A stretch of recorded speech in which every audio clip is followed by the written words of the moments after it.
1922 when I was working full-time for another company as a tech writer. But anyway, she just got home. So, have you heard from Jim Tomney? Yeah, I did get information from him. So I was able to create a page for him and a link to Alpo and all the rest of that. So we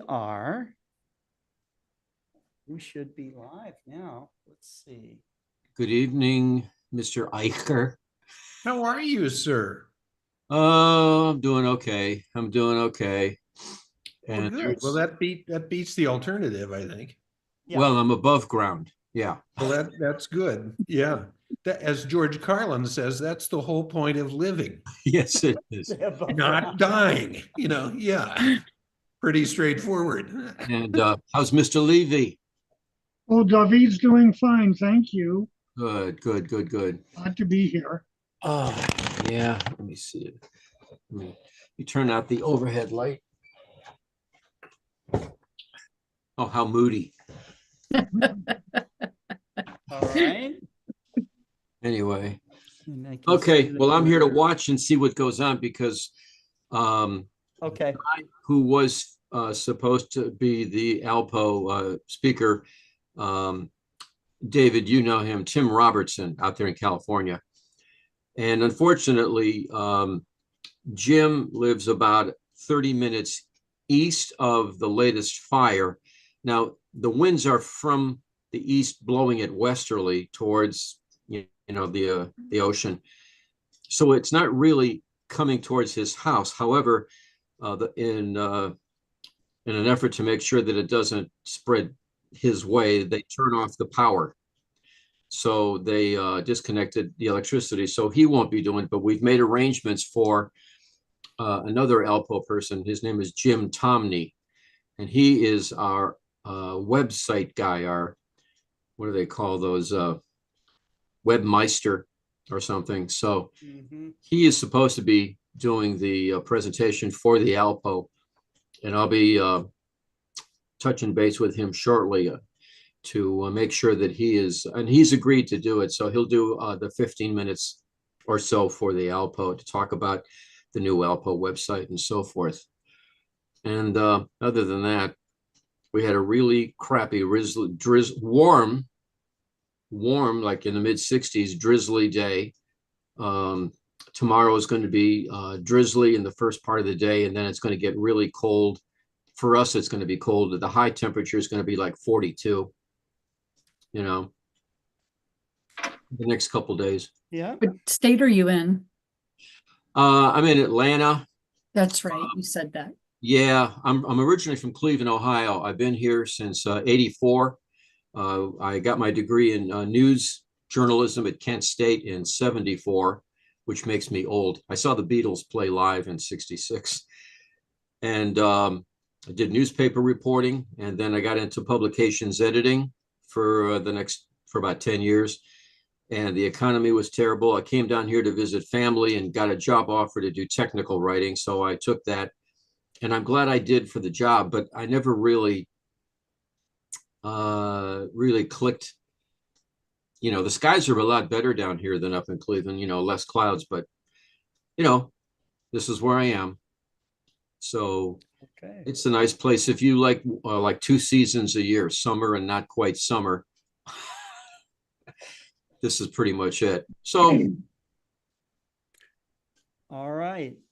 So we're now live and streaming, and I have a little poem that was inspired by David Levy's theme of Pacem de Cielo Vesperi, which is Latin for peace from the evening sky. So it goes something like this. It's peace from the evening sky gently unfolds, where secrets of the cosmos remain untold. Beneath the stars with the comet's fleeting hue, we find solace under a blanket of deepest blue. The whisper of winds through celestial halls, a timeless melody as night softly calls. Through cherished lenses and mirrors, we trace the glow, charting the heavens' eternal flow. Spiral arms with extended wide, nebula bloom where mysteries reside. The moon ascends, a pale, radiant guide, revealing both wonder and desolation inside. Each pinpoint of light holds a tale to share of fiery births and lifetimes laid bare. In this vast expanse, a tranquil cosmic sea, peace enfolds us, setting mind and spirit free. Pacem de cielo vespere we sigh, renewed and humbled beneath the infinite sky. Gosh, I hope I got that Latin correct. If not, let me know. Welcome to the 163rd Global Star Party. And here we go.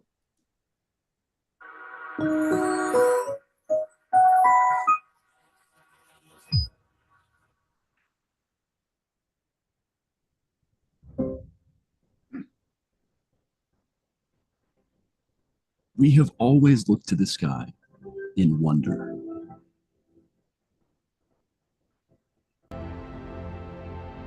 Questioning the universe's story and our place in it. In the vastness of space, are we alone?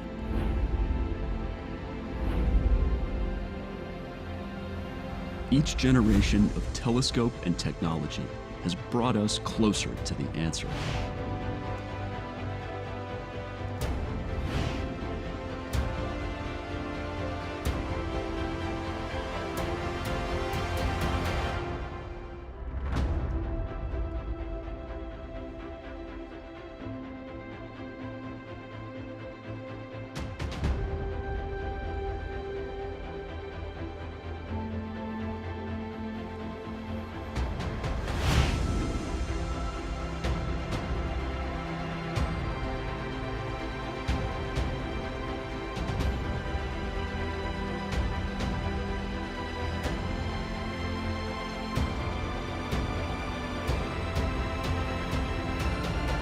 Human determination has taken us farther than we could have imagined.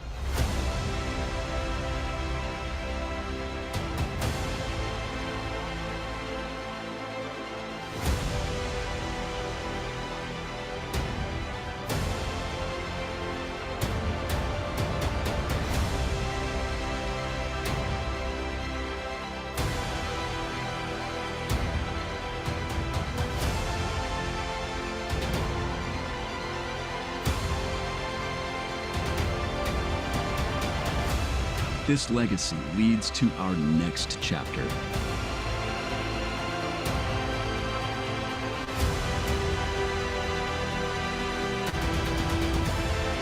And the answers that lie in the stars.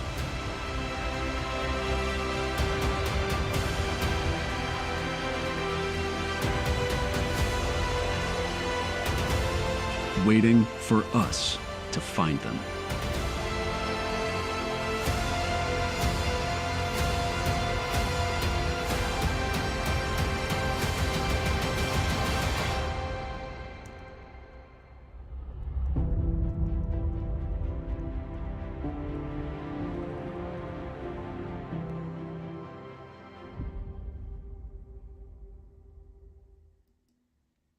On behalf of NASA, I'd like to extend our deepest gratitude to each of you for your incredible contributions and dedication during the Heliophysics Big Year, a global celebration of how the sun touches everything. Your passion, commitment, and tireless efforts have and will continue to profoundly impact our research. From helping to track a solar eclipse, to discovering sun-grazing comets, and even spotting auroras, your participation has been invaluable. And the insights you provide are not only enhancing scientific discovery, but also bringing us closer to answering some of the most fundamental questions about our closest star and its influence on the Earth and our solar system. One spectacular example was during the 2024 total solar eclipse, when we witnessed 36,000 volunteer scientists come together to collect over 60,000 data points. This is proof that anyone, regardless of background or expertise, can contribute to the progress of science to help make our world a better place. By joining forces, we are creating a broader, more inclusive scientific community that celebrates the power of discovery. Thank you for your dedication, enthusiasm, and support. You are an essential part of our mission at NASA, helping us to inspire future generations to learn, explore, and build a better future.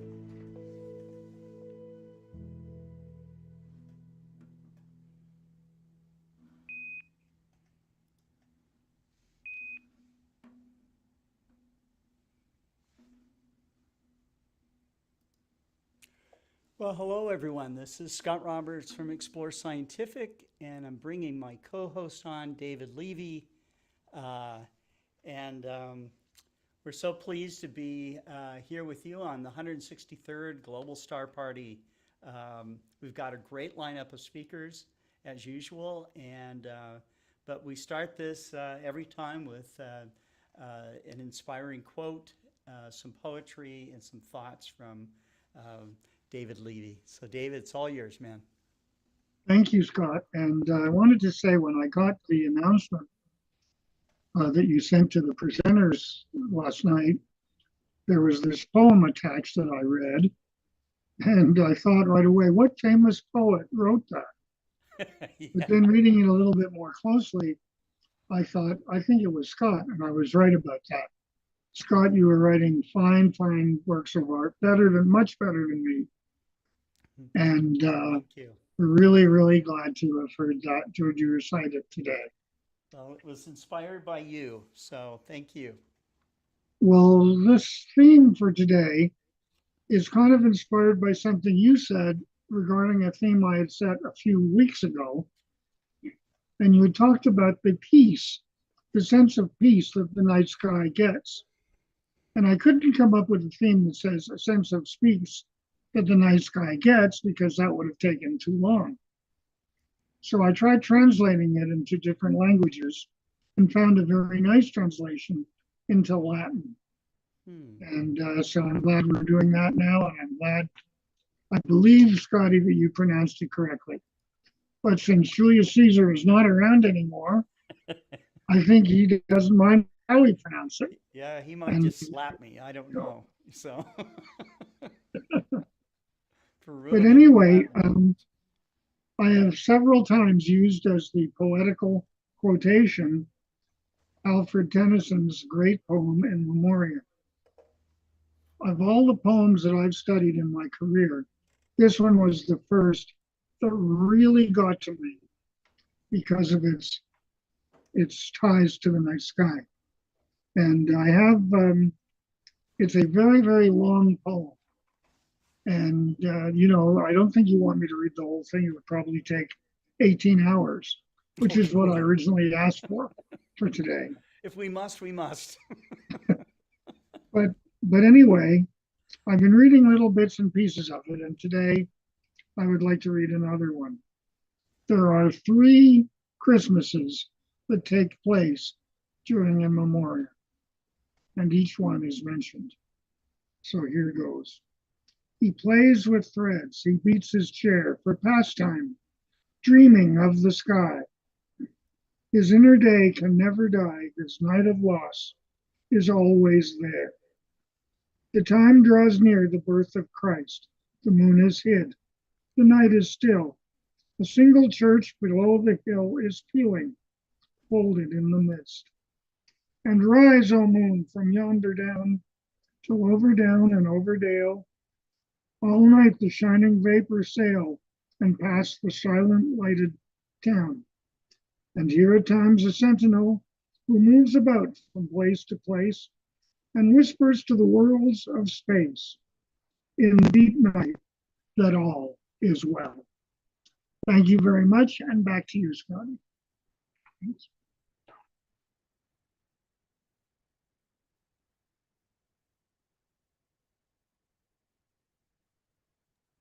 We don't hear you, Scott. You're muted, Scott. I'm muted. David, I know that you're working on at least one book, maybe a couple of books. Do you want to talk about that a little bit, or? Yeah, it's down to one book now. I'm working on a book that Dave Rossiter's wife, Pam, suggested, because after I lost Wendy, everybody was suggesting and telling me that I had to eat more. And because I think in the 6 months after Wendy died, I think I lost about 40 or 50 pounds. Ooh. But Yes. it's coming back on now, and I'm feeling a lot stronger and a lot better. But everyone's still suggesting that I eat more. And then Pam came by and she said, I have a suggestion, and it's not to eat more. So that I listened to. And she said, today, the minute we leave, I want you to start a new book. And I said, Pam, I'm a little too old to start a new book now. And she said, you're never too old. You may be too old to run in a triathlon.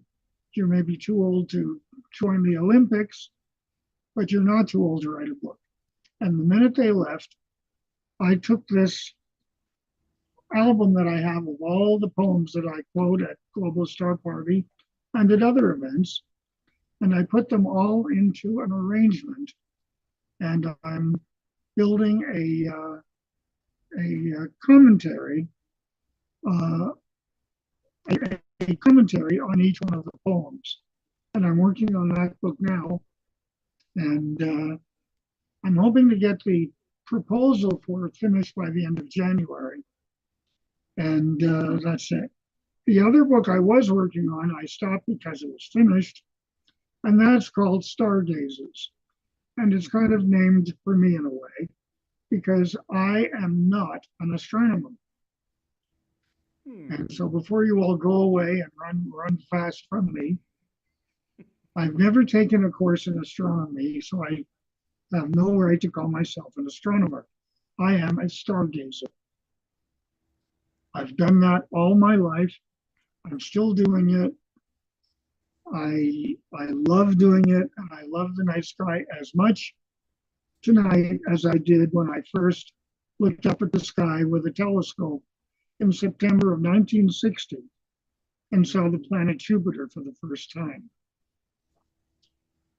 But now it is time for me to enjoy again the concept of just being a stargazer. For example, last night I was observing the Geminis. I don't think I'll be able to get them on the maximum night because the moon will be too bright. But I got a good hour last night, and 5 nice Gemini meteors appeared, greeting me from the sky. So I still love doing that, and that's what I do. I am a stargazer. Back to you, Scotty. Thank you. Thank you.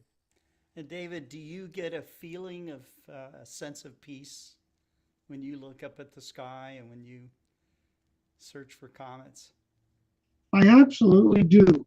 And no matter how bad a day might have been for me, and there have been a lot of them, when the sun goes down and the stars begin to come out, and I go out to the observatory and turn on the telescope and start to observe with it, the sense of peace and joy.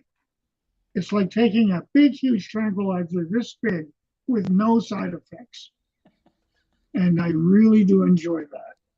And it's nowhere, no more than right now in my life. Okay, well, that's great. I think I get a sense of peace too. I know I do. When things are not right in the world, for whatever reason, all I have to do is grab a telescope, go to a street corner, and show some people the stars or the moon or Saturn's rings. And man, that's it. You know, I am refreshed and renewed. You know, so I appreciate what you're trying to do.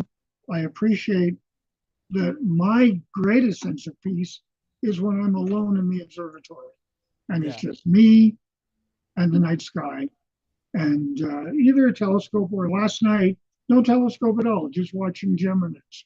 Oh, wow. Yeah. I just was dressed warmly enough that it was, I was snug as a bug in a rug for over an hour, and really did enjoy those Geminis last night. That's great. Well, we will we'll leave it at that, and we will transition over to the Astronomical League. This time, Lori Ansorge is going to be with us, and I think she might have a few things to say about this.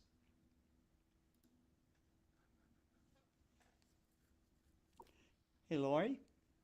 I'm It's all here. yours. It's all Okay. yours. Okay.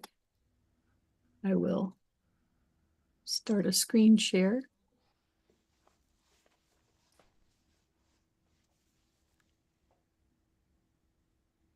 And I will start by saying hello from the Astronomical League, and thanks for having us on the 163rd Global Star Party, and I'm glad to be here. So a couple new things are happening with the Astronomical League to let everybody know about the amount of videos that are appearing on the YouTube page for the Astronomical League is continuing to grow. And if you're like so many of the members in my home club, then you probably enjoy hearing little bits and pieces that are building your education to enjoy your own stargazing. So I highly recommend going to that page and even the Facebook page and learning about astronomy and seeing some of the one-pagers that John Goss does for the Astronomical League that he posts onto Facebook. And it's a pretty regular occurrence.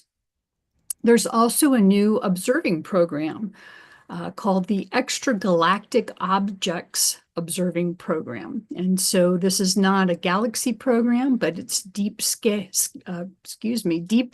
objects rather than galaxies. And these are familiar objects to our own galaxy, but they are part of other galaxies like Andromeda. So definitely check that out on the website. And in the background, I have a little bit of one of my recent images here in the middle, the mini Orion Nebula that I enjoyed recently. That's on, actually, that's on the, let me go back to it. There we go. That's on the Solar Evolution Program list. So that's kind of cool. There's also a new Hubble Telescope 35th Anniversary Special Observing Challenge. This one, if I remember right, you don't have to even be a member of the Astronomical League, but there is a challenge every month. Now, I have found that challenges from the League are a great way to put your toe into an observing program without committing to a year's long work or 100 observations of something. And in this particular case, it's pretty easy to earn the silver level and not much harder, but more involved to earn the gold level. The challenges usually involve some amount of outreach, which basically means sharing that with other people of like mind. That's always a lot of fun. And then they're doing a part 2 to the Parker Solar Probe Challenge on account of perihelion. This one also may not require membership to the League, but I've got to tell you that membership in the League has a lot of advantages. You learn a lot, you meet some fantastic people, and you're able to see things that you hadn't thought that you could see before. In the background here, we've got a little sunspot picture that I took this past year.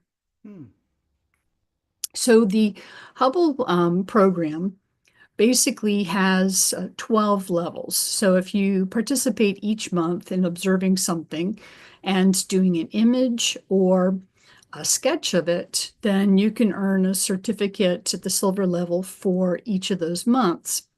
And somewhere in there, you've got to do some outreach. For the gold level, you're doing the same thing, but you're doing 4 outreaches in the year. The neat thing is that you're then comparing your image or observation to what the Hubble image is. Now, I think that's really great because I'm in that sweet spot. I'm not really an astrophotographer. I am more of an EA kind of person. That's the enhanced astronomy kind of thing. I want to see what I want to see, but I have no aspirations, nor do I want to recreate the images that Hubble has created. So this is a sweet spot for me. And I do invite folks to take a look at this one. And in the background, I have the Oyster Nebula here, which is number 10 on the Planetary Nebula Program list. So we've also got Astracon, aka Alcon, coming up in Bryce Canyon. And I have the link here, astracon2025.org. And for those who are looking for a fantastic road trip for the summertime, one of our club members who lives in Arizona mentions that the National Park Service Grand Canyon Star Party starts just before it. So you could go to the Grand Canyon Star Party and then finish up with Astracon and take in Bryce Canyon. And boy, I can't think of a more full summer. So do get your reservations in, though, if you want to participate in Astracon. They are anticipating a sellout, and certainly the rooms are likely to sell out because, as I understand it, you're not going to get much darker skies to enjoy. Real dark sky treat that I'm looking forward to. And in the background here, I've got some Pleiades, Seven Sisters. Now about that poem. The poem inspired by David Levy's theme of, oh, dare I try it too, Pacem Dei Caelo Vesper. When I read through this poem, I personally thought, okay, when I go out and enjoy the awe of the night sky, I do it, but without words. For me, it's feeling, it's almost spiritual in nature. And so being a photographer from a very early age, from I think about age 9 or 10, I was given my first Instamatic with a little flash cubes. I put together this photo tribute honoring all those who look up. And to me, the experience can only best be described visually. So I'll start here with this background I have of the Helix Nebula. And the first line is, peace from the evening sky gently unfolds where the secrets of the cosmos remain untold. Here we have the Big Dipper with some recent aurora action. Beneath the stars with the comet's fleeting hue, we find solace under a blanket of deepest blue. Here's that recent comet. The whisper of winds through celestial halls, a timeless melody as night softly calls. Those winds, I was definitely thinking of the Orion Nebula that I got recently. Through cherished lenses and mirrors, we trace the glow, charting the heavens' eternal flow. And that flaming star nebula just came to mind for that flow. Spiral galaxies with arms extended wide, nebula bloom where mysteries reside. And here we have the Triangulum galaxy and the Trifid, not trifold. Sorry about that. The moon ascends a pale, radiant guide, revealing both wonder and desolation inside. And here's a little moon with aurora and the teapot asterism. Each pinpoint of light holds a tale to share of fiery births and lifetimes laid bare. Figure out where that is in the sky. Doesn't much matter when you're in awe. In this vast expanse, a tranquil cosmic sea, peace enfolds us, setting mind and spirit free. And here's the Cave Nebula. Pacem Dei Caelo Vespere we sigh, renewed and humbled beneath the infinite sky. Here's Cassiopeia and Perseus, and Andromeda. This is so awesome. So I'm getting a moment of awe here from your. Well, as you know, my Facebook alias is Laurie Stargazing Awe. So I'm all about stargazing awe. And to me, this was like a video greeting card. And so I had to say season's greetings from the Astronomical League and peace to all with the Pac-Man Nebula. And Wonderful. just wanted to share real quick in the season that we're in that here's the Stephan's Quintet, which is also captured in lower right corner here by James Webb Telescope. And if you remember from the James Stewart movie with Donna Reed, It's a Wonderful Life, those angels were talking amongst themselves as they were blipping through these galaxies here in Stephan's Quintet. But I want to punctuate the end here by just saying that the best part when you come from your alone time and viewing the sky is then spending that time with others, joining a club that's part of the Astronomical League of clubs. There's hundreds, and sharing that with others and sharing it in outreach. And that just helps to help others share that sense of awe and wonder that we feel when we're looking up at that sky. So that's why, for me, it went straight to pictures with that poem and that theme. And I pivoted everything I'd worked on. And I said, no, I got to shift this and go straight to the feeling part here. And there you go, Scott. Back to you. That is so cool. Thank you. That is so cool. Thank you. Good Lord. Okay. Well, David, what did you think of this? I mean, the poem you wrote was fabulous, but the way Lori put it I together love that. really made it unique, Yeah. totally locked into our theme of the day and our theme, in a way, of the year. This was really, really something. I was thinking the word Vespera, which translates to the evening, and Catholic services that some of you might be familiar with. Vesper services from the Latin happen in the evening. So, Laura, you did a beautiful, beautiful job with that. Congratulations. Thank you. I was inspired. Yeah. Well, we're inspired back. So that's very cool. Very cool. Thanks again. And all of you watching, you really need to go to this next AstroCon. I think that's what they're calling it this time, is AstroCon. And when you go to Bryce Canyon and you see the hoodoos that are out there, and you see your shadow cast by the light of the Milky Way, because that's how dark it gets. Okay. You'll never forget it. And it will just be a wonderful, magical week. So you got to go. All right. Thank you so much, Lori.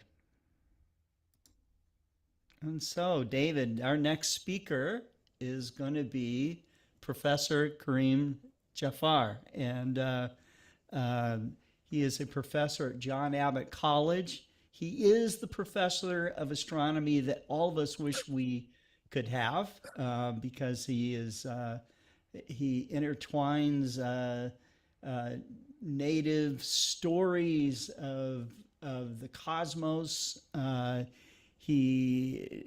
There's just something magical about the guy as he does his outreach work, as he inspires other people. It was great to spend some time with him at the Starmus event in Armenia. And I love the way that he kind of blends in other people and other things into his outreach work. And so this time he's got himself and a student of his that are going to talk about orientation. So here we go. Thanks, Scott. Hey, David. It's always a blast to come onto the Global Star Parties, and I can never live up to the description that Scott uses to introduce me, but I'll try my best. I wanted to spend a bit of time today, not just talking about some of the work that my students have been doing, but I thought it would also be nice to share with you a little of what's going on here in the Montreal Center and with the RASC overall. It's been a while since I've been able to be on live, and now that it's final exam season, today was my last class periods, and final exam is this Friday, so I actually have a moment to look up here and there. And don't worry, Jeremy, I'll get the labs in at some point, so the marking will get finished. I wanted to echo what Laurie said. You know, when I first came on these Global Star Parties and I got to know the Astronomical League, one of the first things I did was I looked for a club that I could join virtually or from a distance. And the Michigan Lowbrows, the University Lowbrows there in Detroit, or in Ann Arbor, they're a fantastic group. They allow for some of their meetings to be co-modal. So I joined up with the University Lowbrows, partly through looking up some of the clubs in the Astronomical League, but partly through Adrian Bradley, who's going to be one of the speakers towards the end of tonight's GSP. And getting to be a part of the Astronomical League, as well as already being a part of the Royal Astronomical Society of Canada, has really provided that perspective that you get from across North America in terms of the way in which amateur astronomy really does reach out and connect people from all different walks of life, from all different backgrounds. And when David started talking about being a stargazer rather than an astronomer, I think sometimes those mixed perspectives provide so much more depth in when we look up at the night sky, when we look at an object. And that's part of what we try to achieve within our astronomy course here at John Abbott College. But before I start with the astronomy course, I do want to start with a land and sky acknowledgement, because we are on unceded lands here in the Montreal area, but we also share the night sky with ancient and indigenous cultures from all around the world. And right now in December, we are approaching what the settlers would call the cold moon. And the First Nations, most of them had a reference or a reverence to the winter solstice full moon, referring to it as a chief moon or a spirit moon or a guiding moon, because in those longest nights that we have in the Northern Hemisphere in the wintertime, come close to the winter solstice, that moon rises to its highest altitude. It's up for the longest period of the night. And so when we're close to the full moon, we have an incredibly bright, shining light guiding down on us on those cold nights where it's sometimes difficult to kind of know that there's still many cold months ahead of us. So it's solace, it's peace, it's a point for us to actually center ourselves around that full moon right near the winter solstice. And this year, the full moon is rising pretty much on the max of the Geminids. So it's lovely to hear that David Levy has been out in Arizona looking up and capturing views by his naked eye of the Geminids, because I don't know how many we are going to get to see this weekend with the incredibly bright moon, with the weather that unfortunately we have coming through the Montreal area. But we do have our in-person Geminids event this weekend, and across North America, most centers, most astronomy societies will be having some type of Geminid viewing event. So for our Global Star Party audience, wherever you are, look for those events nearby, because it gives you a chance to share the experience with others and gain from that multiple perspectives that you have. And if you want to hear a little bit more about David Levy's experiences through the years and the benefits that he had of being part of some of these societies, I haven't had a chance to come on since we had our event with David Levy on Friday, November 8th. And I unfortunately missed that event because of a personal emergency that came up. But I've watched it afterwards, and actually watched it more than once, because he shares so many personal moments that it gives you a chance to view or relive viewing objects through somebody else's perspective. And that somebody else's perspective where you get to watch as those shared experiences and the friendships and the relationships grew with him over the years. And he talks about his first view of Jupiter and then Shoemaker-Levy 9 being the comet that collided with Jupiter. And now this coming weekend, with Jupiter having just passed opposition, on Saturday night, the full moon will be very close to Jupiter in our sky. And so just all things keep leading me back to wanting to spend more time with David Levy under the stars. Hopefully one of these days I'll get that chance again. I also wanted to share with our global audience, if you're interested in joining one of our RASC Montreal events, on Saturday, January 11th, we've set up a co-modal event so that people can join us from all over, because we're really excited about this one. One of our former students from John Abbott, Emily Laflèche, she's pursuing her PhD in astrobiology at Purdue University.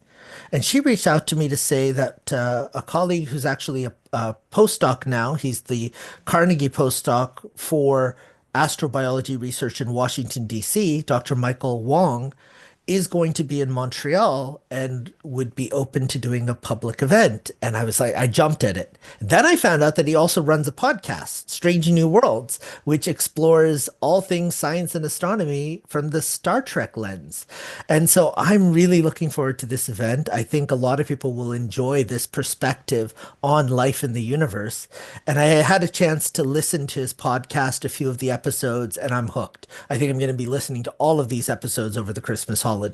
So if you want to join us, bit.ly/11jan 2025, you can register for the Zoom option, and a Zoom link will be sent out to you closer to the date.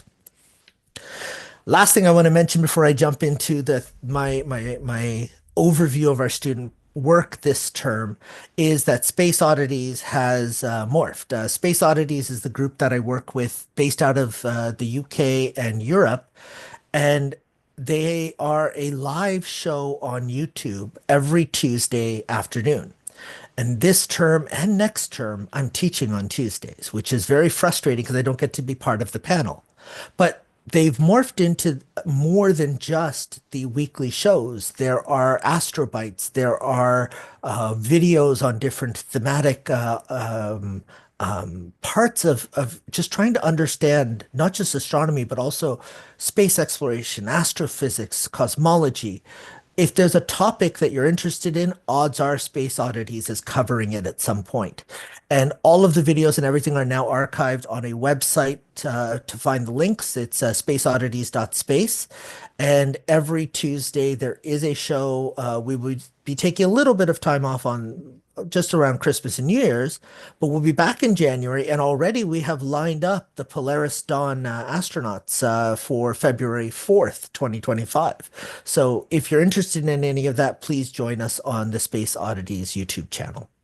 Now, fortunately, as Lori was inspired by this poem, I was inspired by this poem too. And I didn't realize it was Scott's poem. And I'm really glad that David pointed it out, because I keep going back to this poem, and the different lines each bring back a different moment, a different memory, a different part of the curriculum. And then one line just jumped out at me because it almost encapsulates the way in which I approach this course, because this idea that each pinpoint of light, when we look up at that night sky, no matter how wonderful a night sky we have, if we're in wonderful light, dark skies in Bryce Canyon or down in Arizona, or if we're in badly light polluted night skies like here in Montreal, the points of light that you see all still hold these tales to share. And those tales to share are not just ours, and they're not just being viewed for the first time by us.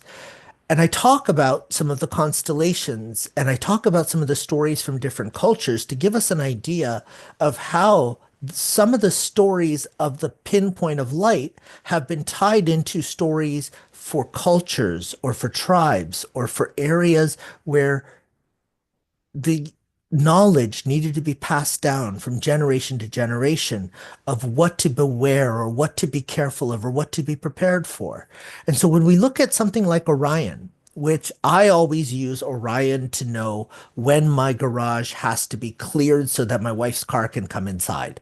Because my wife's car comes inside so that in the mornings when the kids need to go to school, if they've missed the bus, if there's a lot of snow or ice on the driveway, one car is ready to go and doesn't have to be cleared.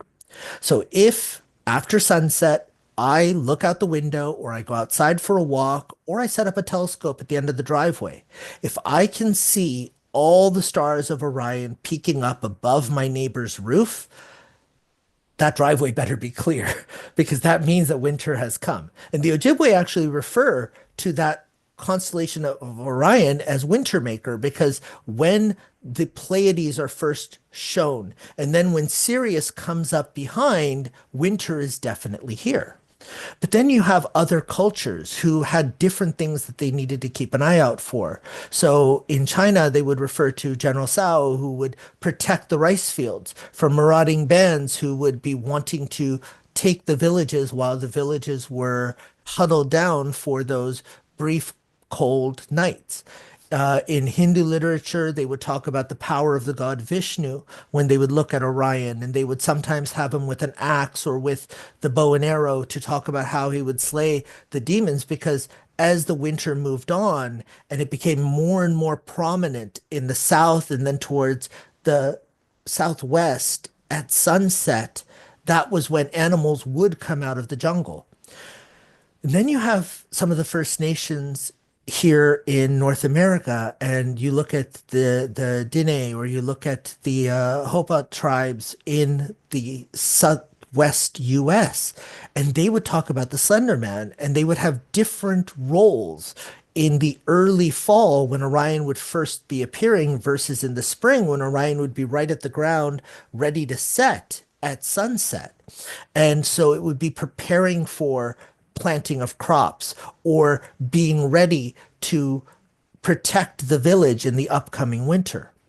And then you had the Yolngu people in the southern hemisphere who would tell a story around this Orion constellation, which had a different orientation for them in the southern hemisphere. So if we turn it around, we can see this idea of three lads in a boat and a fish that they have caught. And the fish that they caught was a sawfish, and they ate the sawfish. And the sawfish was not a fish that you were allowed to eat. And so they were banished to the sky with the soul of the sawfish following after them to remind everyone not to catch the sawfish. Now, why don't you catch the sawfish? It's because it tends to move along the shore near the end of the island. And as it saws through that loose dirt, it pulls up plant particles and small bits of life that bring larger fish closer to shore, which makes it easier to catch those large fish and actually be able to feed the entire village. But if you kill those sawfish, now most of the village will have less food as a result. So this was a way to tell that story and pass it down from generation to generation. Similarly, in Botswana, they would talk about this as the warthogs on the belt and the dogs along the sword belt chasing. And warthogs should never be caught at this time of year. You can chase after, but you should never catch up to them. And the reason was because warthogs, when they have their litters, typically have litters of 3, and they have their litters in the spring. And so if you catch a warthog now, that's 3 less warthogs for next fall when it's time to prepare for the winter. So this idea of using Orion to tell stories and to pass down the tales of those points of light are in many, many different cultures. And in a little bit, Jeremy is going to talk to you about one of the projects that they did and a different way to use Orion to actually give yourself an orientation in the sky.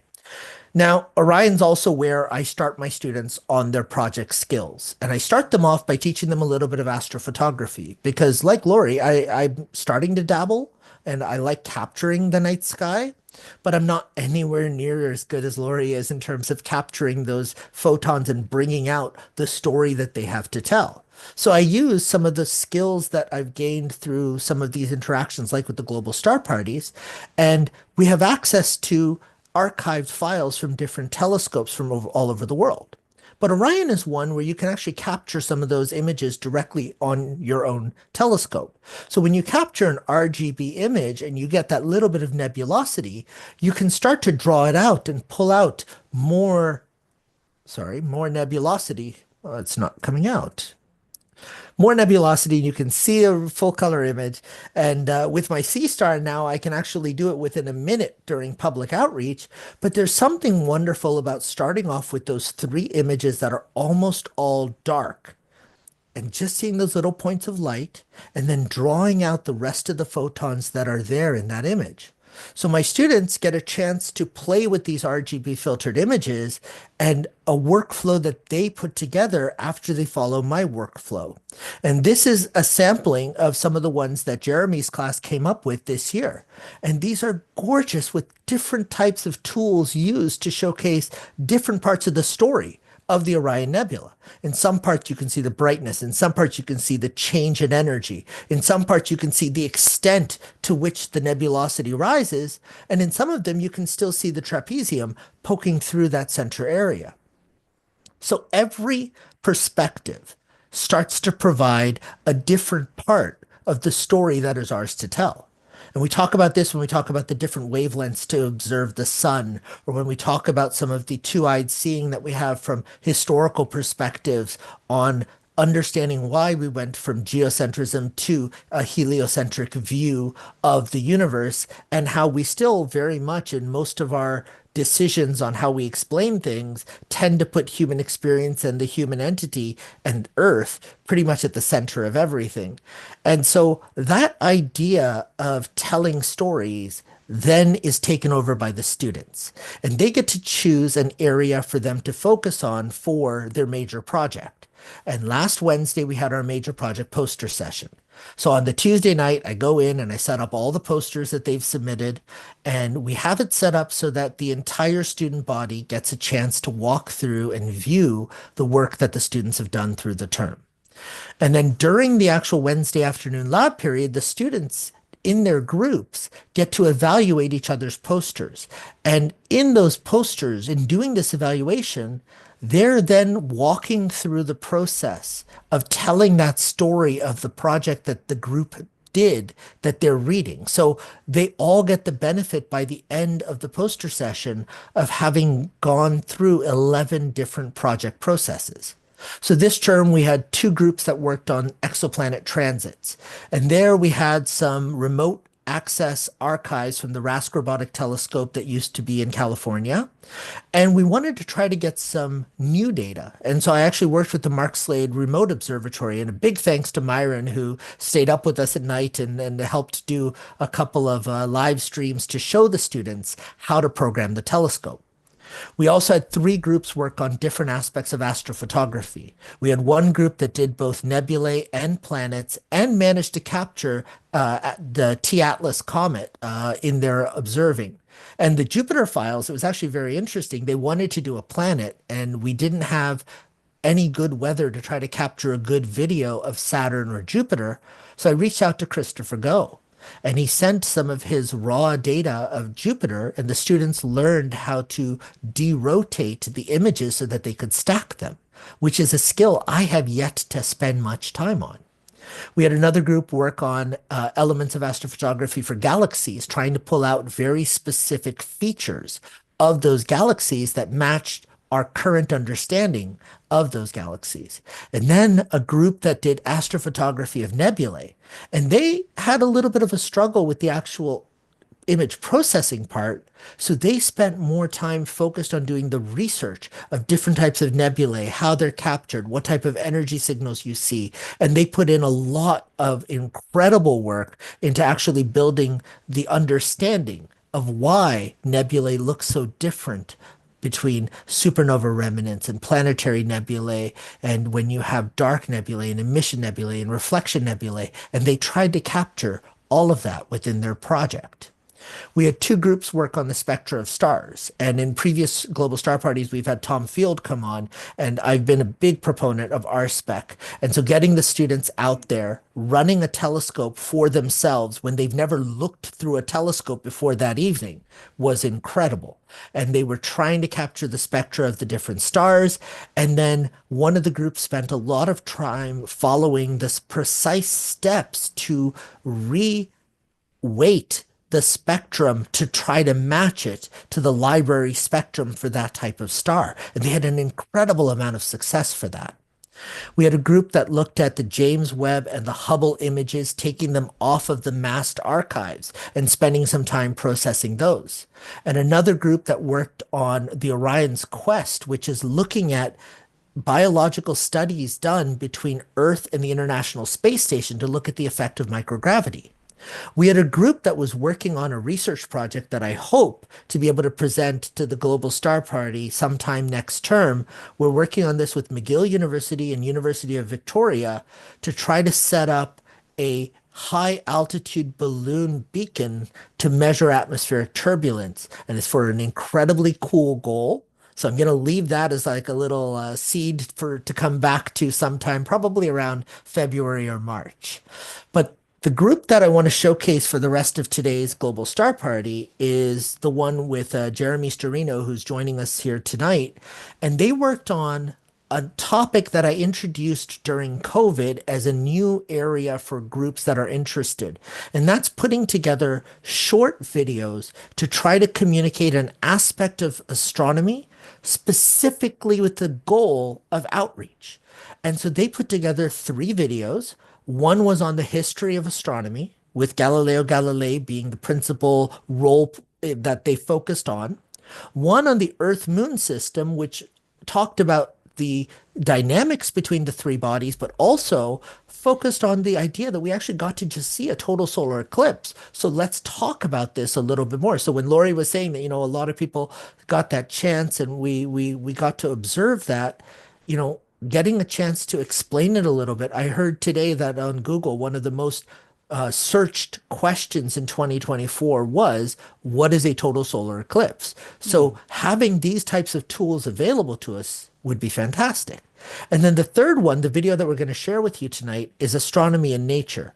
And this one I really enjoy because it's an idea of taking a topic that I talked briefly about in class and expanding it so that this reaches a larger group, a larger audience that is out there camping, orienteering, skiing, going to chalets, but may not really associate understanding how to use the stars to navigate themselves. So Scott, do you have the video or should I play it from here? Play it from there. Okay, perfect. So here you go, and then we'll bring Jeremy on right after. Imagine you're out in the wilderness and it's nighttime. You don't have a map, but the stars above you can guide you. One of the most reliable stars is Polaris. It is located almost directly above the Earth's rotational axis, which makes it appear to stay stationary in the sky, unlike other stars. While the Earth spins, the other stars appear to rotate in circles around Polaris. We call those circumpolar stars. Since Polaris stays roughly in the exact same position, it becomes our fixed anchor in the skies that always points to true north. Now to find Polaris, start by looking for the Big Dipper. The 2 stars at the edge of the bowl, called the pointer stars, create a straight line that is approximately 1/5 of the distance between them and Polaris. When you follow that line, it will lead you straight to the North Star. Once you've found Polaris, you know where the north is. And from there, you can easily figure out south, east, and west. Sometimes, however, the north horizon might be covered. You might think, no, I'm screwed. But that's where Orion comes in. Orion is one of the most recognizable constellations and is especially visible in the winter month. If you look for Orion's belt, it's a line of 3 bright stars. Hanging below the belt, that's where you'll see his sword that looks like 2 bright stars, and in the middle, you'll see a nebulae, which is why it looks fuzzy. Orion's sword will always be pointing roughly south, and it becomes a fantastic guide when you're navigating southwards because it's large, bright, and easy to find. In many cases, it's easier to use Orion for south than Polaris for north and then turning around because this would cause an inaccurate estimate. Okay, now let's talk about how you can use the stars to tell the time at night. As mentioned earlier, since Earth spins, the stars appear to rotate around Polaris, the North Star. This rotation is consistent, making it possible to estimate the time by observing their position. We can now use the Big Dipper to make an imaginary clock. Imagine the two pointer stars as the hour hand on a 24-hour clock. Unlike a regular 12-hour clock, this imaginary celestial clock takes a full 24 hours to complete one rotation. Now here's the first key point. The Big Dipper moves counterclockwise around Polaris. If the bowl is directly above Polaris, it's about midnight standard time. If it's directly below Polaris, it's roughly 12 noon. The next step is to do some calendrical calculations and very basic math. First, look at where the hour hand, the bowl of the Big Dipper, points in relation to an imaginary reference line running through Polaris. Each 15-degree movement of the Dipper corresponds to 1 hour passing. Now, this system works for when it is March 6th. For other dates, you'll need to adjust the time using the simple formula below in order to get a good estimate. Let's break it down. If it's June 6th, which is 3 months after March, you subtract 2 times 3, which is 6 hours, from the time on your celestial clock. So if the Dipper points to midnight on the imaginary clock, the time would actually be 6 p.m. Finally, don't forget about daylight saving time. In the months when it is in effect, like during the summer, you'll need to add 1 hour to your calculation. With some practice, you'll be able to tell time just by looking up at the stars. Now that we've covered orientation and timekeeping, let's talk a bit about another way the stars can help you survive in the wild: predicting the weather. Yes, the night sky can actually give you clues about what's coming. One of the most common signs to watch for is how much the stars are twinkle. When stars appear to twinkle a lot, it is often a sign that the atmosphere is unstable, such as when cold and warm air masses are meeting. This instability could mean that bad weather is on the way. On the other hand, if the stars are steady and clear, it usually indicates stable weather. You can also look for halos around the moon. A halo forms when high and thin clouds filled with ice crystals scatter the moon's light. If you see a halo, it's a strong sign that rain or snow might be coming in the next 24 to 48 hours. After exploring navigation, timekeeping, and weather, I hope you see the stars as a practical survival toolkit that can help guide you whenever you're lost in nature. That video was put together by Jeremy, Loic, and Pietro. They're a group that worked on the communications aspect. So, Jeremy, if you want to come and join me here on the Global Star Party, excellent. Yeah, hi. Hi, Jeremy. It's good to have you on. And now the world gets to see you. And how did you find the project process? Well, it was pretty interesting. I mean, at first we picked the topic because, well, making videos, it sounded fun, and teaching a topic sounded interesting. And we thought it would be kind of easier than a lot of research that didn't really fit our interest that well. When we started doing it, though, we realized that cramming all this work into a 5-minute video was really tough. It's not easy to teach, keep engagement, while also giving good info. I kind of got a big respect for teachers, you know, especially you out there who have to fit such a big lecture in such a short amount of time. It was fun, though. It was good to do the project. So why did you end up choosing these 3 topics? You know, the history and the communications of the Sun, Earth, Moon system, and then specifically this orienteering. Yeah, so the history, there was an option. I forget what the other option was, but the history it's a part that you cover a lot in class 2, not specifically Galileo, but just the history of astronomy. And it's always as good to know. I mean, history, we often overlook it because we have so many tools now to look at the stars and, you know, all the time and the summer, the moon cycles. But it's really good to get a look about how it all came about. The Sun, Earth, Moon system, that just really interests me. I mean, it's kind of it's good physics to know. It's also cool to talk about eclipses, especially since we just had one in Montreal. And the orientation, well, it's something practical. I think that a lot of stuff in astronomy nowadays, a lot of people don't see it as having a practical use in their life, but there's always stuff you can learn and kind of put to use. Nice. So I'm going to ask you a question that you don't even know I'm going to ask you this, but because David brought it up, what was your first astronomy experience? My first experience just on my own or with the Yeah, just either on your own or out there at an event, or what was the first thing that you remember in terms of looking up and saying, okay, that's interesting? Well, I live near a beach, and so it's pretty close to my house, 5-minute walk. And every summer or even winters, actually, winter's especially good, you go out there at night and you could just look at the stars or look at the sunset. And I've always been just, I don't know, kind of interested in it. It's always nice to look at. And what do you think in terms of now you finished the course, you're almost done your CEGEP program. looking forward, do you see a spot for yourself in space sciences? Do you see this as a hobby down the road, or do you want to just make awesome pictures and that's the direction? Like, what are you thinking in terms of staying connected with astronomy? I mean, for starters, it's definitely a good pastime, if anything. I don't know. I've always wanted to do something in space. I did have an idea of astronaut, although that's kind of a bit extreme for me. It is a cool idea though. After a tour, went to a MDA lab here in Montreal. It's a very good space lab, and after a good visit there, it was really interesting, and you could find that it's not you don't have to do stuff in space directly. You can work on stuff that can actually be used in space, and so yeah, actually, I've been thinking about that. Excellent. So I know you were with others for dinner tonight, your girlfriend and their family. Do you find that you bring up things about space as you learn them in conversation now with your friends and family and others? Definitely. I mean, at the family dinner, I didn't really bring it up, but with friends or even when I'm out walking at night and I see something, I always say, "Oh, hey, look, so we learned that in class the other day." Or I'm like, "Oh, the moon, the cycle is a waxing gibbous. I learned that in class," and it's always just cool to kind of think about. So I got to say, what really I loved about this video is the Orion trick. I knew it, but it had never connected to teach that.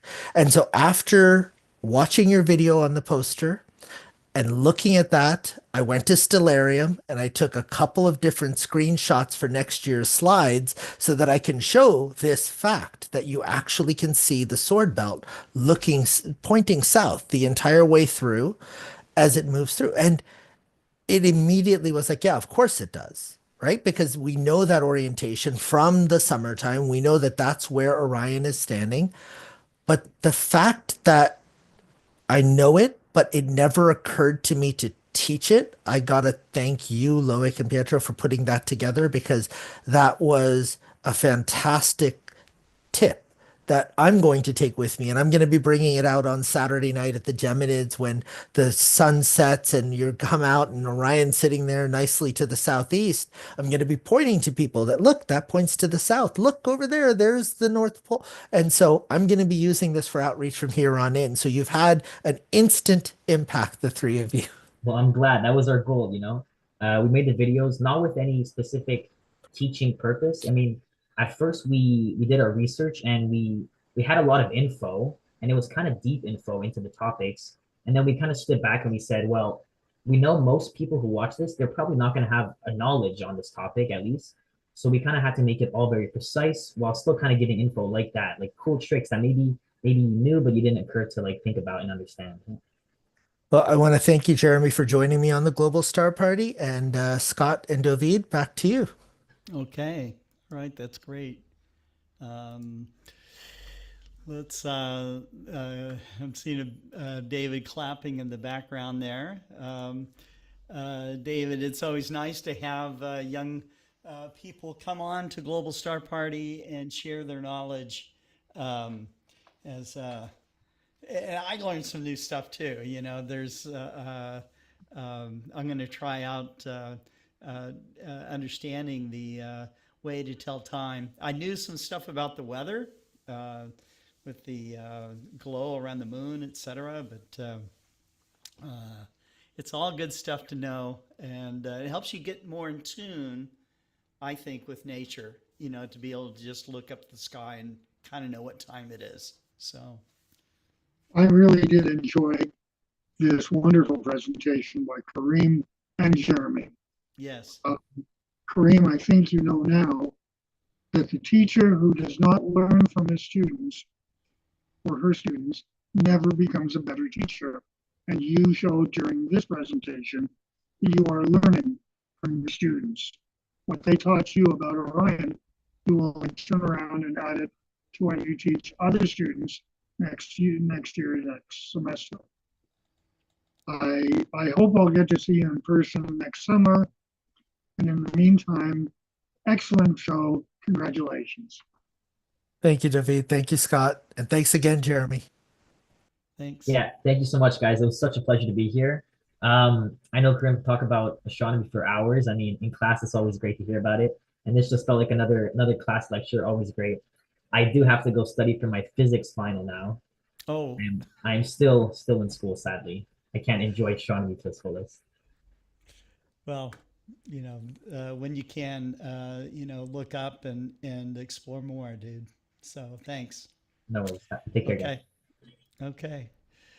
All right, David. Well, our next speaker is David Eicher from Astronomy Magazine and from the STARMUS organization. And it's great to have him on almost each and every Global Star Party. So let me bring Mr. Eicher on. And there we are.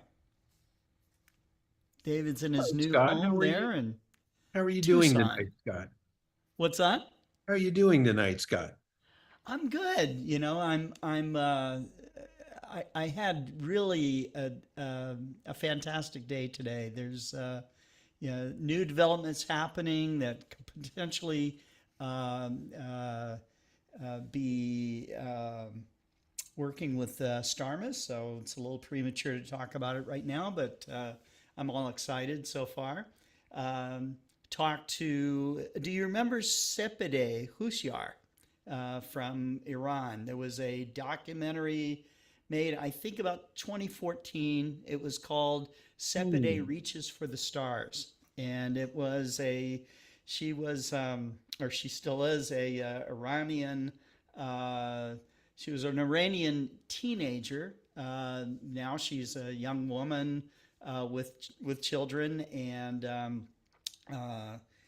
but her story was really inspiring. She was taking a Dobsonian telescope that was given to her and looking up at the stars, and the cultural challenges of being a young girl that wanted to go out into the darkness of the night and explore the stars with boys and girls her age was really a big challenge for her family, for the local community around her and stuff, that she wouldn't give up.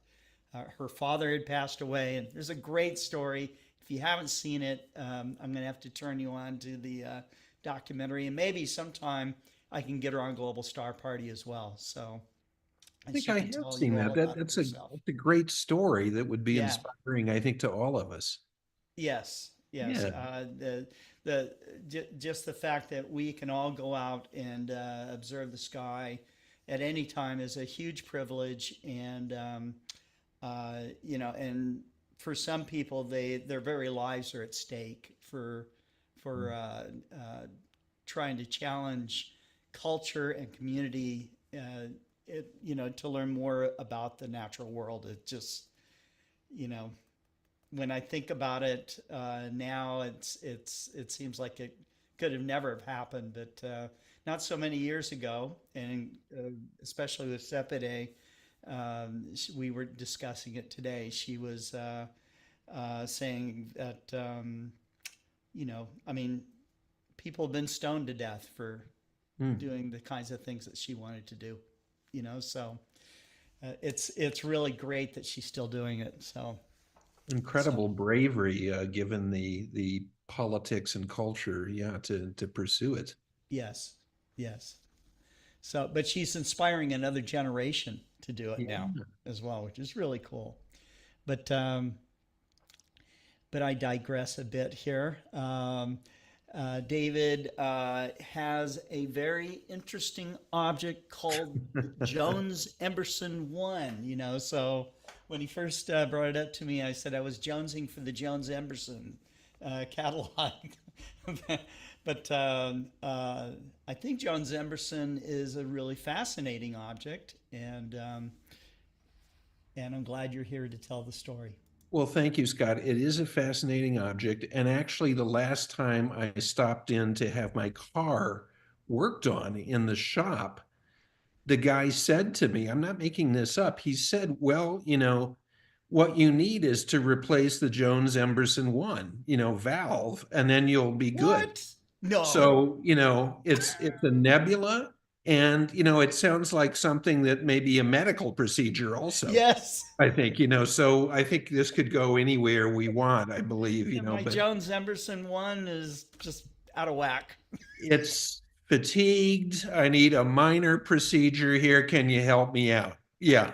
So, Yeah. but it also is a planetary nebula, and we'll talk about that aspect of it tonight. Okay. All right. Well, it's all Cool. yours, David. Thanks for coming on to the 163rd Global Star Party. Thank you, Scott. And I will share my screen. I'll share the right part of the screen if I can. And I will start a slideshow if I can also. Where am I here?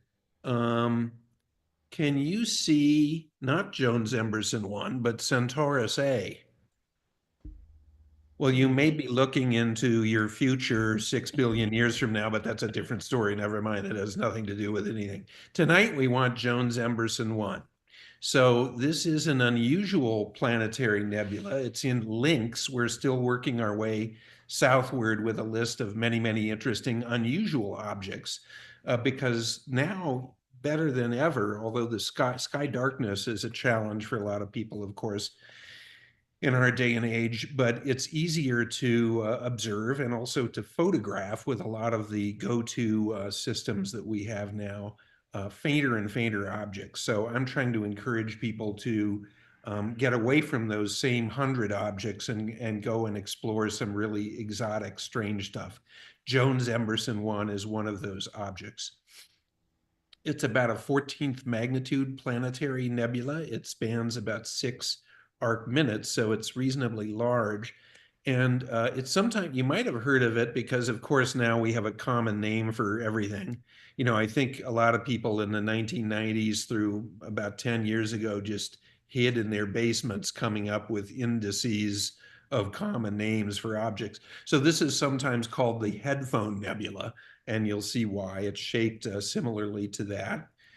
It was discovered very recently in terms of astronomical discovery by Rebecca Jones and Richard Emberson. And it's quite incredible that it remained, because it's fairly large and it's reasonably bright by professional astronomy standards. So it's kind of remarkable that it remained undiscovered for so long, as quite a few other oddball objects did. It's about 1,600 light years away, and it has a central star that is quite challenging, certainly for visual observers, just a tick brighter than 17th magnitude. But this is typical of many unusual and fainter planetary nebulae that are in the sky. This is, of course, the end point in a roughly solar mass star's lifetime. So eventually we will end up, our solar system will end up inside a planetary nebula. Long after we and everyone else on Earth is gone. It has a unique shape, as I mentioned, this Headphone Nebula nickname. It has 2 prominent lobes of sort of brighter material, where the later higher velocity material came off of the dying star and ran into the lower velocity, slightly fainter material, and created this front of ionized gas around the perimeter of the shell that we see. So it's a challenging visual object. It's a reasonably doable photographic target, though, depending on the system that you have to go out and capture images of, especially with a lot of these automated imaging telescopes that we now see a real wave, a phenomenon of them happening, the Celestron Origin and all the others as well. So here's the chart from the fantastic Ron Stoyan Interstellarum Deep Sky Atlas showing the Jones-Emberson 1. He calls it the Headphones Nebula here. And you can see it's in in Lynx, in this sort of scattered field of mostly galaxies, a lot of UGC galaxies and some brighter ones as well. Here it is, and this is Serge Brunier's image of it, and you can see this is a fantastic and pretty deep image, and you can see that shape of the disk here, the bluish central star, and he's captured a lot of really remote, distant background galaxies in this field as well. So really beautiful image there, and we have one by my pal who co-wrote a book with myself and my pal Brian May a few years ago, J.P. Metzevanio, who is a great astro imager as well. And this is really a high resolution, but somewhat shorter exposure image of the nebula. And it shows the structure of the nebula really, really impressively. So this is a good photographic target. And probably if you have a really dark sky, you avoid the moon, which we won't tell this to Robert Reeves, but the moon is terrible and interferes with everything. No, lunar observing is good too. I'm sorry, Robert. He's not here tonight. But for deep sky observing, the moon is not good. If you have an 8 or a 10 or a 12-inch scope and go out, you should be able to see this visually under really good conditions. I can mention the December issue of Astronomy Magazine is out there. There's a story by Marcia Bartusiak and collaborators about perhaps renaming the Hubble constant because after all, at our favorite Arizona observatory here, one of them at least, Lowell Observatory up in Flagstaff nearby here, as early as 1912, Vesto M. Slifer detected with his spectrograph that many spiral nebulae were receding away from us at high velocity. So that was more than a decade before Hubble's imaging of the so-called Andromeda Nebula, as it was known at the time. So this is talking about the discovery of the expansion of the universe, which actually predated Edwin Hubble. Starmus, as you mentioned, Scott, we've got a lot of irons in the fire and some exciting things to talk about and to perhaps announce in the future here. Lots going on with it.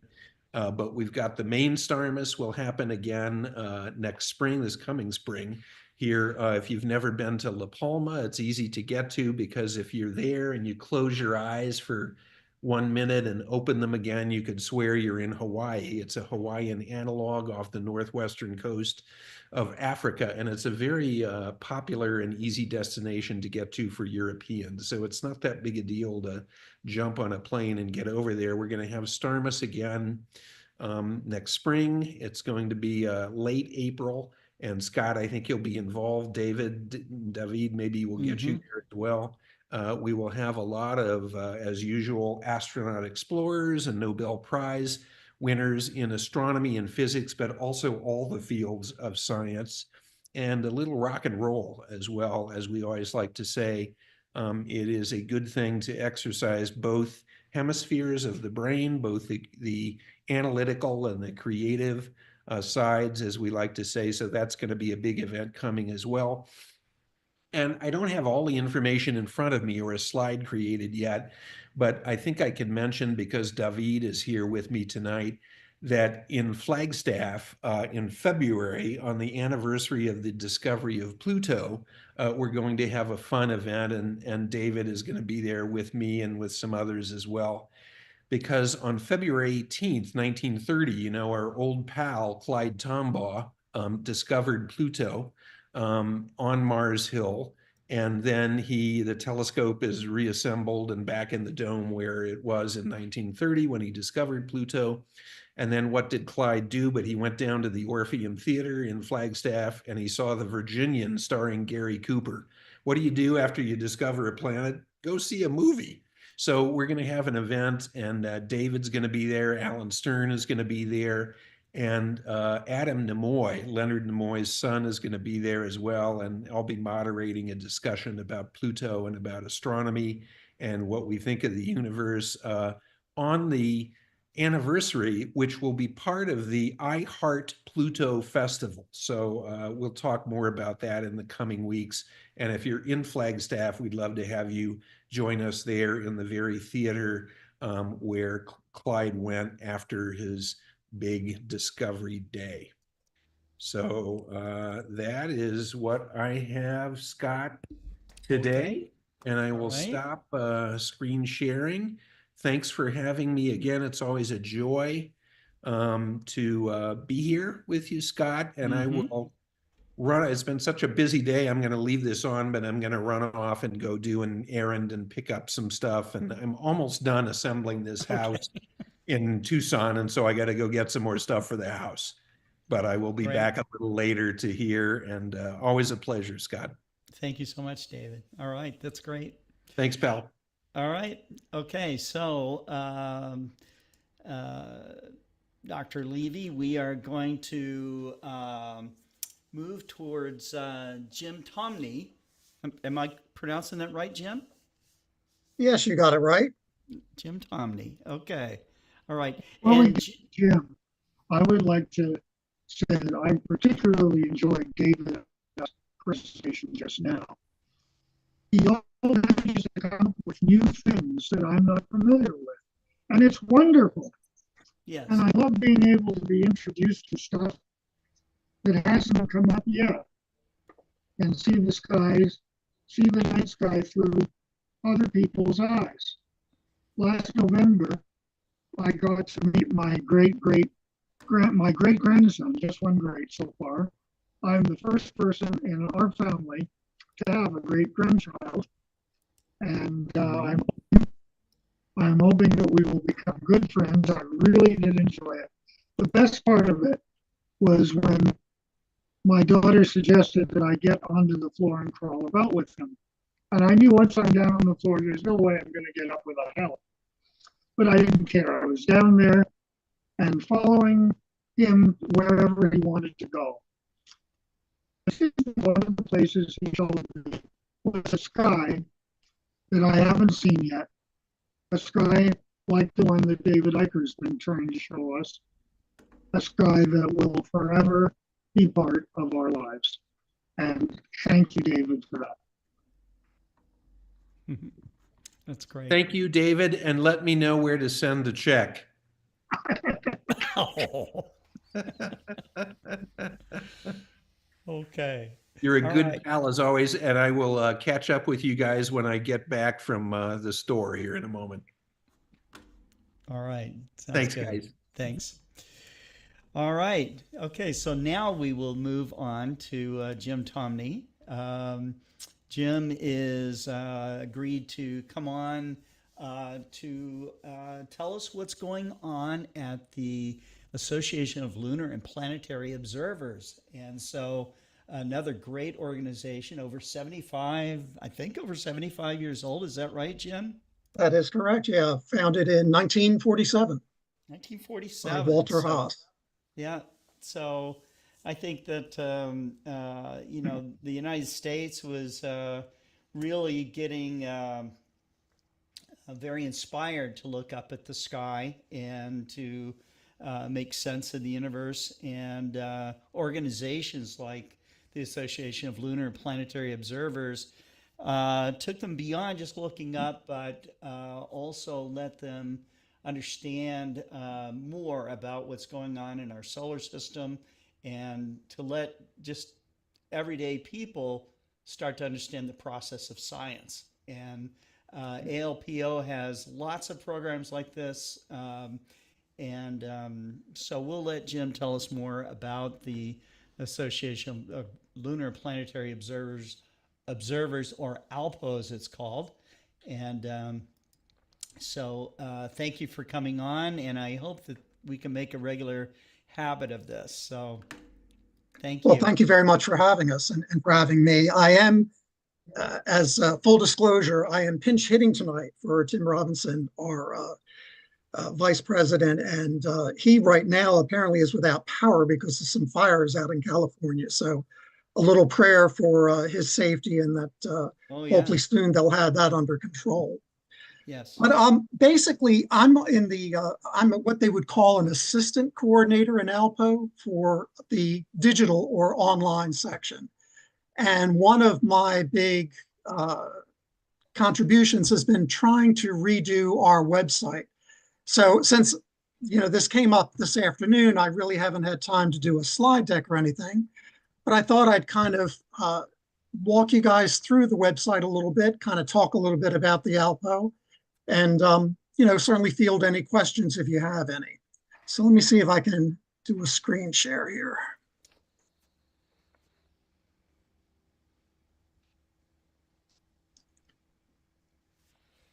Yes. All righty. Looks good. Perfect. Move this out of the way. So basically, we had a website. We've had a website probably since the 1990s. And we decided, I guess, in 2022 that we really wanted to give it a refresh. And so a couple years of work, and we launched it this past August, and we've gotten pretty good feedback about it. So you can take note here that it is alpo-astronomy.org. That is our URL. And this is the landing page when you come in. One of the things we wanted to do with the website is we have a couple of different goals. One of which is we want to keep not only our members, but just visitors. We want to support the community at large in terms of what's going on in the solar system. So a lot of times there will be a particular announcement in this upper left-hand section. You can see that today's here is about a Jupiter eruption in the south equatorial band. This is something that actually broke out in November. It can be seen in amateur telescopes. And we scroll down a little bit further, we actually have an image of it from one of our members, Mike Hood. And you can see this like tear in the belt here. So this is really interesting. According to John Rogers, it's been almost 10 years since we've had an event like this. And we're all going to kind of be watching it to see what happens, as this spreads. On Jupiter, the winds are going to tear this thing apart. And this is, by the way, much larger than the Earth. And so as the winds kind of tear this apart and spread it, what will happen to the coloration of the band here? And I think that is just a small example of what people in ALPO are interested in and what we do. We love observing this kind of stuff, documenting it. We've been talking this evening a lot with the poetry about some of the peace and the calmness. Well, the solar system is really kind of almost 180 degrees the other way because it's very dynamic. And I think one of the attractions for me with planetary stuff is you don't exactly know what you're going to see when you point that telescope to a planet like Jupiter this evening. You might catch a new eruption here. In very rare circumstances, you might see a large or a smaller size, certainly nothing on the size of Shoemaker-Levy, but a small impact, you might catch a flash. So there's this dynamic aspect to the planets that I love, and I think a lot of our members love too. So over here, we have news headlines, again, talking about this thunderstorm on Jupiter. Here's a headline about the Parker probe going by Venus and imaging Venus. And for each of these, you'll be able to click and go to the full article. The other thing is you'll notice that ALPO has multiple sections. And so no matter what your interest is in astronomy in terms of the solar system, if it's the sun or Saturn or comets or meteors, there's something, a section devoted to whatever it is that you're interested in. And I certainly invite folks to come by our site and check out the various sections that we have. We try our best to keep them up to date, and you'll certainly find resources for viewing the planet. And we'll skip down here to our gallery. A gallery is another big feature in ALPO. A lot of our members send in their images and sketches. It's not just images. And we publish them in our gallery. When I started doing this back in the spring of 2020, we take your image. We also require that it has a certain amount of information on the image, as you can see here.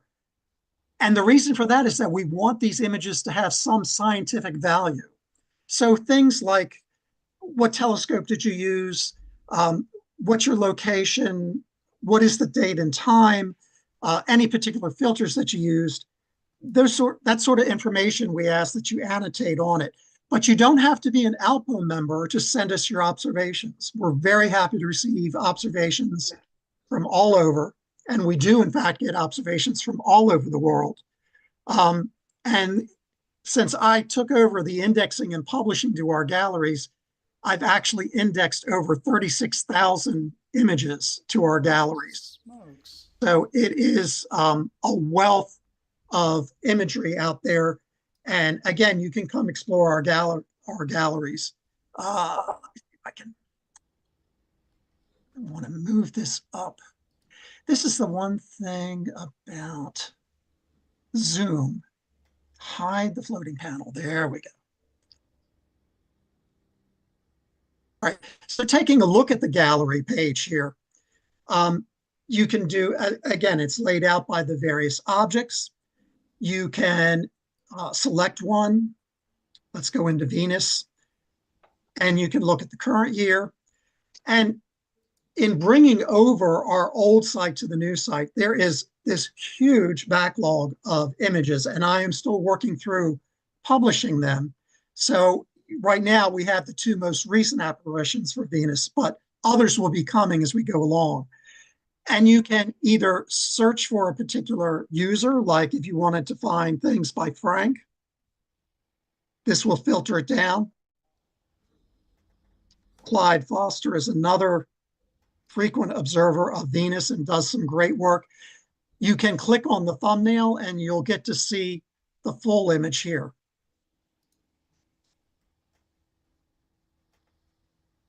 Going back to all the galleries, our comet gallery, which I'm very pleased with, that is a little bit different in that you can begin to type in the comet name. So if we do C2023 A3, is it? Yep, A3. Here is this wonderful comet from the other month. And we've got just tons of great photographs here. Carl Hergenrother, who's our comet section coordinator, does a magnificent job. Every month he publishes a newsletter about what's going on with comets. And again, this is just kind of fun to kind of flip through and look at the various contributions that various members and non-members have made in documenting this beautiful comet.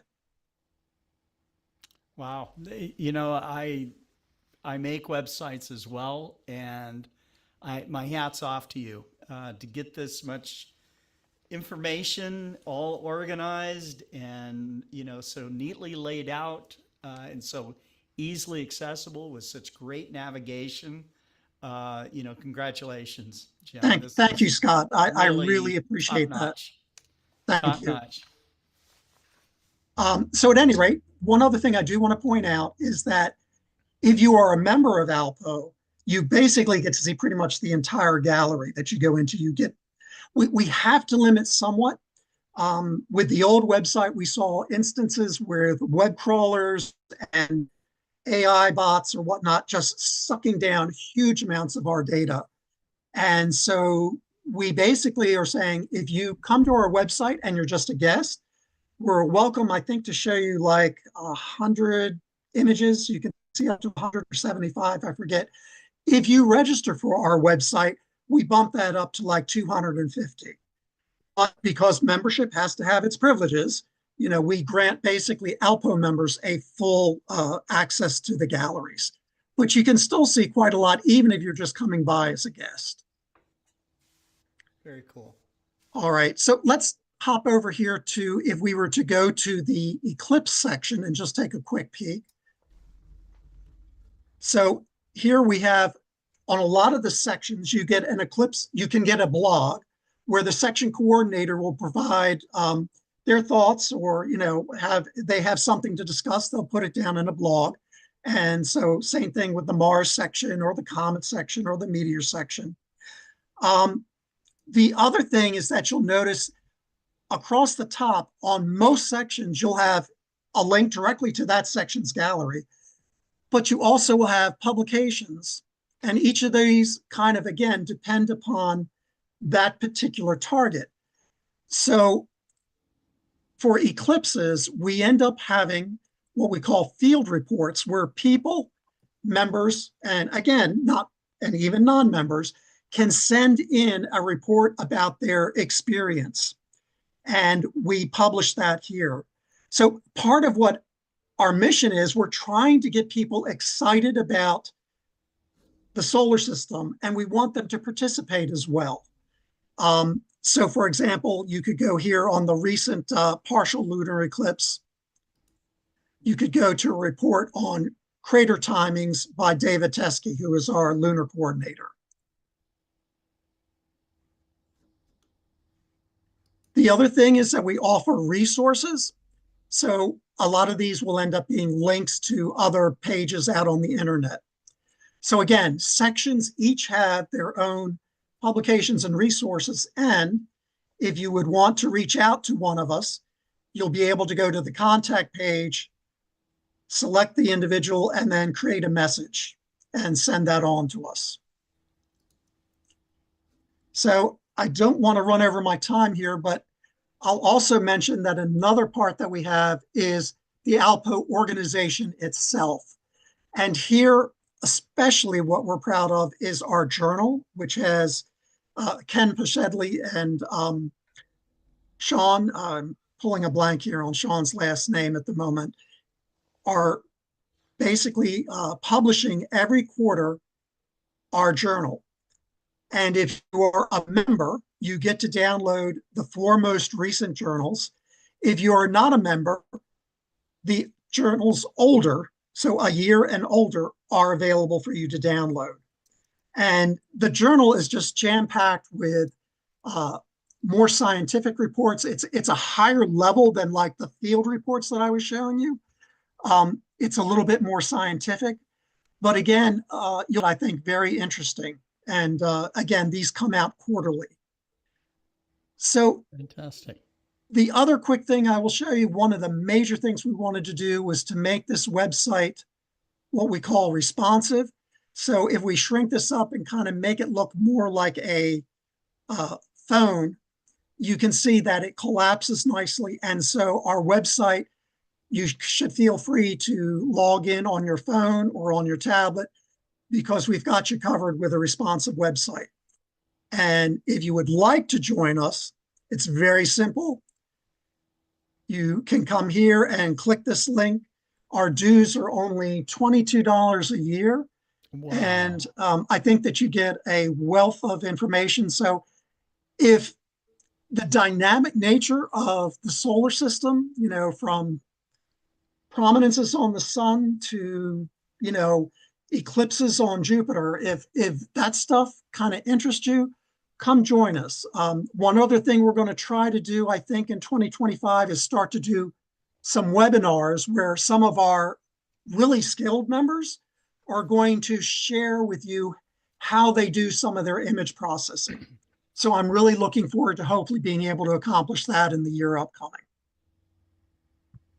And that's an incredible deal, Jim. I mean, you can't even go and get a hamburger and a drink for $22. So, if you love planets, you love the solar system, you should definitely be a member of the Association of Lunar and Planetary Observers. Couldn't agree more. Thank you, Scott. Appreciate you having us this evening. Thank you so much. Thank you. Okay. All right. So we are moving on, and our next speaker is Ron Breacher. Ron hails from Canada, and he's always someone it's so fun to work with Ron, because Ron kind of tunes into our themes extremely well, and he's so knowledgeable about astronomy and astrophotography and all the rest of it. He has every right to kind of be, he could be snooty about it, but the dude's anything but, okay?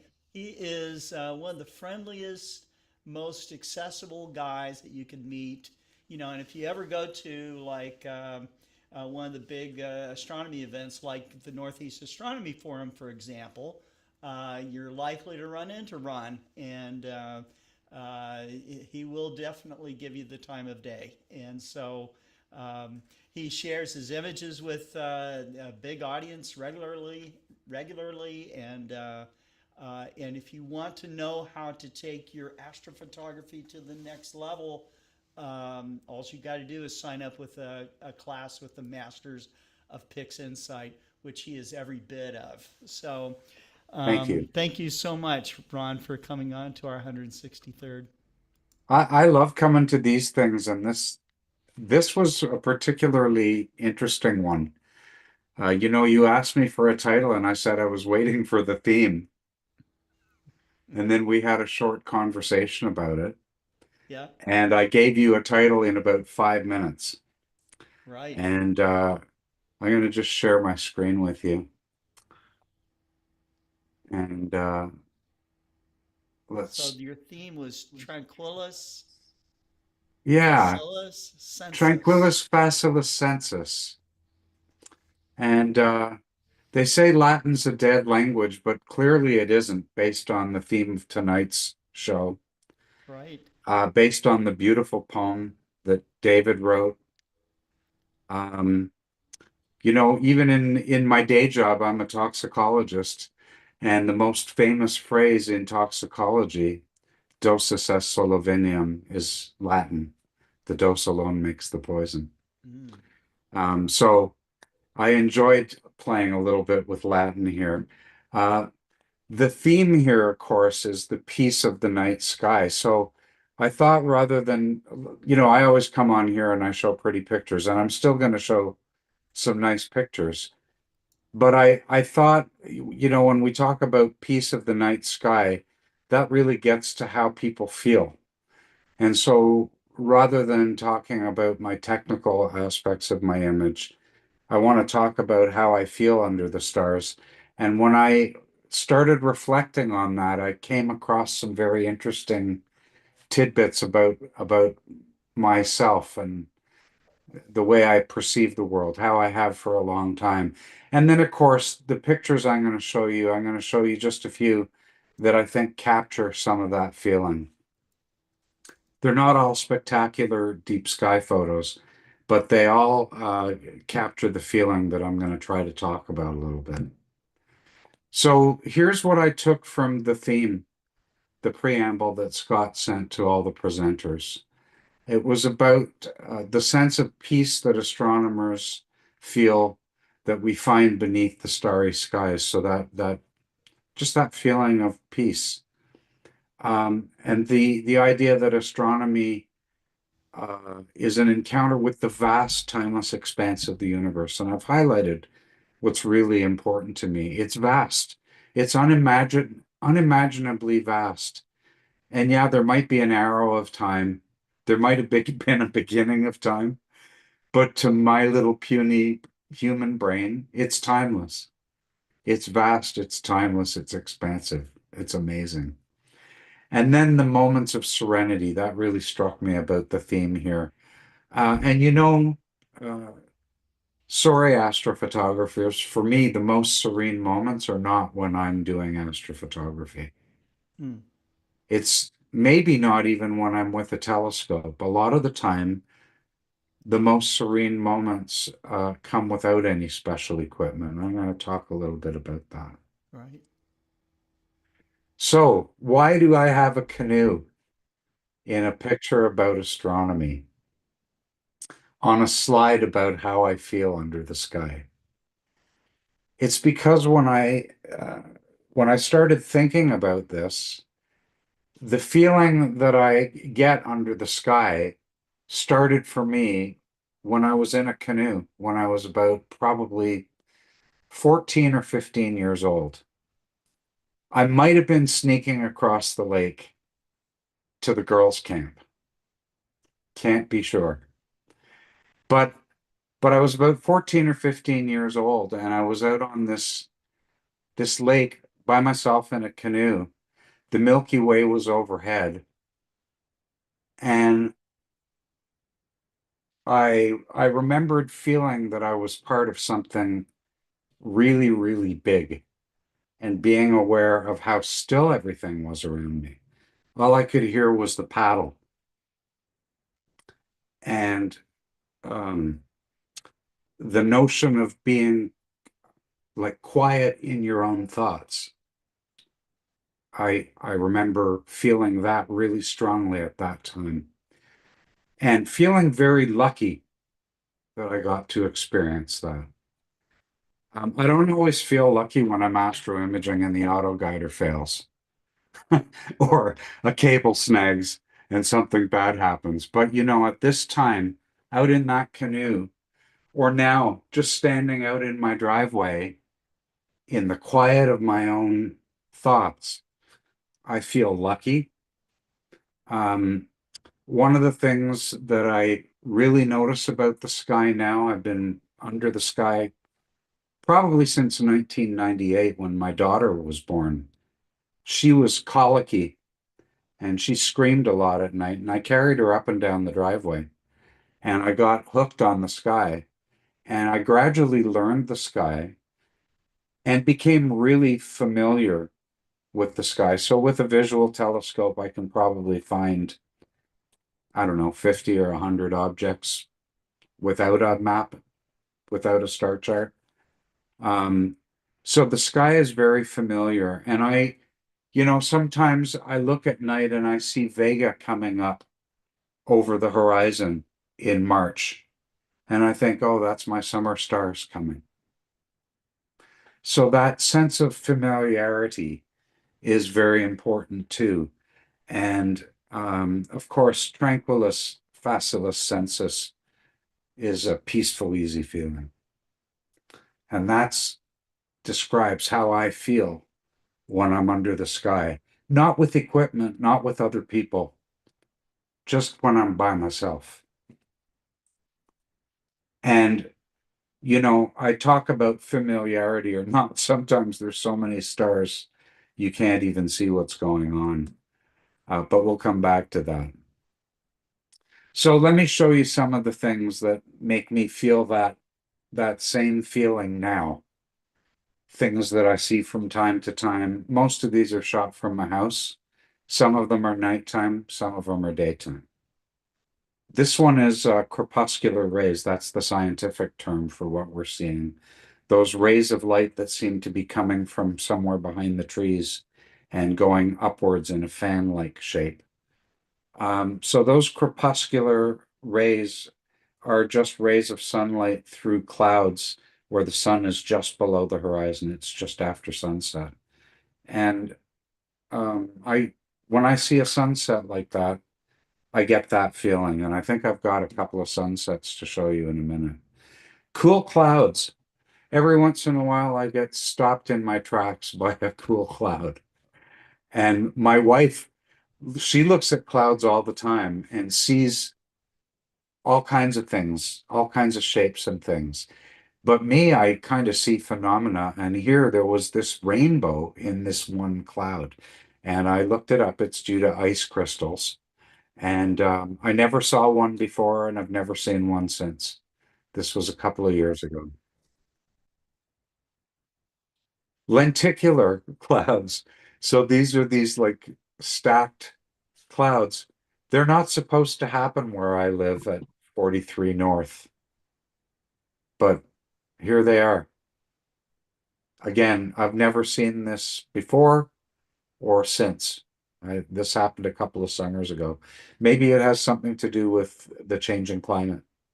Don't know. Maybe the bands with which different phenomena appear is changing. And you want to get a peaceful, easy feeling, come to my place around sunset in the middle of winter. The sun sets just to the right of the right edge of the picture, and it really lights up the clouds with every color of the rainbow. It's kind of interesting because during the day, other than the bright red cardinal birds, bright red birds, the scene is very black and white. especially on a cloudy day. It's very monochrome. But then at sunset, you can get it lighting up like this. And that gives me that feeling when I see a sky like this. My wife and I stop whatever we're doing to see these things because they're so ephemeral. They come, they go. By the time you get to the window or to the door to see it, it might be gone. October 10th, we had the best aurora show that I've seen since March 2004. So in March 2004, we had a similarly intense show. But in March 2004, most of us didn't have cell phones with cameras. I think some of the cell phones were still plugged into your car at that time. But at any rate, now we have cell phones, and all of these were taken with a handheld iPhone steadied up against the roof of my car. And so these are two around 10 p.m. And this was straight overhead. This was an all sky aurora. Just incredible. Look at that. And I don't know if this qualifies for peaceful, easy feeling. It was kind of exciting now that I think about it. It was changing all the time. And it's the kind of thing, it's like when you're under a really, really still, quiet, dark night and you see a shooting star, a meteor. Oh, yeah. And you feel like you should hear something, but it just stays, deafeningly quiet. It's crazy. The moon, of course. Now, I don't take a lot of photographs of the moon, but it's been known to happen. I mean, it is in my sky 2 weeks of every month. You have to get good with the moon. And, standing, again, taking me back to that canoe, it was often a moonlit night when I'd be out on the water. And you definitely get that feeling that you're part of something really big. Venus at sunset. So this was taken on a beach in Costa Rica. And I think 10 minutes later, we had a nice zodiacal light show slightly to the right of where this photo was taken. But again, tropical beach, sun setting, Venus in the sky, every color of the rainbow from red all the way up to that beautiful indigo. That gives me that feeling too. I got to see 2 of these, and this one was on my birthday. Again, I don't know exactly why I put this in here, because I did not have a peaceful, easy feeling when I took this picture. And I guess I put it in here so I could tell you that. I mean, it's a nice shot and everything, but I almost missed seeing the transit because I was so busy trying to photograph it. Fortunately, I did not do that at the eclipse. I knew that hundreds of people that I know were going to be taking superb images, and I just enjoyed it because I'd never seen one. So, I talked about familiar skies. Skies can be familiar where you are, but then if you go to a dark sky, you can get lost in the stars. There can be so many you can't even recognize the patterns. But I've gotten really pretty good at recognizing my friends in the sky. And one of the things that I know now as a result of my astrophotography, when I look at Leo like this with my naked eye, I know that in that lower leg, there's some galaxies. I can even catch them. They're in this picture, right? They're right in this lower leg here. And I can capture them there, so I can go back with my big telescope. Get them there. That's kind of cool. And when I go outside by myself with my I will. binoculars. You know, everybody's gone to sleep. I can pull those little galaxies in my binoculars. I know exactly where to look now. Halfway through that hind leg of Leo. I can find them in my binoculars, but when I find them, my mind's eye sees this picture. Mm-hmm. So that's kind of the cool aspect of the astrophotography. And of course, you know, the Pleiades, same thing. When I look at the Pleiades, I don't see all of this faint nebulosity that my picture sees, but it's just as beautiful. It's just like somebody spilled a bag of diamonds on the ground. And the Pleiades, looking at the Pleiades with binoculars, that really does give me that peaceful, easy feeling. And sharing that feeling is also really makes me happy, really makes me feel good.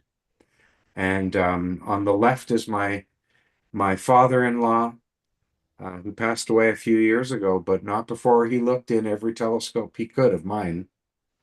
And then, you know, sharing with kids this summer, looking at the sea star. The sea star's right over the coffee cup, protecting my coffee cup with the sea star as opposed to the other way around.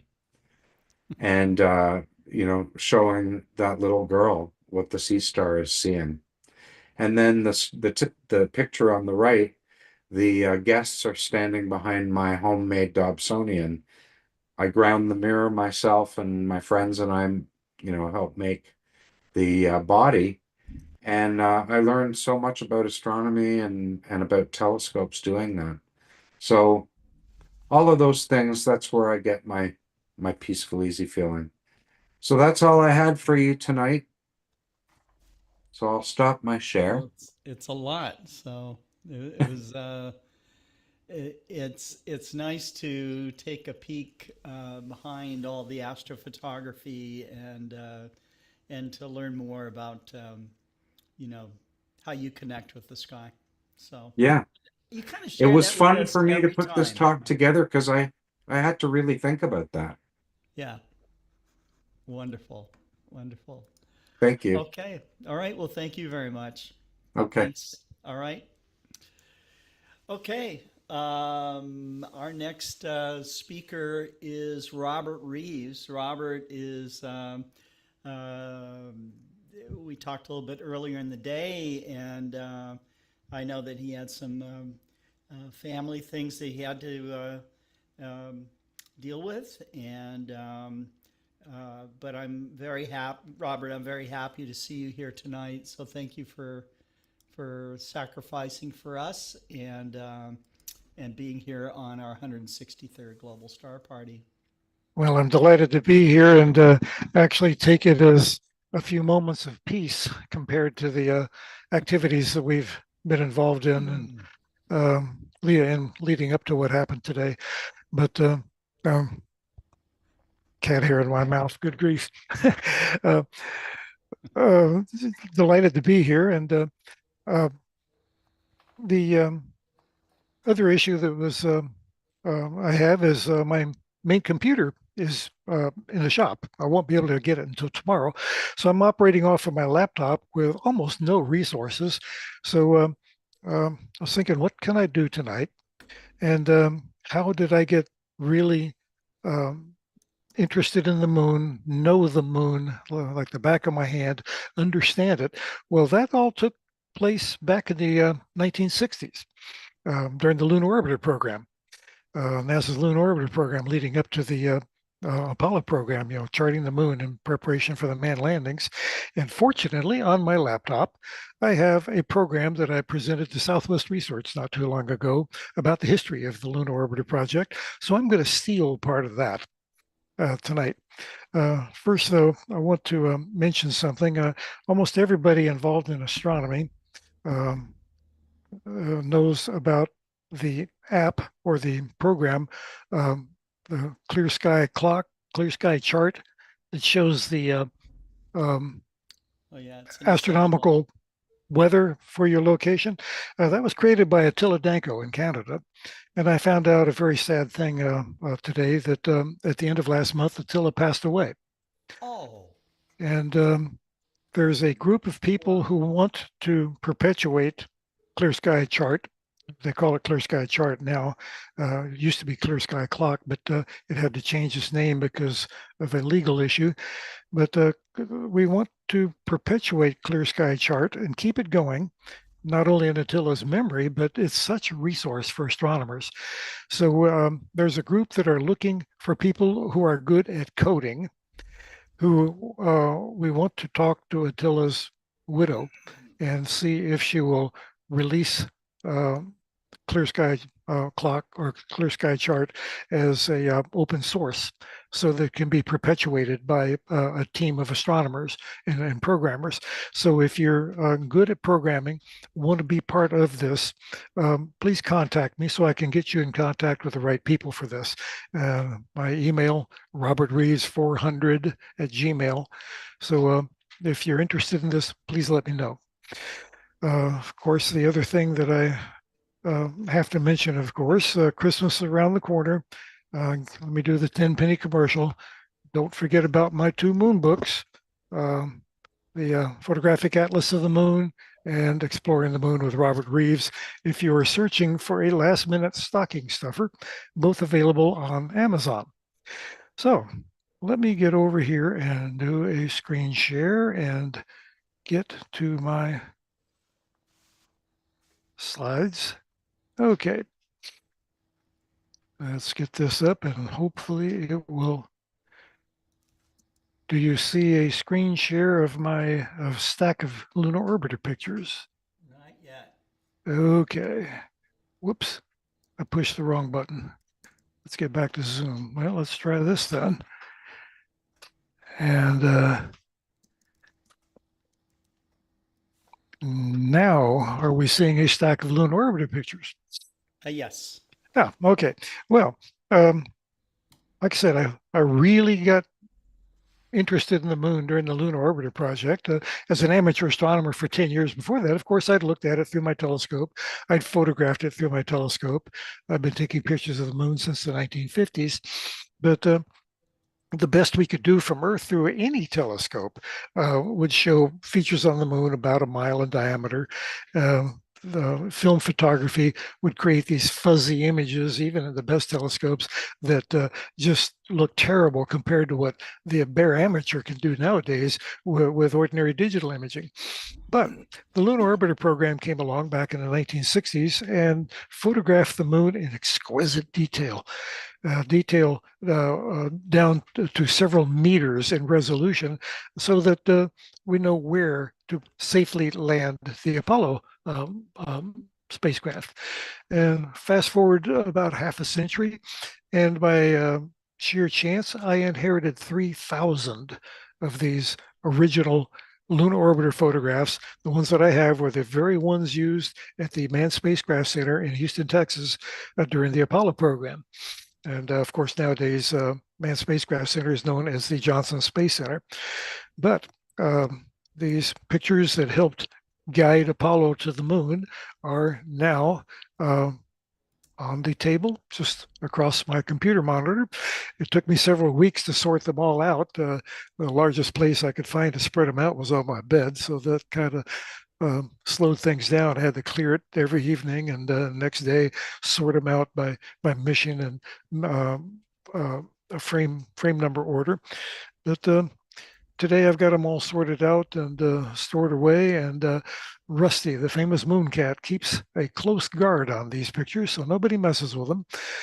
And in the meantime, I've had an awful lot of fun talking about the Lunar Orbiter project to everybody. And so we're going to jump through many. I'm trying to figure out how to do this. Nope, it's not working that way.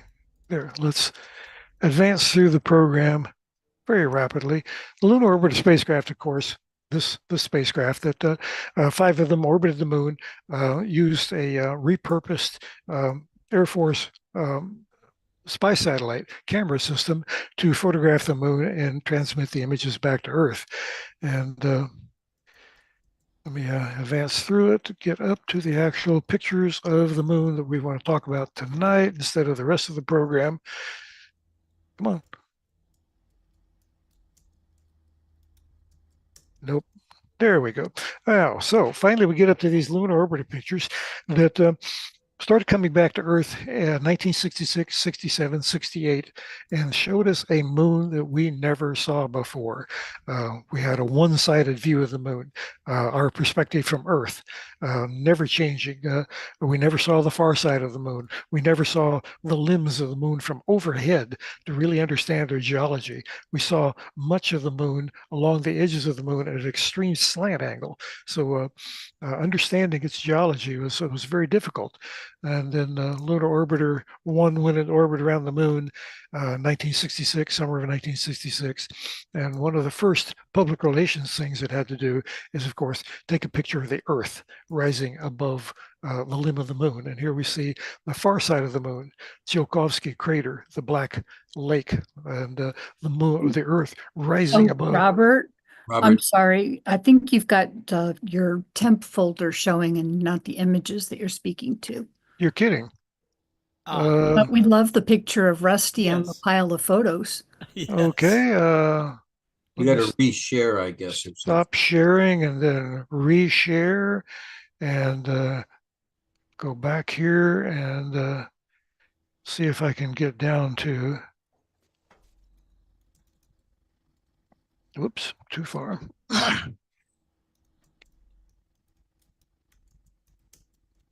Okay, is it still the folder or is it showing the actual? It's a This is folder. a stack of pictures. Nuts. How do I do this? We've run into this issue before.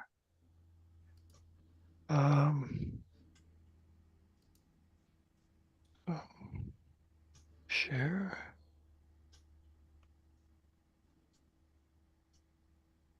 Okay, Earth with moon. There we go. Very We good. finally got it working. Yeah, every time I get on Global Star Party, it's like a roll of the dice. Will my show work properly or not? But anyway, like I said, first thing NASA had to do is this PR photo, the Earth rising above the moon. And this just absolutely captivated the public. First time the Earth had been seen from the moon, from far out in space. Astronauts, of course, are taking pictures close up from Earth orbit, but never see the entire globe. So this was a revelation, this back in 1966. And then as more and more of the moon was revealed by Lunar Orbiter to release to the public, we saw things that were impossible to see, the backside of the moon. The Russians had photographed it in 1959, but it was such a blurry, fuzzy picture. Basically, all you could do is establish that the moon was round. Details on the far side were few and far between in those early pictures. Now Lunar Orbiter was scratching the surface down to the tiny craterlet level. And whoa, didn't mean to advance that fast. One of the things Lunar Orbiter 2 did was turn over on its side and photograph the limb of the moon, not straight down like it's doing mapping of the Apollo sites, but tourist pictures, so to speak. And they returned this picture of Copernicus crater. This is looking from the south toward the north because we see the figure eight shape of Fouth and Fouth A about mid-picture and Copernicus beyond it. So we know we're looking north. And then a high-resolution image of the same area looking into the depths of Copernicus crater from the edge, a slant, looking at it from an impossible view from Earth. We see Copernicus from straight overhead. And here we see the depth of the walls and the mountains in the middle of the central peak, a view of Copernicus that humanity had never seen before. And this was dubbed the picture of the century by the press. And it, again, a sensation. More slant views from Lunar Orbiter. We're looking at the Marias Hills. And we've seen Marias Hills on Oceanus Procellarum for centuries. This little dimple-like volcanic domes splattered across Oceanus Procellarum. And here Lunar Orbiter finally gives us close-ups. We get to see the shape and the formation and understand that these are small shield volcanoes on the moon. Some of them are cinder cones, but others are small shield volcanoes, very shallow, spread out, kind of an analogy of the Hawaiian Islands protruding up out in the Pacific. And an overhead view of the Marias Hills in detail that we could not get from the Earth. Now remember, this is 1966, 1967. These are utter revelations, even to the professionals. We had never, ever seen the moon with such clarity to understand the dynamics of its, the volcanism on it, how it came to be, how the forces, impact forces and the volcanic forces modified the moon. This was a moment where everybody in the world who had any kind of interest in lunar geology, lunar astronomy, were all learning together at the same time as these magnificent images were being shown for the first time. Now, we've all seen the Alpine Valley extending through the Alps Mountains near Plato Crater, but very few people up to that time had seen the rill running down the middle of the Alpine Valley. At the time, I had a 4-inch Criterion Dynoscope, 4-inch f10 reflector, and it would show me reasonably good views of the moon, but I never knew that rill existed. This image came out while I was actually in the Navy. I was no longer at home playing with my telescope, but I was dumbfounded when I saw this image released. At the time, I was stationed at the Yorktown Naval Weapons Station, just down the road from Hampton, Virginia. In Hampton, Virginia is where the Langley Research Center is. The Langley Research Center managed the Lunar Orbiter project. So Lunar Orbiter was in the news all the time. So whatever Lunar Orbiter found, the local papers were all over it. Finally, we get down to the real moon that Lunar Orbiter was studying, the actual close-up surface of the moon where the astronauts would land and walk. What was the flat surface like? We figured it to be very heavily crater pocked, and sure enough, it was. The smaller the crater, the more numerous. So I mean, you can get down to the point where you're on your hands and knees on the moon looking at it with a magnifying glass and seeing tinier and tinier and tinier pits. But these images did show there were sufficiently smooth, flat areas that Apollo could indeed land on the lunar surface. Another far side view, the broad expanse, circular expanse of Mare Ingenae, the Sea of Ingenuity on the far side of the moon, and the figure-8 shape of Van de Graaff crater right next to it. An object we see from the Earth, the Triesnecker rills, very close to the center of the moon, but in exquisite detail, looking right at the center of the K, where the rills break up and form this kind of enlarged letter K. The Rainer Gamma on Oceanus Procellarum, a very unusual albedo feature. It's not a depression, it's not a hill or a mountain, it's just a different color region, very light colored instead of dark like the rest of the basalt. And we see the circular head of it off to the left, and then extending up off to the upper right, the tadpole tail extending out from it. So as we look at it from the Earth in a backyard telescope, it looks very much like a frog tadpole. And then here we're tempted to think that we're looking at Copernicus crater again, that picture of the century that I mentioned. But no, this is actually Theophilus crater over by Mare Nectaris. And just above it on the horizon, Theophilus and, okay, I'm getting brain dead here. Crater names that I've known all my life. That one vanished from my head just when I needed it. So we'll move on. It's been a very long, hard day. Like you mentioned, a funeral for a very dear loved one, and it's essentially drained everything I've got out of me. So I'm just very grateful for a few moments of peace where I can talk to my friends about something that I love and get this out of my mind. But here we go. We're looking at Hortensius crater, which is just west of Copernicus crater. And the features of interest just above Hortensius, notice the little dome-like structures with the little caldera right in the middle of it. The Hortensius domes, more lunar domes, volcanic shield volcanoes on the moon. And Kepler crater from a slant, a view we cannot see from Earth. We see Kepler from almost overhead. It's a ray system splattered out kind of like a ninja star. But here up close, the rays are not that obvious.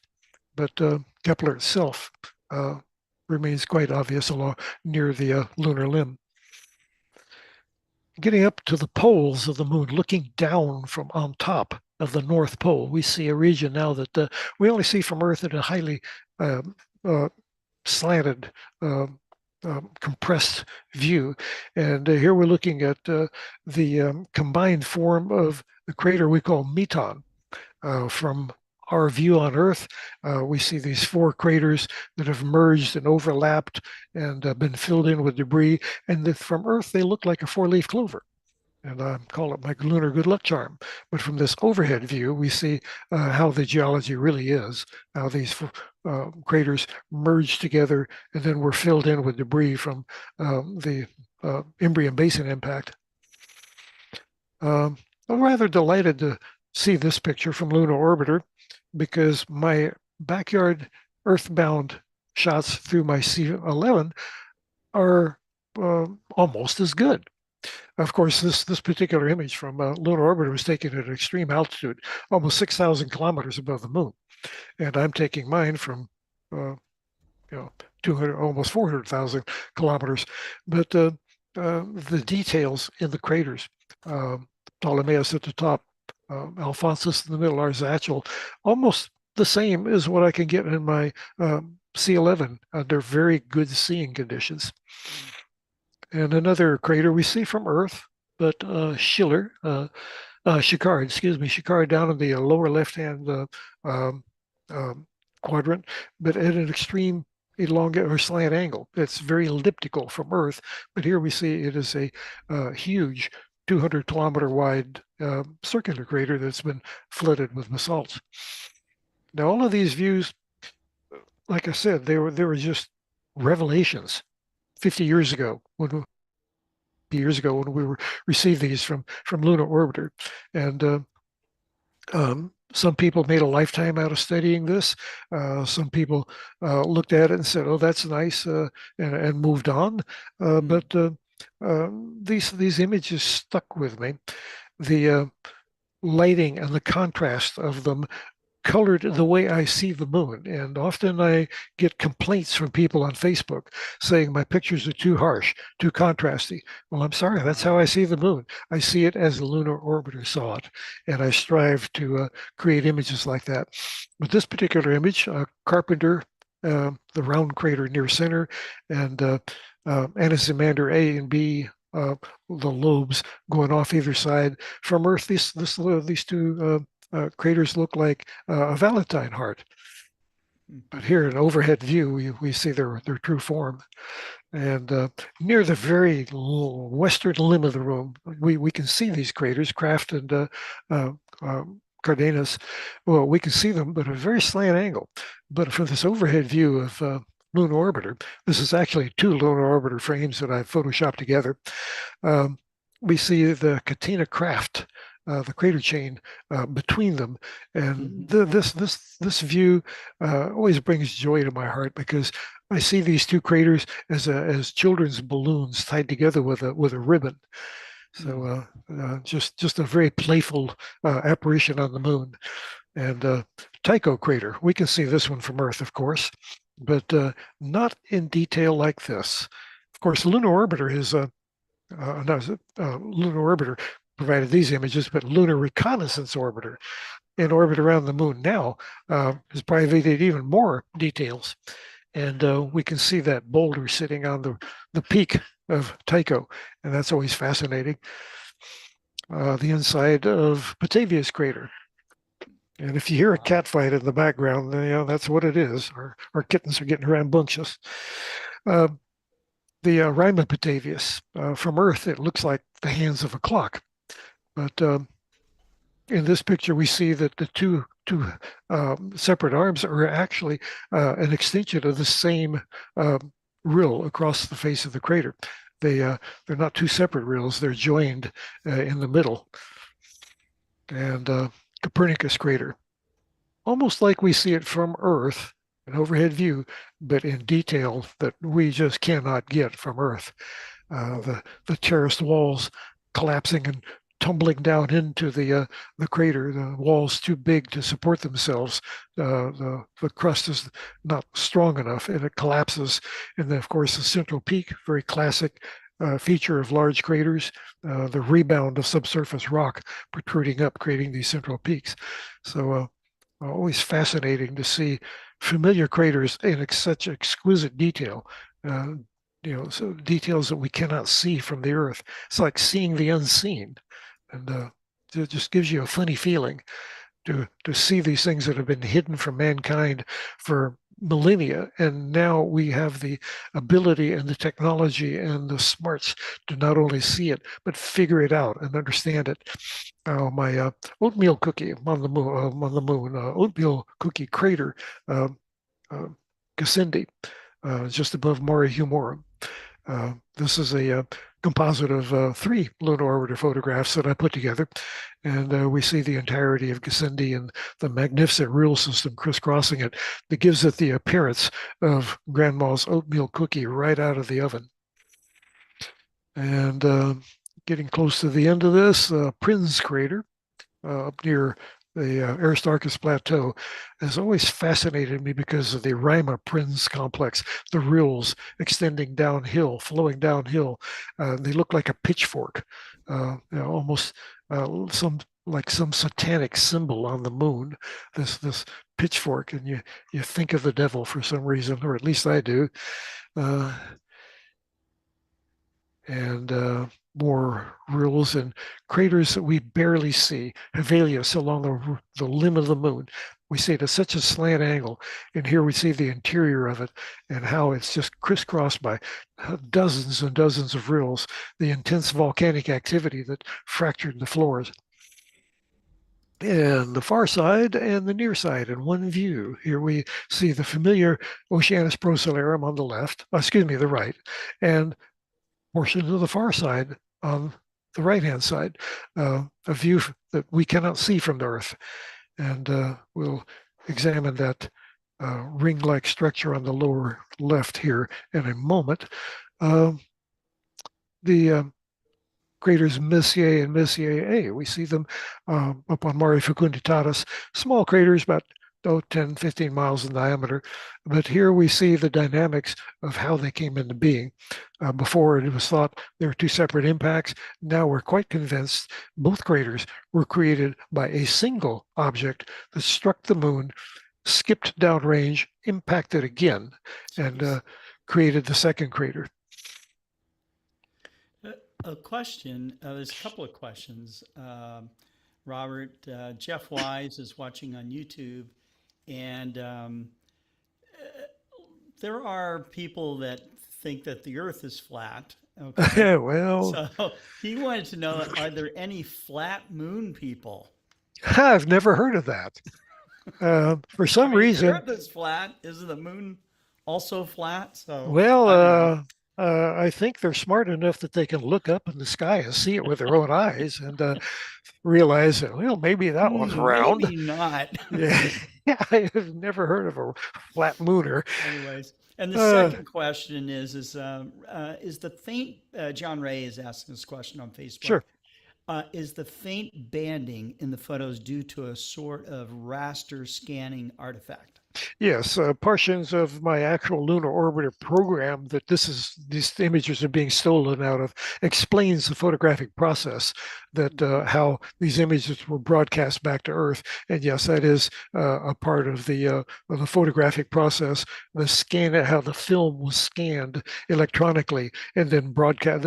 These images are not TV images; they're actual photographs that were developed on the spacecraft, scanned electronically, and beamed back to Earth line by line, and that's what creates the stripes and the varying densities of adjacent banding of the images. But to not run too long here and get going, finally, last couple of pictures, the Aristarchus crater and Shorter's Valley seen from overhead. We enjoy Shorter's Valley in our telescope, this massive rill that once flowed molten lava onto Oceanus Procellarum. And oops, sorry, one more picture before I get to the end. Hadley Rill, well known from spaceflight enthusiasts as the landing site of Apollo 11, Apollo 15. Apollo 15, Dave Scott and Jim Irwin landed the lunar module Falcon, not Eagle, Falcon, on the extreme right-hand side of that sinuous rill. Now we're at the end where I thought I was getting. This one picture sent back by Lunar Orbiter 4 back in 1968 changed our thinking of the moon forever. This is Mare Orientale. We can see portions of it from the Earth, but it's right on the limb of the moon. We can barely see it at an extreme slant, and we only see half of it because the other half wraps around to the far side of the moon, and we never see it from the Earth. But Lunar Orbiter sent back this picture showing the impact ring structure, how these impact rings radiate out from the central impact, each ring being 1.4 times further out than the previous one. And with this single image, we understood the impact nature of what created the basins on the moon that later filled with lava to form the Maria and the face of the moon. Now, Mare Orientale was the last of the great basin impacts almost 4 billion years ago. So it was not obliterated and altered by subsequent impacts. So this one image made everything snap into place, and we could understand the impact origin of the great basins on the moon and how they were subsequently modified by volcanism. And all of these pictures came back in a gush, back 66, 67, 68, and it took a little while to digest them. By the mid-1970s, we had a really good idea about the basic evolution of the lunar geology and the evolution of the face of the moon. Of course, we're tweaking it now. More and more data coming in as more missions go. But a lunar orbiter, these images that came down when I was in my early 20s, back in the 1960s, these are what really solidified our understanding of the moon and made me see the moon as I see it today. So my next slide, yes, my classic one that I always end with, there's much to love on the moon. And I invite you to come out and join me on my playground. So it's been fun. Thank you. Let me stop sharing here and let you move on to our next speaker. All right. This is Ken. May I interject something? First of all, Robert, this is just absolutely great. You and I talked on the phone some years ago, and I would like to add that the Alpo itself, with the various observing sections, the lunar observing section that we have is extremely comprehensive. We have the Lunar Topographical Studies program. That's part of the lunar observing section. We also have the Lunar Domes Studies program, which is part of the lunar section. And Raffaello Lena of Italy, who is active with both the BAA and the Alpo, is our program coordinator for lunar domes, what I call, I guess, failed volcanoes. Yeah. And we also have another program within the lunar section, meteoritic impact studies, which nobody thought would be that active. And now we're routinely getting people sending images and videos. And so what I'm saying is it ties in with your really, really great stuff to show what is on the moon. And if you're interested in studying, if you were inspired by Robert's work here, his pointing out of things, please consider looking into the Alpo. That's it. Yeah, agreed. Yeah, it's fun outfit. I've been recently been contributing to the Lunar Observer, the publication, and having fun with that too. Thank you. Good You bet. job. Okay, Thank thanks, you. guys. Thanks. Okay. So our next speaker is Marcelo Souza down in Brazil. And Marcelo is going to take kind of a mind-bending approach, which I think that when we try to wrap our heads around some of the stuff that really kind of is kind of numbing. Okay, now this subject that Marcello is going to talk about is the fact that there are things that move faster than light, and it has to do with the expansion of the universe. And so Marcello is a cosmologist, and I think he's going to give us a great insight into what's going on with our universe. Thanks for coming on, Marcello. Hi. Thank you very much for the invitation, Thanks Scott. for joining us. It's a great pleasure to be here. I'll try to share my screen now. On a moment. Let me see if it will work today. On a moment. Okay. Something is happening here. I'll share. I have another. Let me see if you work. If the I worked. Because I yeah have many video conference ever work only when I am participating in Global Star Party that didn't work. Let me see if you work.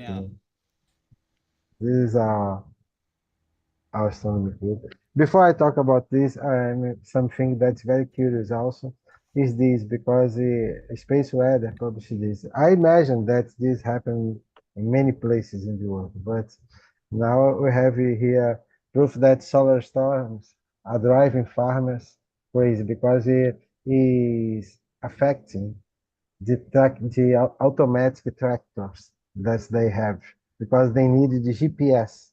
Then during the strong solar activity that you had in May 10th, affect the movement of the tractors. Then, and it happened again in October, 2 days in October. Maybe it's not only this that was affected. Many different kinds of equipment that use GPS and that is an automatic equipment may be happening the same thing.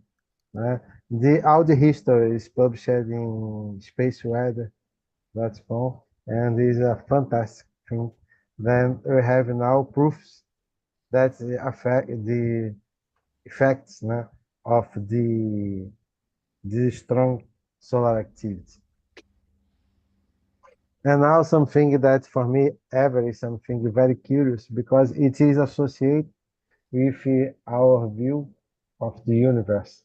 It's the model that we consider that is the best model that you have to understand the universe. That is when we consider that in one moment we have the expansion, the beginning of the expansion of the universe. We call this moment the Big Bang.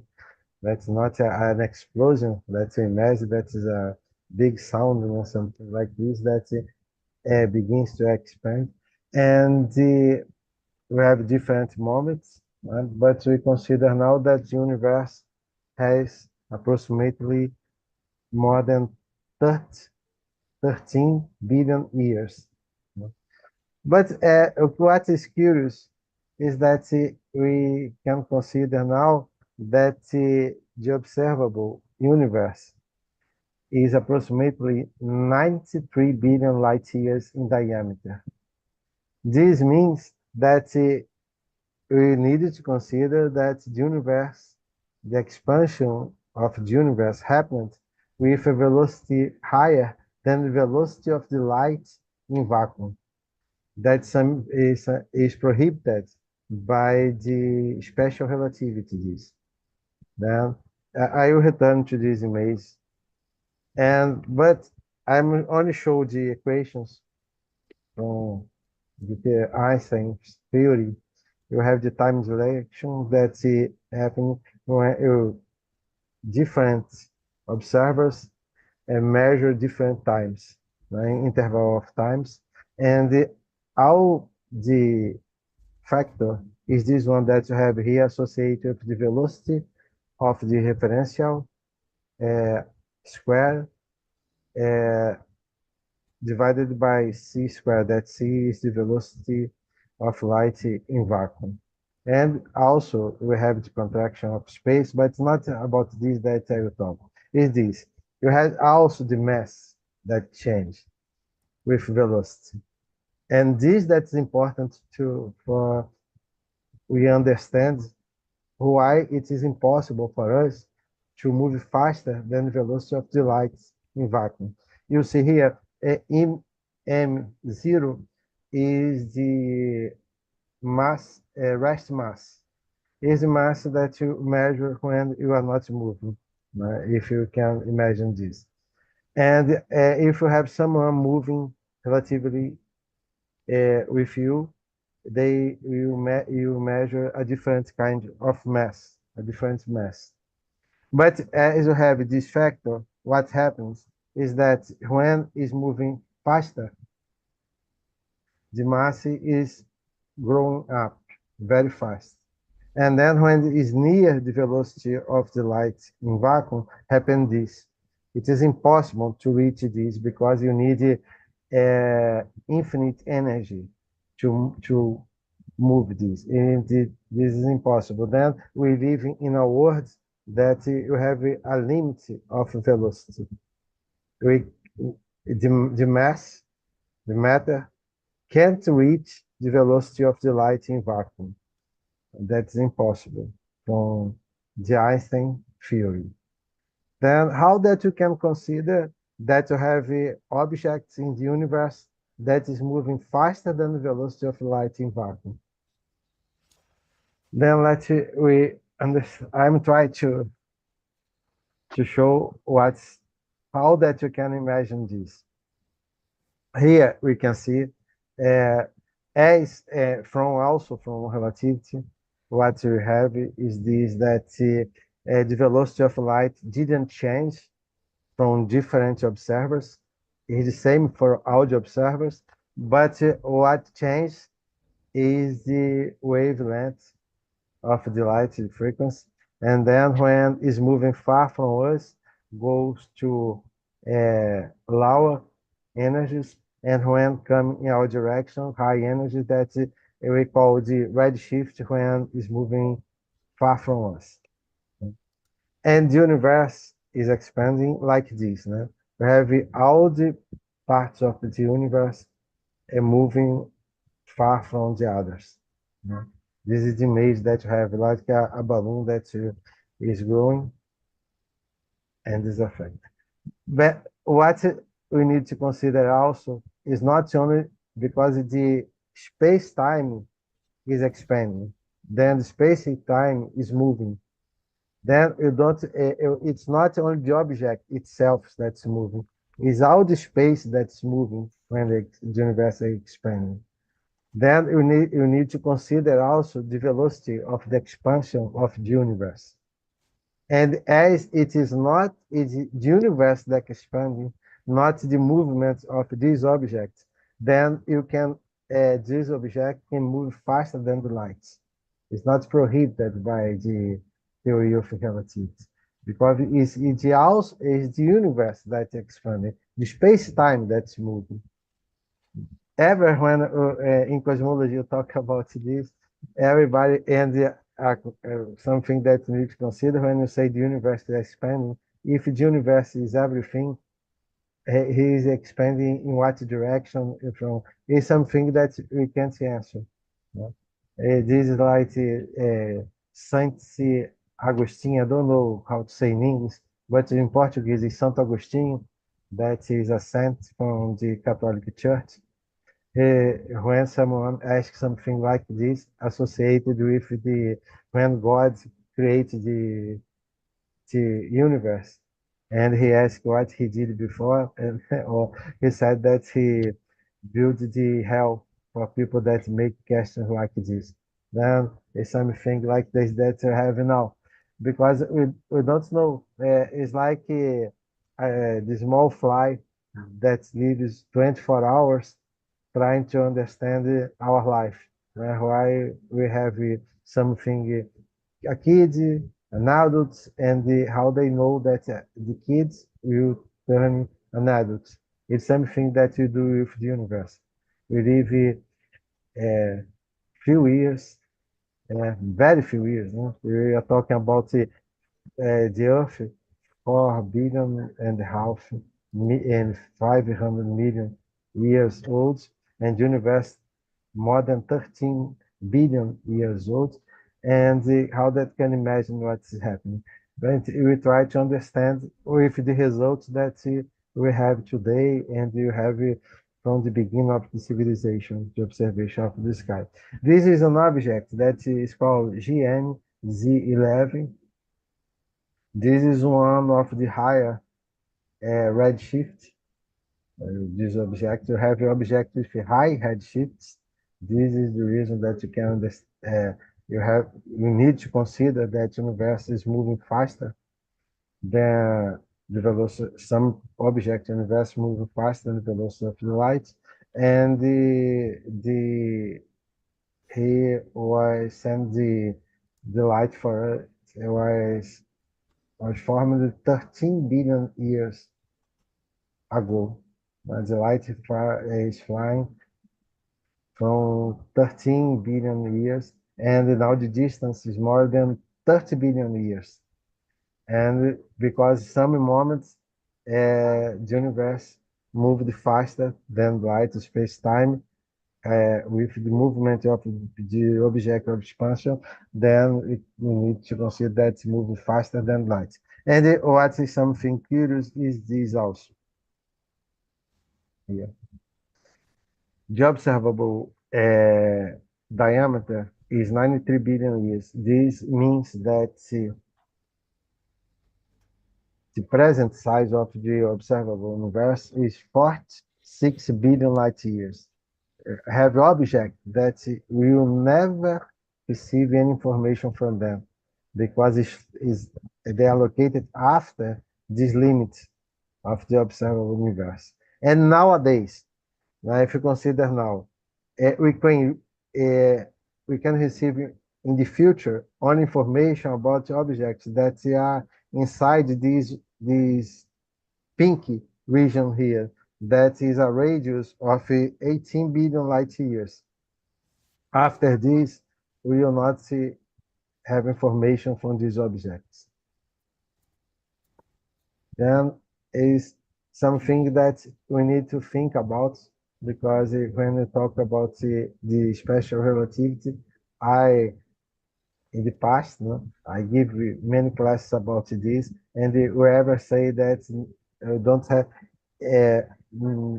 non-objects can move faster than the light in vacuum. But when we talk about the universe, you need to consider different things, and you need to imagine a different situation that is the space-time itself is moving with the objects inside. Right? It's something that is crazy. Right? It's a crazy image that you need to consider. And you have moments that move faster than is moving today. And it's something that is, but it is the best model that we have to understand. Maybe one day everything changed. Right? You have another explanation for what's happening. Now I will talk about the last event that we organized. We organized last week a special event with new technologies that we are using. We received the students in this place, and we are going to organize in this period, because now for us the academic year will begin in February. Now we have holidays in schools. It's the finish of the year. Then we organize events for the public, general public now, not only for the students. Then we have this special place that is a reserve, protected place, and we create a special condition inside this room associated with astronomy and space exploration. And we receive students in this space and talk about astronomy, astronautics, have using all these resources now that are available. And when possible, because now during summer it's different where many people imagine, because here in Brazil rains a lot during summer.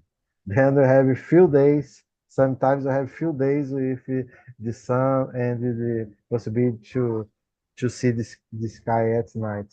But we ever try. And this day it was fantastic because it was possible to organize the solar observation with the students. And now we are organizing our seventh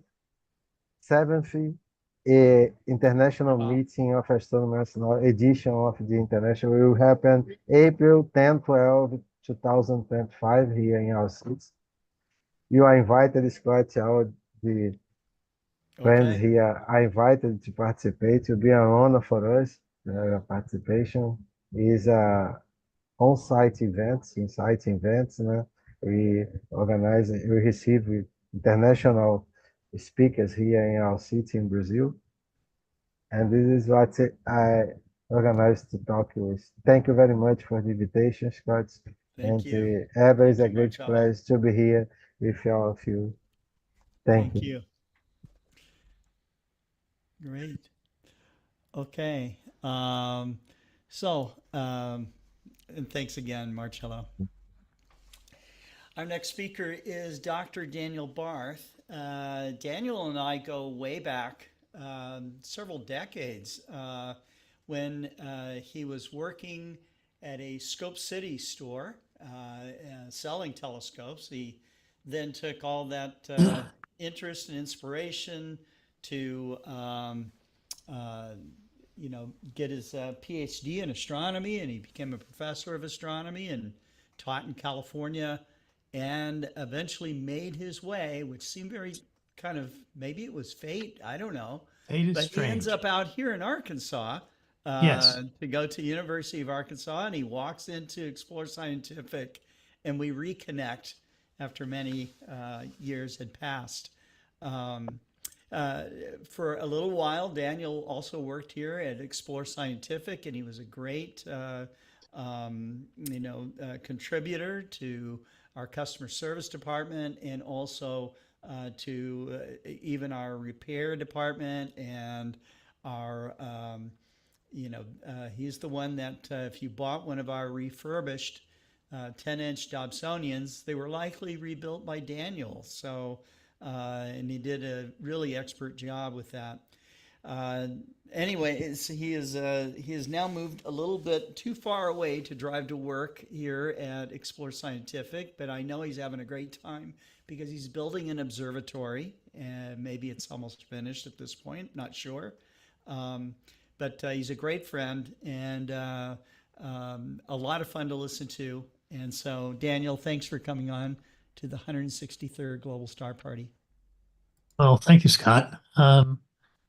It's really nice to be back, and I'm having fun with the observatory project, trying to see if I can how I'm supposed to do a share my screen. Oh goodness. You got two screens up? Yeah,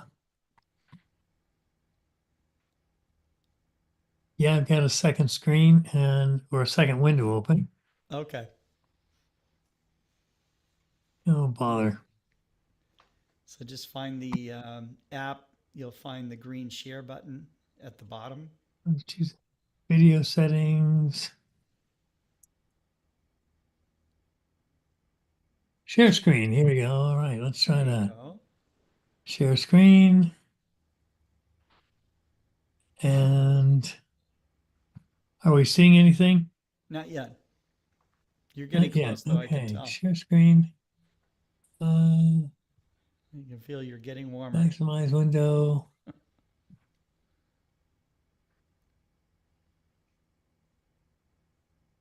Share individual window. Okay. So I'm not successful. Where's a 12-year-old when you need them? Okay, so all of you who have felt clumsy on Felt the frustration of trying felt to the share something on frustration Zoom. of It's happened to everybody. and this used to be easy because I did this in class all the time. All the time. That's right. I feel your pain. I've been there. Okay, audio. We've I'm all been seeing there. video settings, share screen, There's advanced. like little icons at the bottom, right underneath the. Okay, And there should be like a share. Here we go. It's a green one says There you go. share. There you are. Lovely. And I'm going to pick this one and share. And There here we you go. are. Yep. Okay. This, friends, is the telescope that we're going to be putting back into service. And Nice. with the observatory project. Look at that thing. And It's huge. there's always been the question of why don't you get a dome? And this maybe answers some of those. This is the Apomax. It's a 133 millimeter aperture. It's an f12 system. So that OTA is basically 2 meters long, 7 feet for all of us in the States. And you can see that the center of motion up here is somewhere up almost 7 feet off the ground. And so if you're going to have something like this in a dome, it takes a large dome and it occupies the space of even like a 2.7 meter dome, which is why we're doing the rollout system, where this will be stored in its most compact form into a shed. And then when it's time to use it, it will roll out onto a platform into a pre-positioned spot where it will be lined up and ready to go. So that will be exciting, and we're looking forward to that. We did all the contractual details for the storage building on the slab, and that's supposed to be delivered and installed sometime before Christmas. So I should have a functional observatory, and then it's just up to me to get all the dolly-based platforms built. And this telescope here, the electronics and the motors on here are almost 30 years old. So we're looking at rebuilding that or replacing them with a new mount. So that's where the observatory adventure goes, and that will be exciting. So I was interested in the piece Under the Stars, and I got to say that a lot of times one of the most fascinating things about teaching introductory astronomy, and some of us know this, a lot of us who do outreach know this, you go out and literally at times the experience brings people to tears. They go out and they look at the sky and they see it, and they find peace or stimulation, some of them. But sometimes the meaning goes deeper, and sometimes you help people find meaning there. More than 20 years ago, teaching high school at that time, two of my teacher colleagues in the school, each had children who were in high school there at the time. And both of these young people a young guy and a young gal passed through my classroom, and they took many of our, most of us saw them. And these two fell in love and got married shortly after graduation. And they had a first child, but unfortunately, there were severe medical problems, and the first child did not live very long, just a few days, passed away. My colleagues, who were the grandparents, were obviously very distraught. And this happened. The baby was born in October and buried in November. And so Christmas time comes around, and my colleagues come to me. Dan, you're the astronomy guy. We want your help with this. Okay.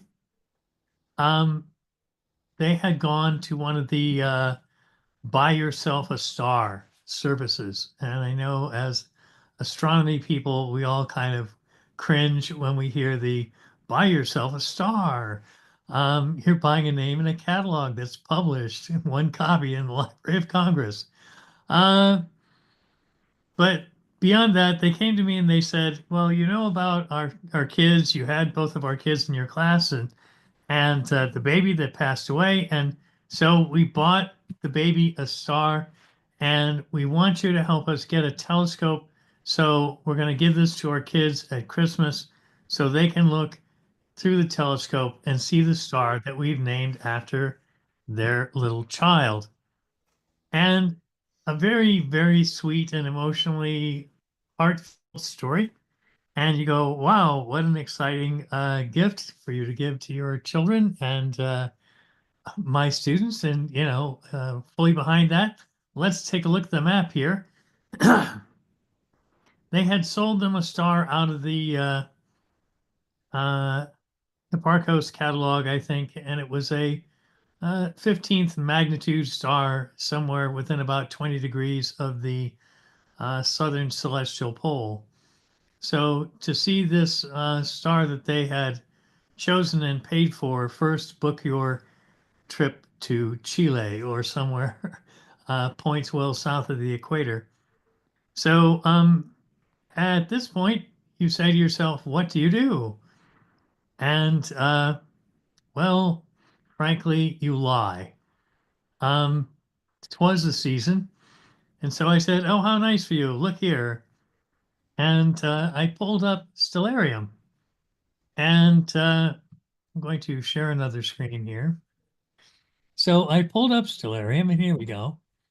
And I said, look at this. It's right up next to the North Star. And I said, next to the North Star, there's this pair, this double right here. And that's your star. And that bigger one, that's your child. And the little one, that's your grandchild. And I said, you can see this with any small telescope, and you can come along anytime we're out because this is up all year long. And so I showed them how to find the North Star with Ursa Major, the Big Dipper, and with Cassiopeia. And I said, with one of those two, you can find the North Star. And if you're looking at the North Star, you're looking at your special star. And that's the star that's named for your grandchild. Wow. Was it true? Well, it was as true as the book that's published somewhere in a dusty closet that has their grandchild's name on a 15th magnitude star somewhere down near the South Celestial Pole. Is it true? In their hearts, it's true. And at that point, you're confronted with data, and you have data, and then you have the other bit of data which is in front of you, which is here's two of your friends whose children got engaged and then got married and then had a child, and then that child tragically was lost to them. And so was it true? Yeah, it was true. And did I tell them? Never, ever. Never, ever. Are they watching tonight? Maybe. And I would like to think that my my old friends would say aw rather than rats, and and would understand what I did and what I said. When we talk about finding peace under the stars, ultimately we all bring our own meaning. We all bring our own meaning, and I often point out to my science students when we talk about topics which are any lively discussion with young students gets you to the edges of, well, we're not sure about that pretty darn quickly, because they want to know what's inside the middle of a black hole, and where do things go when they fall in, and what's before the Big Bang. And you get to these edge of the universe, edge of reality kind of topics pretty quickly. And you make clear to students that there are things that you believe are true, things that I know in my heart are true, and there are things that I can scientifically prove are true. And one is a much smaller set. The things that are scientifically provable are small, and they're limited by our own technology and our vision and our ingenuity. The sun-centered and earth-centered models of the solar system coexisted for a millennia and a half, almost two. And they coexisted and they fell into and out of favor. But really, there was no data to distinguish one from the other. So sometimes we have things which Copernicus died, I'm sure, certain in his heart that he was right, that the sun was in the middle. Had he ever been able to prove it in his lifetime? No. That would be left to Galileo. And Galileo died being cursed for his accomplishment. He was forgiven. He died a heretic. He was forgiven in 1992, which is kind of fun. We think that God in his heaven was in on the joke and forgave him first. But we find solace under the stars because we bring our own meaning there. And whether we love to look at the moon, or deep sky, or galaxies, or we look at a constellation and say, that's Fred, because when I first saw that, I was with my friend Fred, and I remember Fred, and we bring our own meaning to the night sky. And we bring our own meaning to the eyepiece every time. And when we bring a little knowledge and a little meaning to the eyepiece, we come away with a lot more value. We don't walk up to a very nice, expensive telescope and look through and say, oh yeah, it's the moon, I've seen it. We bring a little more meaning usually to it. you So look we, at the moon and go, wow. yeah. Yeah, one would hope. But to get meaning out of it, to get solace from it, we have to bring some meaning and some understanding to it. So we have to start out with improving ourselves, and then we go look at the sky, and then we are paid back for our sweat and our study, and we are paid back. And again, the coin is that we improve and enrich ourselves. So it's lovely. Yes. Okay. Well, thank you very much, Daniel. Thank you. I noted that the night's running late, but you are an astronomer, and so I appreciate you coming Late on nights. tonight. Late nights are our thing sometimes. Yeah, I'm not even that's sure if right. you all can hear Maybe me. not a Tuesday night. I don't know. Well, I used to listen. I enjoyed the presentation, Dr. Yeah. Barth, to the point where, when I think about being under the night sky, giving me peace, and there are a lot of things Yes. you mentioned just briefly, and Robert's still here. We had all walks of life come up at showing the moon through a telescope. People with, chest out, folks who didn't think we landed on the moon, all sorts of just different beliefs. The one common denominator to what you spoke to at the end of your talk Soon as they looked at that moon, they all dropped that facade and went, wow. Yeah. And the moon, just seeing the moon closer up, pulled them out of whatever shell they'd learned to be in for, how we live life, and genuinely be impressed at something, in this world where being impressed, it's kind of hard to find. Hard. They were very impressed just by seeing, even in my little spotting scope, and I'm still getting, wow, that's amazing. And it just, it just goes to, kind of goes to the power of the night sky there. And so I kind of want to add that too. And Scott just said we're running late, and here I go. I still have a presentation I have to do later. But yeah, just very inspiring. And I get that all the time. I've been the one to say, oh, ho hum, it's the moon. But at the same time, I go, but I'm thankful it's there. And I'm thankful that I recognize that it's there. And sometimes on a cloudy night, the moon is all you've got. And you just have to appreciate. For the hardened astronomers, we have to appreciate the night sky every time you get a chance to look at it. So more on that later from me. But thank you again. And I know Cesar wants to show us the night sky over there because he's got it all set up. I will get out of the way. But really appreciate it, and glad that I jumped in when you were giving your presentation. But before I let you go, Daniel, what gives you the greatest sense of peace in astronomy? For me personally? Yeah. I think part of it for me personally, when I got my first telescope when I was about 10 and the moon program was going on, and looking now and seeing where these adventures were occurring, and it really took me out of my backyard, and it put the universe in my pocket. It really, I can't describe it. It was I looked up at the night sky with a sense of an owner's delight, something, a jewel I possessed and delighted in and wondered at, and that was mine to share, and or not, as I chose, and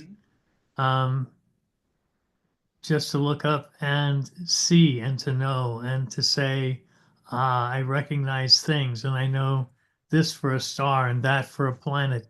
And this is not just a name, it's a world, it's a place. It's not just a thing. It's an entire planet. And so that's driven your whole life. I mean, yeah, here you are. I think we're about the same age, and it's been an incredible ride. So yes. It's not over yet. No. No, it's not. So yeah. But I love your library and your celestial sphere up there, and yes, all of it looks like a moon globe off to the left. So it looks like you're settling in nice into your new place.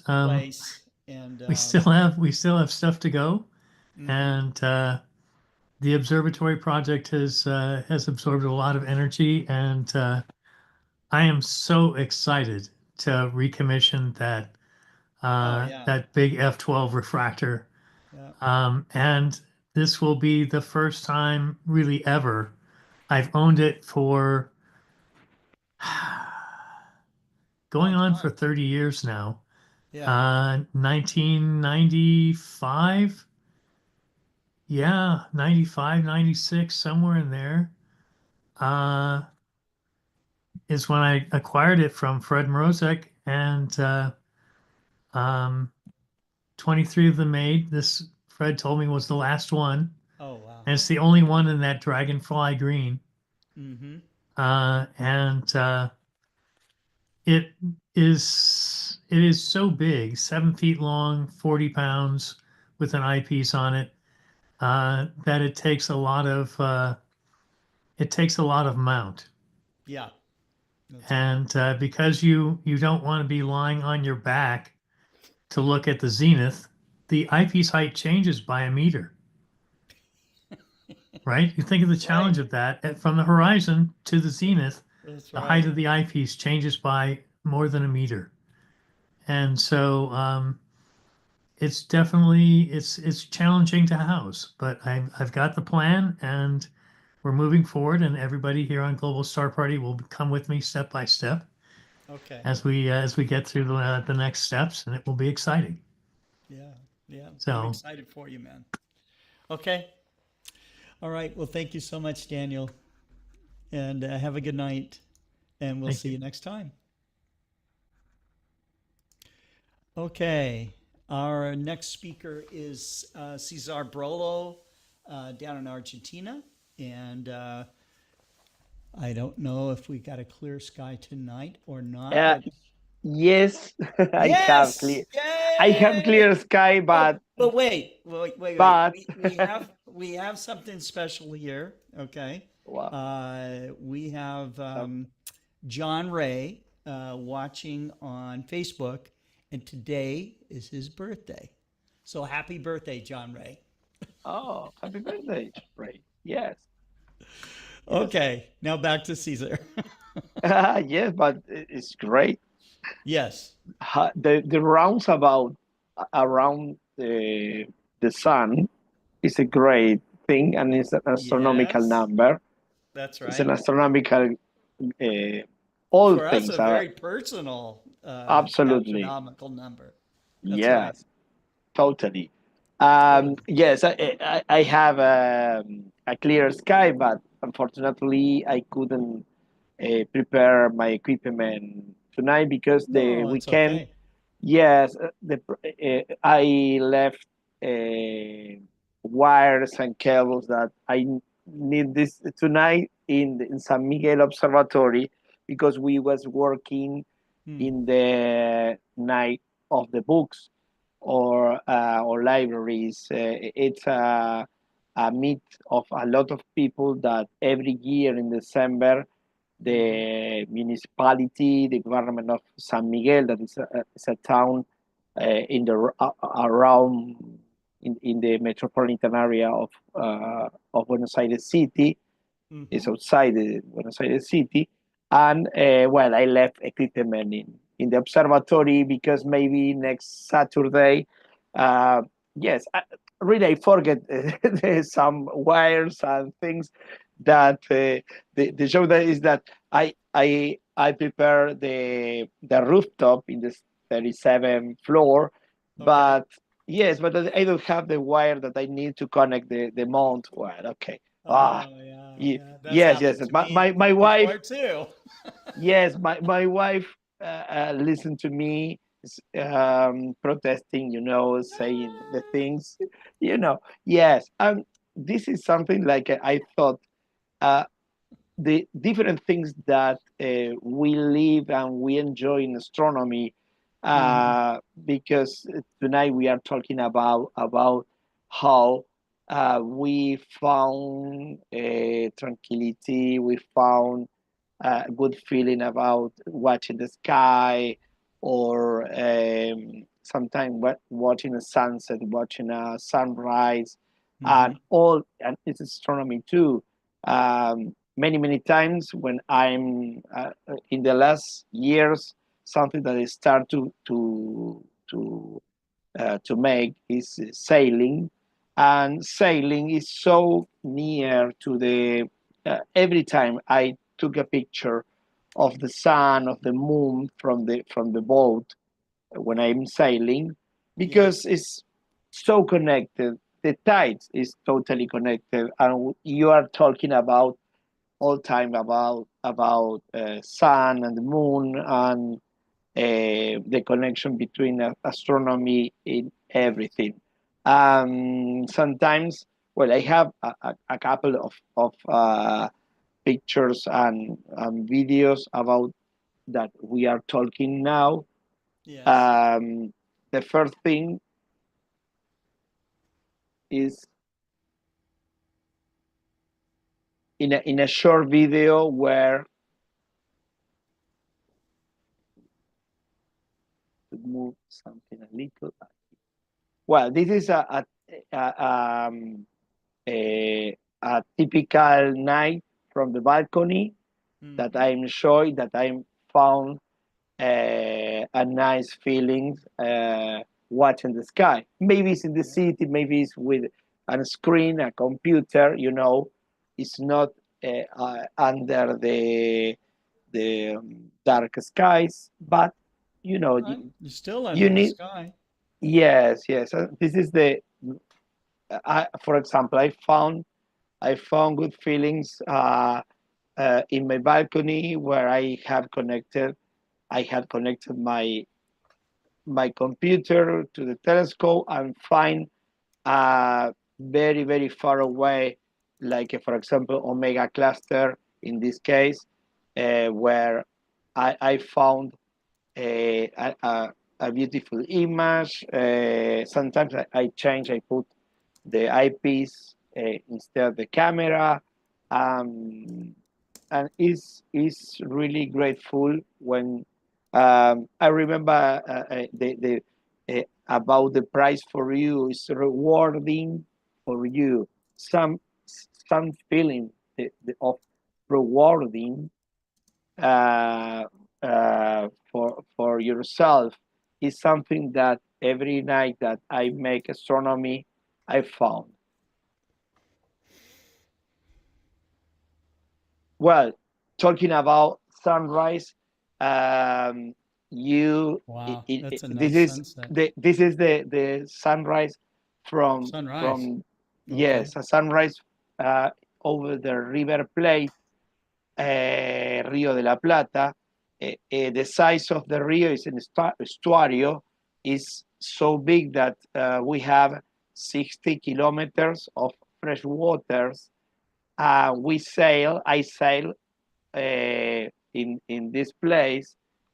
Our port is in the right side of the picture. This is the port, but this is a commercial port. But we have an entrance, a door for to the open to the river, and this picture have the sense of the magnificence of the river, and you have a beautiful a beautiful sunrise, and it's astronomy. It's everything that you can get the feel the moment, feel the sensation, because it's a snap in a few seconds. It's changing because the colors are changing too, and all is about astronomy, science, but you change this in a good feeling, in a beautiful feeling, because it's the natural. In the opposite, this is from my home, from the rooftop of the tower where I live. This is the sunset, very near from my home, normally where I go to make running or bike riding. You have small lakes with parks, like our Central Park in Buenos Aires is in the area of Palermo, very big parks. It's the same kind of thing. In the middle of the city, you have a small oasis, and the people in this area enjoy in this time of summer. Sorry, this is where the sun fall in winter. In summer, of course, that you have another position, and this is the small things where when you watch the different place where the sun falls, where the sun where is the sunset,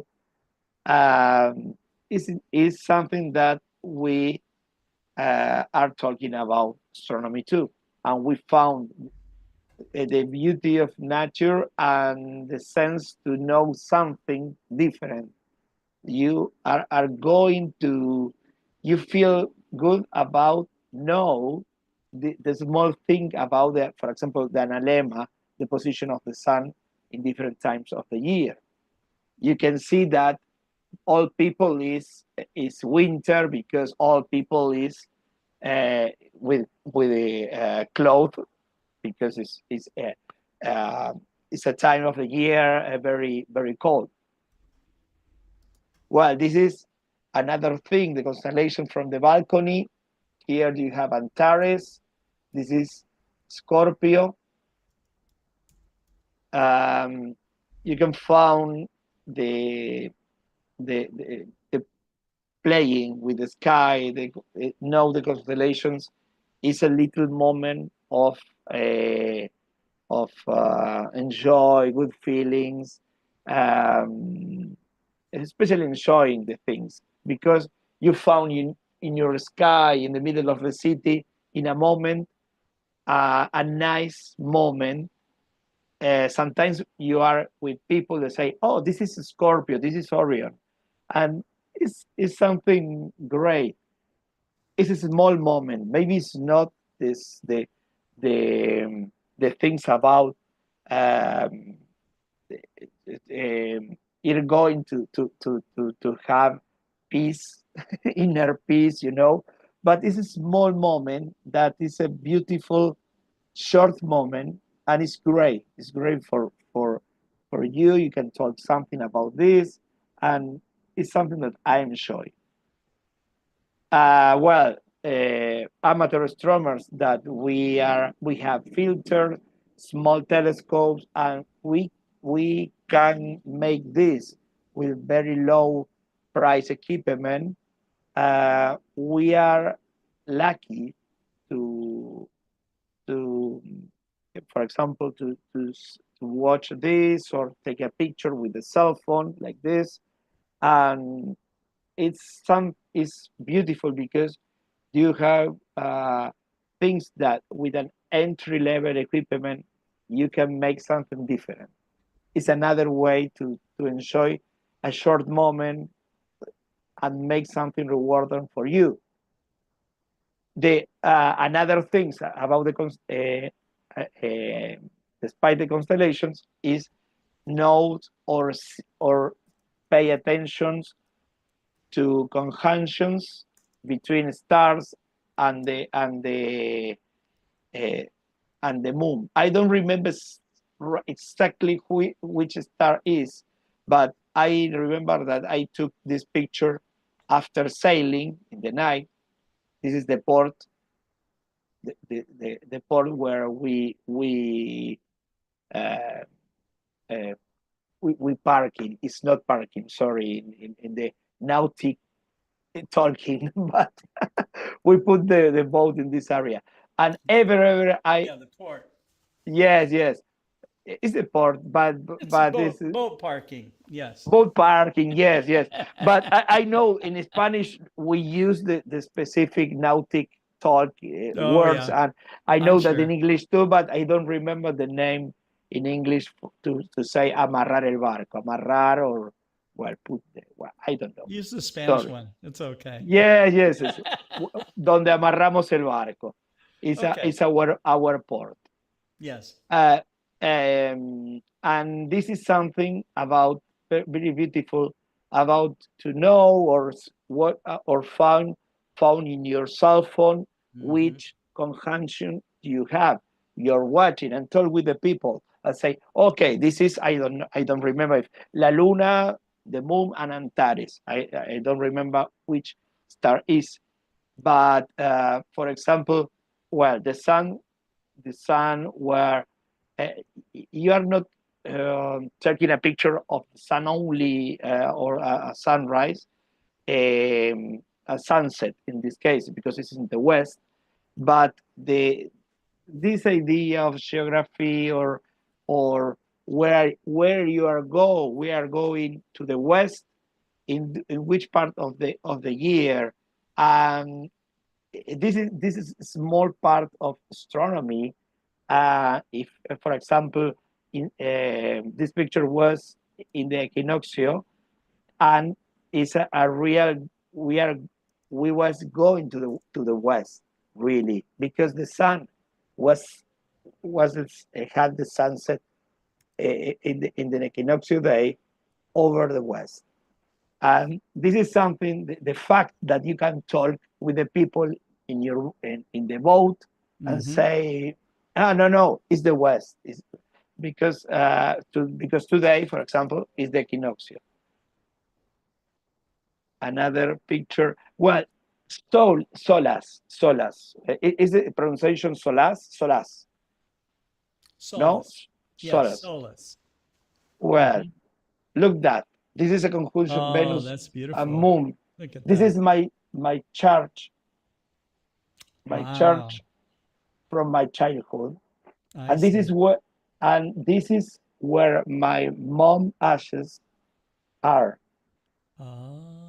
And this is I was going to my father's house, and I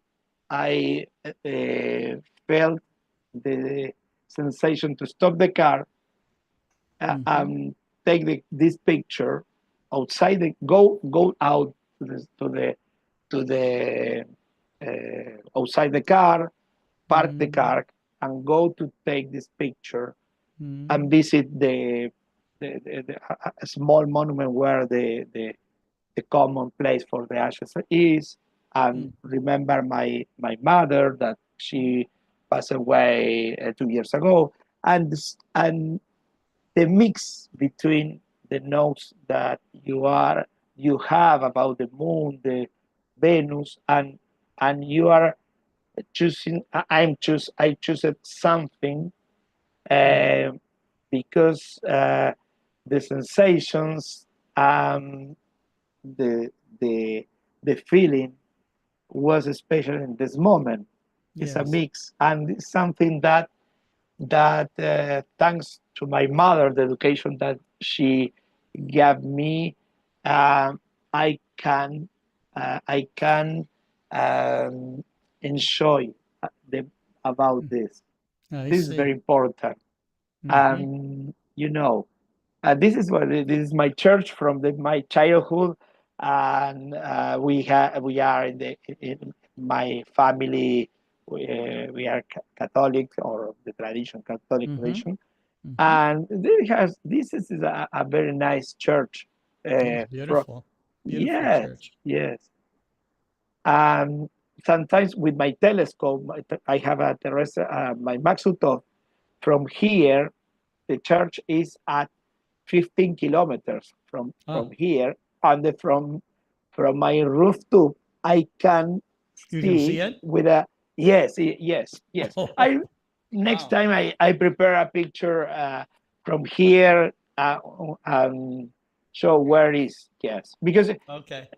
yes, it's something very interesting. Well, I enjoy my work. Yes, yes, and maybe it's around this year is going to be 95 years old. I see. Yeah, yes. Mm-hmm. And this is my store. I enjoy working with astronomy too. Well, here you can see that I normally to the next day I put I put in the screen streaming all time the last night global star party. Thank you. It's something great, and it's something to start conversation with the people. They say, which is this? You are you. This is you. Talking in English. Yeah, it's great. Well, the people in the store. This is the a new no, it's not new. It's an old Newtonian telescope that we recycle. Put a new fiberglass. Fiberglass look. It's not carbon fiber. Okay. Because our carbon fiber look is a wrap with wrap. yes with a plotting, or I don't know the name in English, but it's wrapping because it's and the Exodus month. We prepare this for the this weekend. Sorry, this is another conjunction with Venus and Moon. This is very near from here. I was running and stopped to take the picture. Wow. And this is the video of the last Friday and Saturday. This was the Friday, sorry, where we show we support to the Bella Vista Cosmos Foundation. This is Santiago Mayese. This is our stand with the geologic parts. This was a very, very fun because we show to the people Jupiter, Venus, the moon. There is our flag. And we receive a lot of people to watch the moon. You can see the video. I don't know if, okay. And we really enjoyed to show to the people in a screen and by eyepiece in 2 different telescopes. And another one, we use a Maksutov 102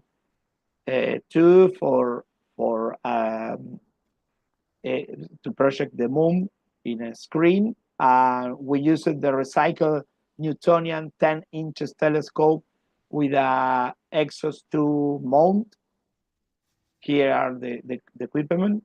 And well, the people enjoy a lot, and we talk a lot about, we really needed in this moment to Robert Reeve, really. Yes. And yes, because the kids ask a lot of question about, you know, the moon surface, or it's possible to watch where the astronauts landed, or yeah, they landed, or yes, it was a beautiful night, 2 different nights. This was the Friday night, and full of people. Wow. Full of people. This is our meteorite. That's huge. Huge, yes. It's from the foundation. And yes, we was a Harry Potter theme look from the entire event. Was beautiful, really beautiful. She's Agostina. Agostina is a geologist specialist that she talked a lot with the people about, you know, gemstones, meteorites. Right. Another picture of our recycled telescope and Explore Scientific Maksutov with Explore Scientific mounts. We really enjoy a lot. Full of people. That looks like they've had a lot of fun. Yeah. Totally. Ariela, volunteer, that is And a that's a live lecturer. view? Is it a live view of the moon? Yes, of course. Oh, Of course. wow. You Yeah. know me. You Great know way to me. show it. Never a picture. No, a live view. This was because I say we needed to Robert Reeves. I see. Last night, yeah. I Another see. video. Beautiful. Was a look, the entire fire have 4 blocks, 4 or 5 Yes. blocks of long. They have a different tents with books and different companies, books dealers, and we have our special place every year because it's a municipal fire, and really we enjoy a lot. And this is our Voldemort. because we one of our team he put because it was a Harry Potter style night, because you know about the books, we put in the fire our Voldemort. I see. Yes, Voldemort. Yeah. Okay. Well, was all that's for great. yeah for tonight, and I let me check how I stop sharing. Okay. Well, was my entire presentation, my talk about the feelings. Yes. Now it's really late here. it's, Oh, it is late. That's right. 12:30. Yes. I'll continue watching the presentation tomorrow in my store. Adrian, sorry. Because I need to go to sleep.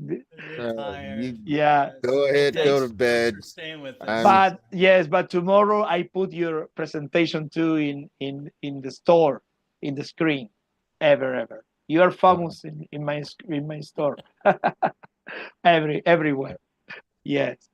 It's a pleasure. Really, thank you very much, Scott, by Thank you. inviting me. Thank you, Cesar. Thank you for sharing thank you. tonight. Okay. Thank you, Adrian. Okay. All right. All right. So Adrian Bradley. So, as usual, trying to Yeah. close down a wonderful global star party. So many reflections from both professional, amateur astronomers, folks with doctor in front of their name. But we all think this whole global star party comes together because we all love some aspect of astronomy, the night sky. And I think a program like this, Scott, for those that are watching, hopefully reminded all of us that, we can get caught up in the minutia of the moment. We could get caught up in, why is the sky so, it's not a great sky. It's not a whole world upside down, and we're worried you about forget the world all itself. about that you are flying on a little planet through the vastness Right. of space. The pale blue dot, which I actually Exactly. I think I'm going to be picking up again. I have the audiobook version to listen to. And some of what I want to do with my presentation, I'm going to see if I can share my screen over here. Okay. Let's see, I have desktop I'll too. let you have the stage. Yep. So how's it look, Scott? All my older pictures showing up? Yeah, so you see like a group of pictures. That's right. Yep. So there's a group of pictures here. I should be able to click on this.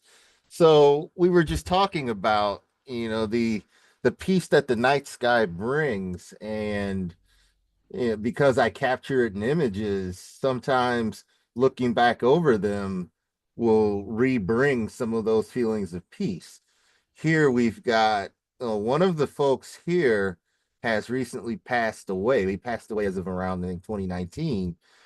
He used to hold star parties at his house, and here we're at one of the star parties. There are some folks here that still do go out under the stars, and some that have recluded. But this used to be the scene anytime it was somewhat clear. I mean, you can see it was very cloudy at this point, but the scopes are still pointed up. I bring out, the Ursa Major, the Plough, one of the first asterisms that I'll bet those of us in the Northern Hemisphere tend to find in the night sky. And if you think about the fact that these stars have been here way longer than any of us, and they're here before, and now that one of the gentlemen is now gone from us, but those stars are still there. So when you look up at the night sky, you see the stars, you see the night sky exactly as it appears. It's fairly unchanging compared to the event of the world can change. This is an image I haven't shared as much in Global Star Party, but as you can see, Scott, you probably recognize the Golden Gate Bridge here in San Yeah. Francisco, and Yeah. you recognize that I've got some dots around it.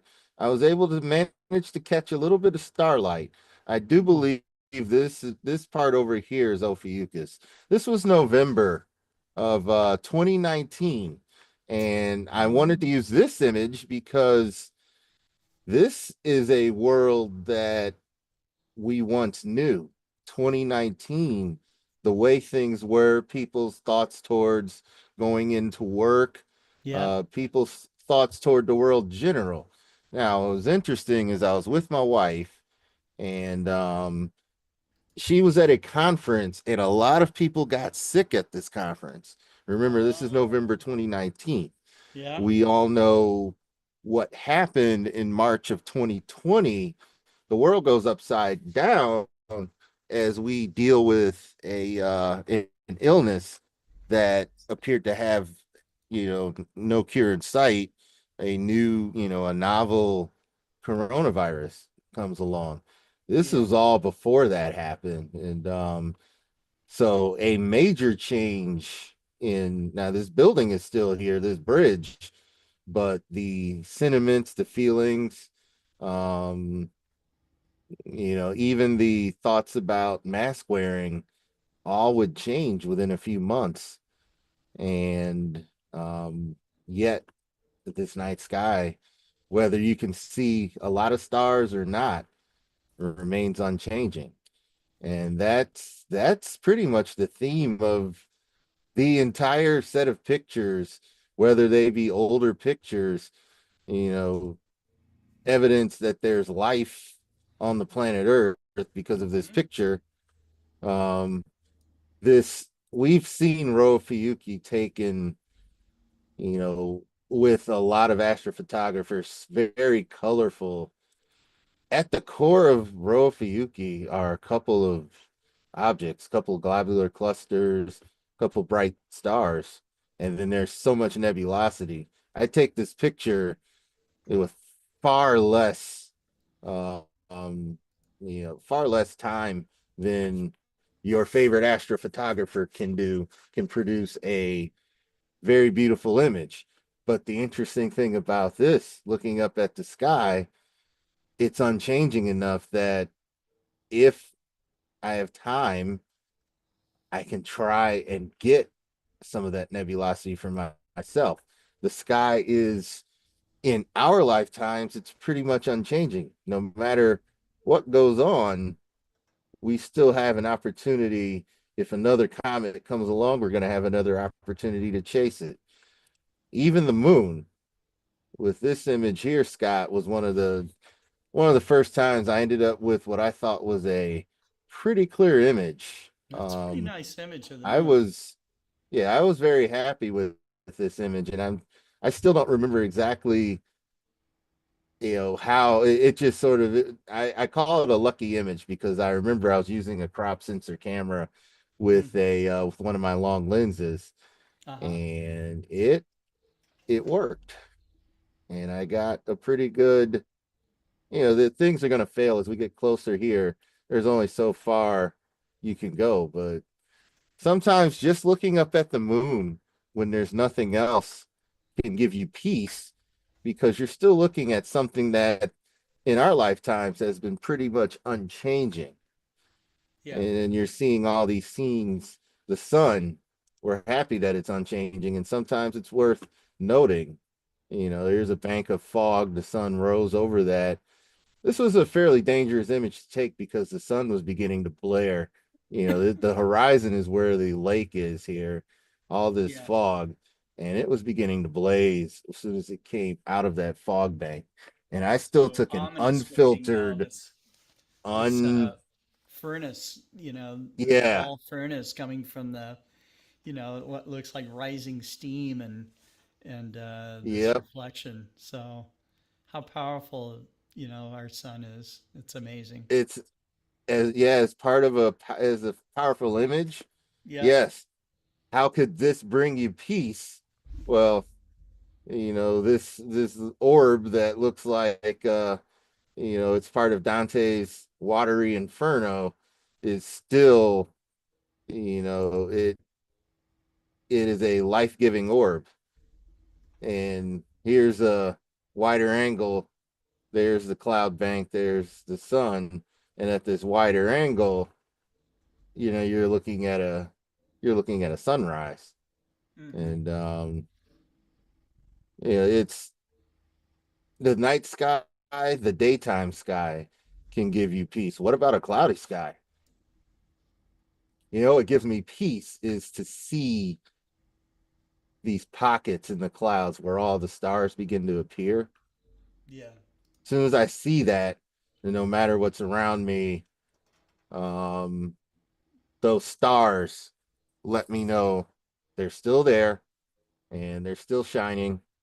And as soon as the clouds go away, you get to see them all, and it's a beautiful sight. So we're going to skip to when I went back and I did get to see them all. And here's one of those images. Now, of course, there's some aurora going on, but there's a clear sky. There's that same tower, and there are all the stars. And you finally get to see it. There's both wonder and a sense of peace because you're under those stars. And if you can recognize constellations, they can tell you what direction you're in, where you are. And so we're gonna skip through. There may be aurora that may happen, but you can try and predict whether you'll see it or not. And if you see it, take a beautiful picture of it. But all of the stars behind it, as looks like I just blew that away. So let's go back. Okay. There. Yeah. All the stars are still here. Those stars remain whether there's aurora in front of them or not. Milky Way remains whether, and this was from the same night, the Milky Way, which I of course love taking images of. So maybe you get peace from seeing the morning sky and Well, many this of your images same are location. very peaceful. They do. Yes. Reflections upon the water, the reflection. You have some shots with the stars reflected in the water as well, and it's just very contemplative, and yes, for me it's the entire thing, the sky, the sunrise. That was before sunrise. Now we got sunrise at this location, and then I immediately skipped to another sunset. But yeah, the location, those images, location sometimes helps, but the location may change, or you may not be able to get to a location like this, or you may, as I'm probably gonna skip down some of these other locations. As you can see, I do like taking pictures alongside bodies of water, but when I'm out here, there aren't many bodies of water, so you take your pictures over desert land, and yet the sky's unchanging. It, in a sense, it changes because you see more of it.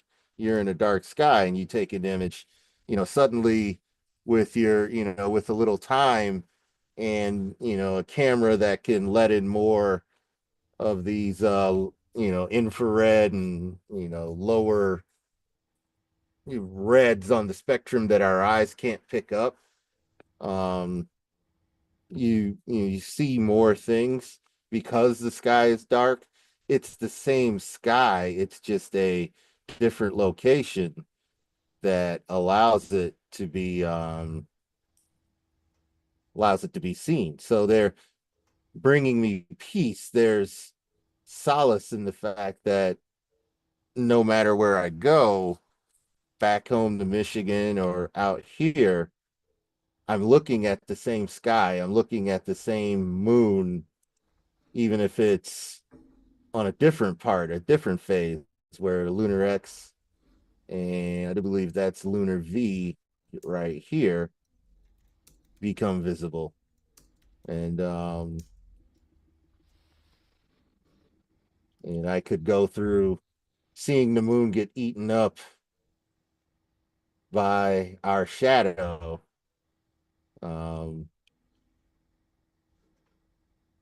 know, it's great when you can go out, and that's one thing, Scott, about media.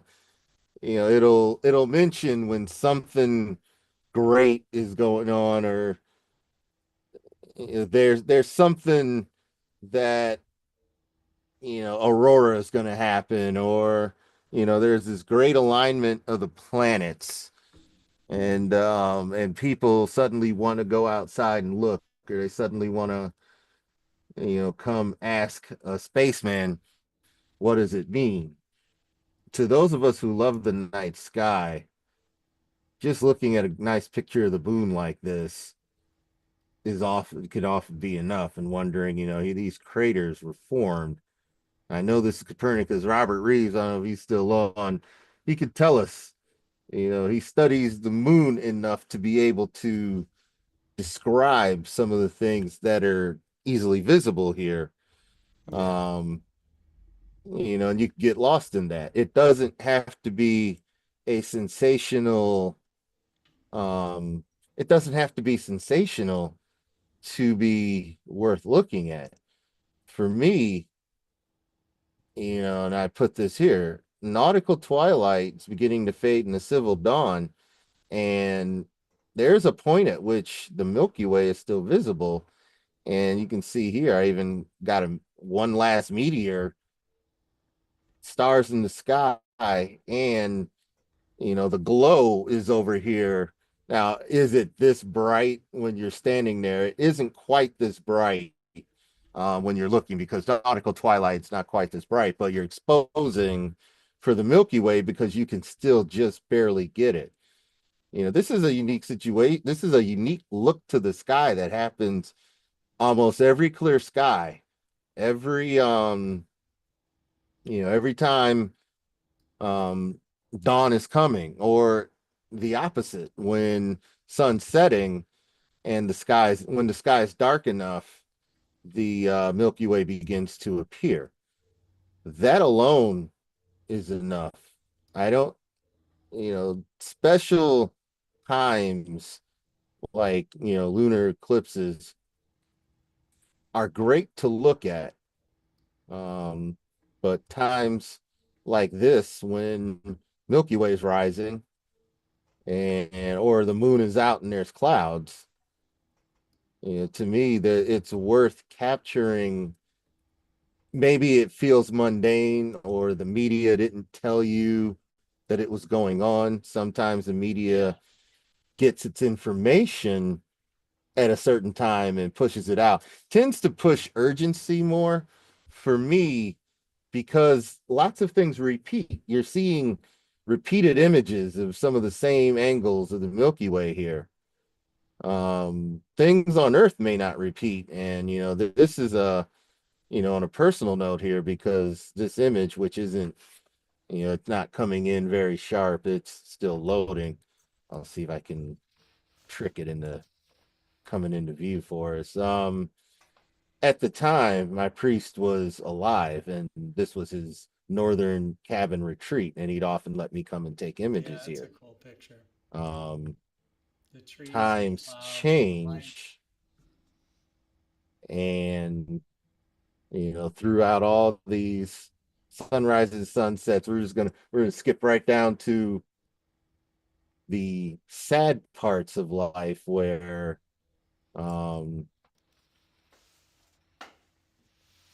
you know, where we're appreciating life here, because somewhere around here there's, okay, it wasn't when I took those photos, but somewhere around here I took pictures of my priest's cabin. He was no longer there. He's no longer with us. there's a different, this is similar angle to the one that I had. Different constellation is up there. It's Orion. You know, this chair, one of the chairs he may have sat in, but this was not long after he had passed on. And there, you know, this is all no longer there, and everything's being changed around. But this was an image. The sky, again, almost as unchanging. The sea itself could change more. You know, this is Lake Huron. The sky itself still unchanging. As far as the sky, just different stars, different constellations. You know, to mark a different season. It might be a different season in human living. Eclipses, they do happen again. It's great when you can see it. This is one of the things that, you know, a media outlet will say, go try and look at it, and here are the places. And to me, it's always well worth it. I mean, it's well worth it to try and get a nice, beautiful shot of the eclipse if you can, or just see it for yourself, see the difference in the colors. Being out here in the middle of nowhere gives me peace when I can look up at the night sky. The aurora may come back, and it may come back strong, like in this photo, you know, which you've seen it before, Scott, and you'll see it again. It's pretty amazing. Yeah, it's amazing. The stars are still there. Fan of bursting forth like that. It's incredible. Yeah, just right here looking at the photos, I mean, like a photo like this just, you know, you're kind of immersed in all this. You know that we're looking at aurora. Okay, you can see stars in the background, but this is a natural phenomena, and you know, it just it's overwhelming. Okay. And then just trying, you know, because you're trying to take it all in, but it's beautiful at the same time, you know, and so that right there just kind of brings for a moment, a stillness, and that stillness, you know, is something that for maybe just a few seconds, but you forget about whatever problems that you might have had absolutely during that time, you know, or little concerns that are always kind of there, you know. Yes. And we need a break from that stuff, you know, because you know, if it's something that happened in the past, guess what? There's nothing you can do about it. If it's something you're worrying about in the future, it ain't happened yet. Okay. Right. You know, and therefore, really, there's nothing you can do about it. So, but being confronted by beauty like that and immensity and something of awe, it takes us into, it puts us in the zone. And that is something that you need as much as possible. Yeah. And now this image, the same aurora is going, but you can see there's some blockage, you know, where I took the picture. You've got brush, you've got clouds. Those are cool. Clouds show up, stars always show up. It looks like lace. It looks like black lace against aurora, you know. Yeah, something like that. You have the opportunity. The aurora changes the entire thing. You know, the composition of this without the aurora is probably not a shot I would normally take, but when you've got those colors streaming in the background, it's basically showing, the image shows what it's like to just look up at the sky and take it all in. Now, this is, of course, spectacular, like you said, Scott, and, you know, it's definitely worth seeing something like this. Sure. But for me, you know, then going out and seeing Meteor Crater or seeing Omega Centauri for the first time, yeah, and for me, I try to find beauty in a number of different things. And if the camera picks it up and I don't see it, yeah, then there's still sense we can make of it. You know, and this one, for instance, that's probably the deepest, and I doubt it'll come into, okay, it came into focus. Normally images with the Andromeda Galaxy in them, and unfortunately M33 won't make an appearance in this image because it's too low to the horizon. And you have image going on over here. But that much of the Andromeda Galaxy in a wide angle shot is something that, you know, you're bringing in something you generally see this in the sky every night. Double cluster, heart and soul. All of the sky glow will change as the sun goes to minimum. There won't be as much of that sky glow. But part of what I think brings you peace if you love astronomy is there's always something amazing that everyone agrees is amazing. I click back here and I go back up to those aurora pictures. Everyone's going to say, well, that's absolutely amazing. But, you know, I would like to submit that it isn't just about these curtains of aurora and nothing else. The stars that are shining through this shimmering aurora have been there for a much longer time and are more likely, as long as it's not cloudy, you're going to see those stars. Long as you have sight, you're going to see them.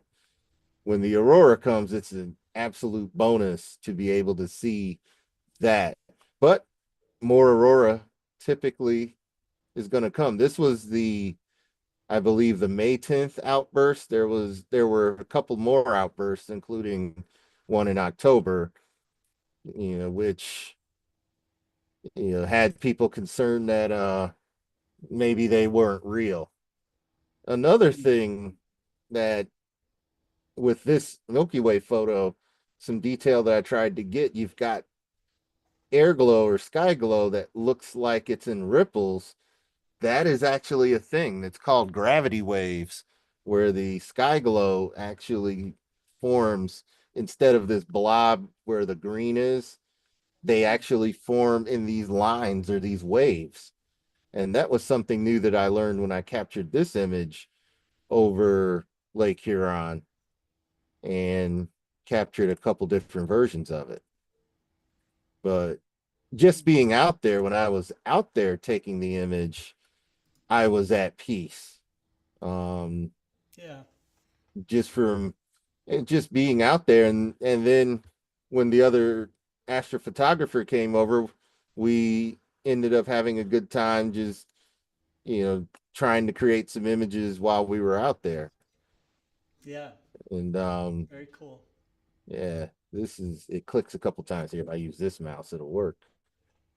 Even when there's a distant storm, what brings you peace is the fact that you're not underneath that bolt and you're able to look at a distance and you're able to see this and enjoy it.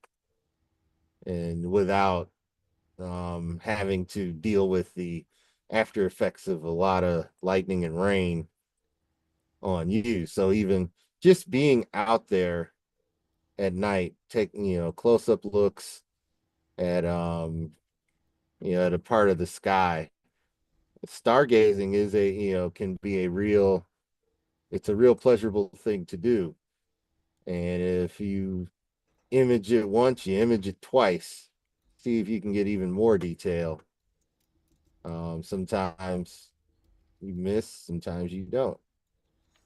And so that'll take me down to just about the end of the presentation. I'm moving towards what ends up being, I'm actually gonna close this because the last image I'm going to share happens to be another rendition of my favorite image.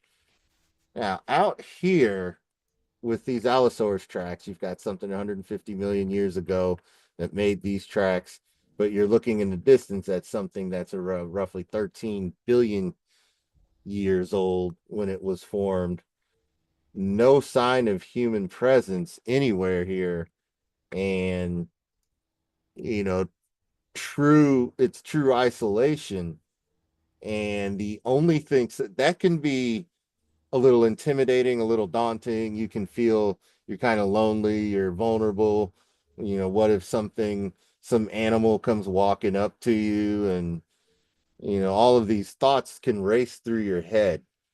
But when you look up at the night sky and the night sky becomes your familiar point of reference, when I was there and I looked up at the night sky while these images were being captured, that's where I found the most comfort. And that's where I said, well, I belong out here. I'm okay. I'm not, it suddenly, it wasn't just unfamiliar territory. The night sky makes just about every place you go something familiar, whether it gives you direction, which direction south is, because that's where the center of the galaxy in the northern hemisphere rolls over. Stars in the sky, some of the brighter stars in the sky you can identify.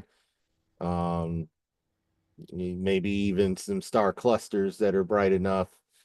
It gives you a point of reference, and from that point of reference, you can be at peace, and then you can allow yourself to imagine what it would have been like if you were in this very spot 150 some odd million years ago. And I wouldn't recommend you travel back that far without something to defend yourself with. Like a suit of armor and a suit of armor and a claymore sword. If you something more powerful than that. if you're Allosaurus looks like a vicious beast for sure. Yes. Now my footprints fit inside, but they didn't dwarf my foot. My foot went from end to end. The rest of the footprint was wide enough, to supplant it. So this particular Allosaurus likely I would have stood face to face with that as it walked, because as you know, the dinos hunch over and they're bipedal and they balance. This Allosaurus and I may have been face to face. Just so it may have stood, or if I'm more realistic about how large Allosauruses were, I'd be looking up and it would be looking down at me. These footprints veered to the right before they disappear in here. So you get a sense that the creature came this way, or based on the direction the toes look, it came this way, something caught its eye, and it began to turn, in this ancient creek bed here. So, your imagination can wander when you're in a place like this. As it gets dark, things can be unsettling. The night sky can anchor you. And, to answer the question, what brings me peace is just knowing the night sky is there. It was there before I was born and will very likely look very similar when I am gone. And in fact, when you're at a scene like this where you've got petrified footprints, you can often look up and imagine what you're seeing may not be dissimilar to what those dinosaurs saw and they looked up.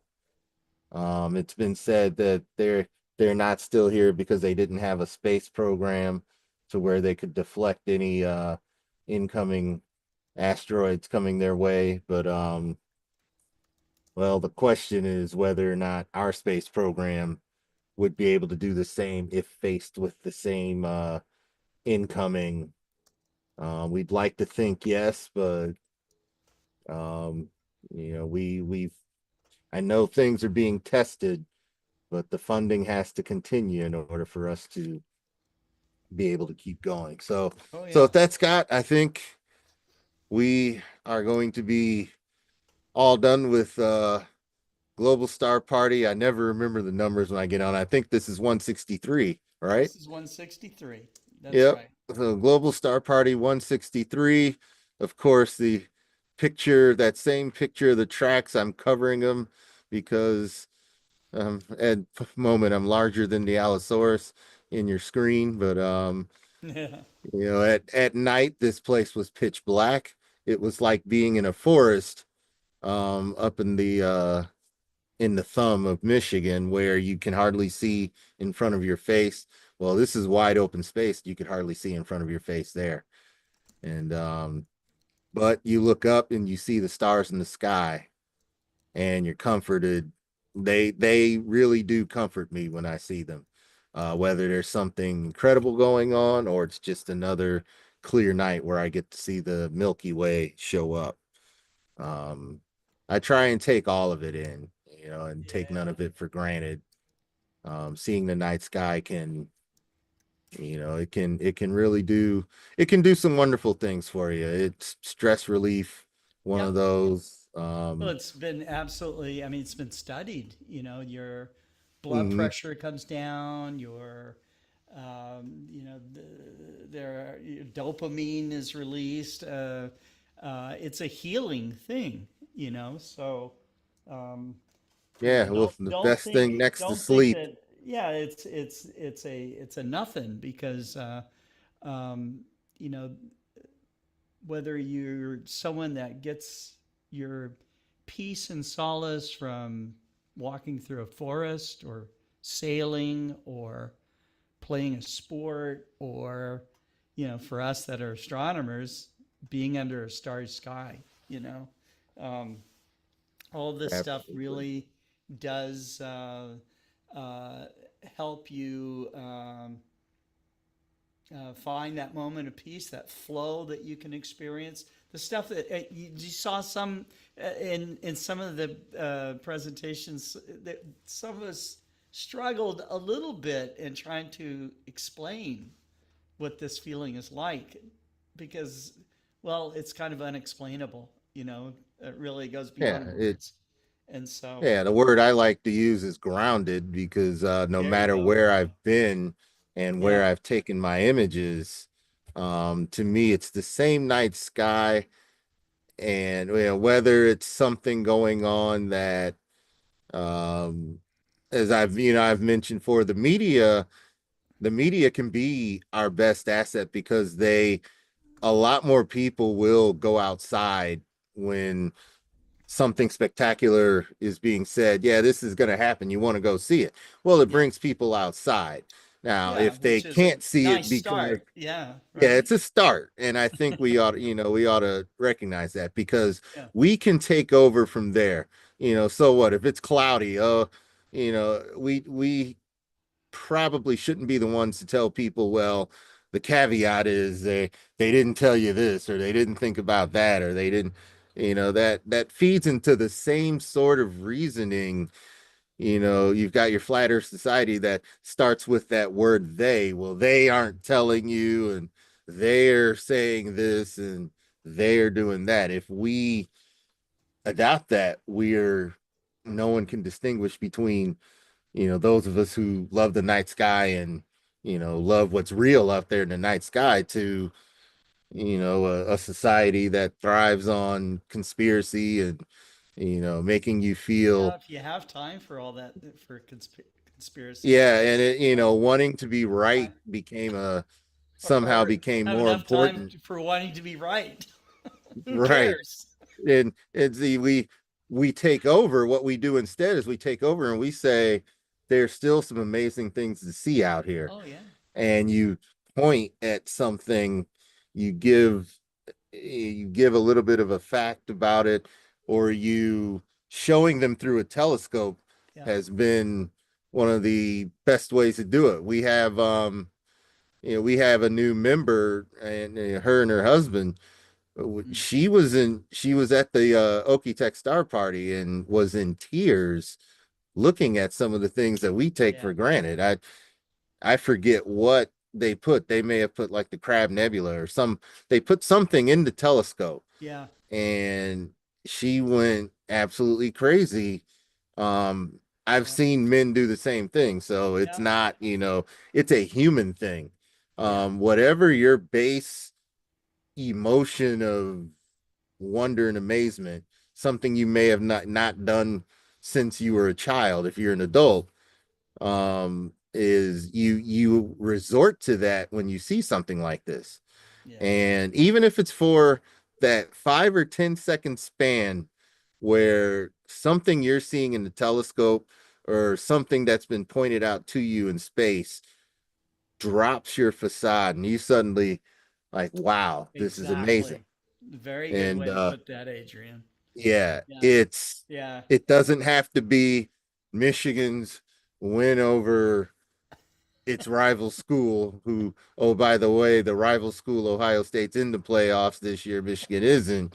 You know, there's, when it comes to things of sports and politics and things here in the United States or versus other countries and what's on people's minds because of the phone that we pick up, which you can't see here, and that's actually appropriate. You know, we can have our minds distracted by a number of things, and the social media tends to find the most controversial of things because that's what we're drawn to, negative news a lot. And yeah, exactly. you know, we tend to see it. You have to work to get your feed to avoid reading something that's going to trigger you.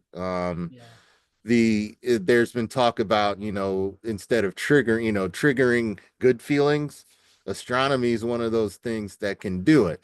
The hard part is having to get out there and see it. But we seem to be born with this innate ability.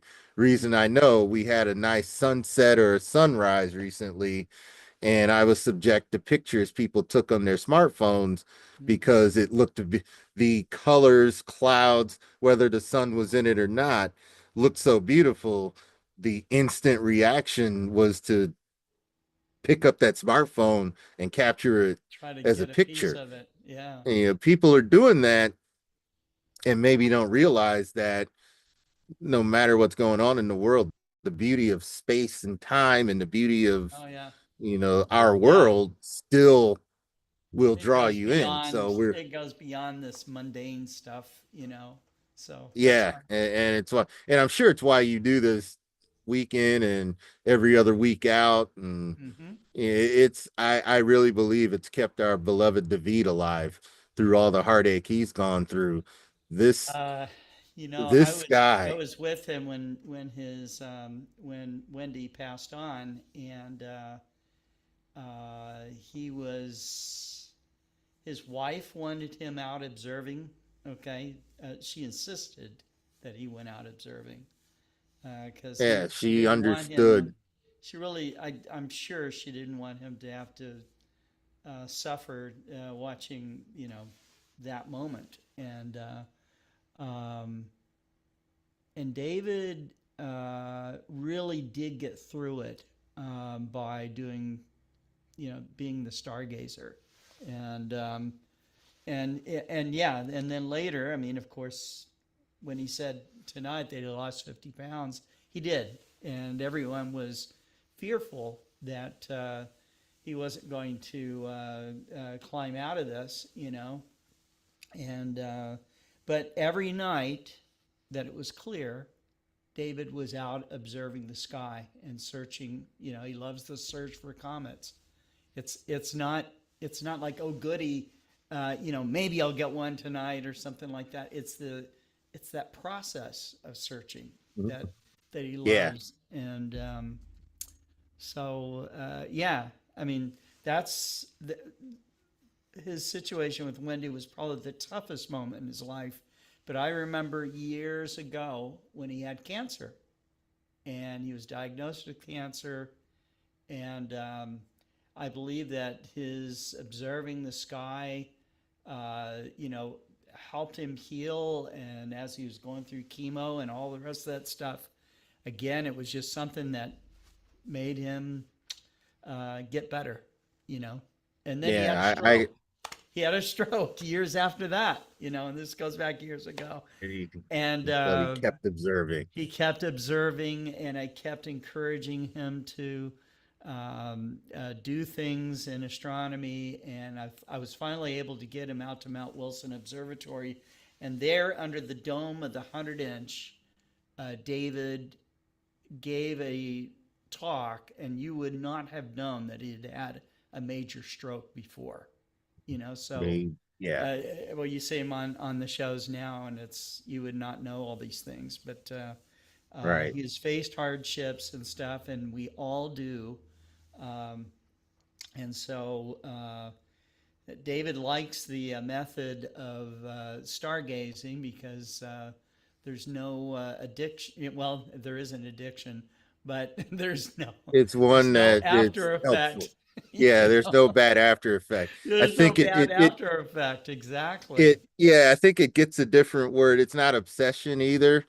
It's it goes beyond hobby, because a It hobby is becomes part of something your you life. can It's do. and Yeah, this is it's kind of a definitely. livelihood. Yeah, the people that are on this It's an program. integral part of That's right. who David is, and it's an integral part of who we all are. Yeah, including our audience. So Yeah, Yeah. we're grateful.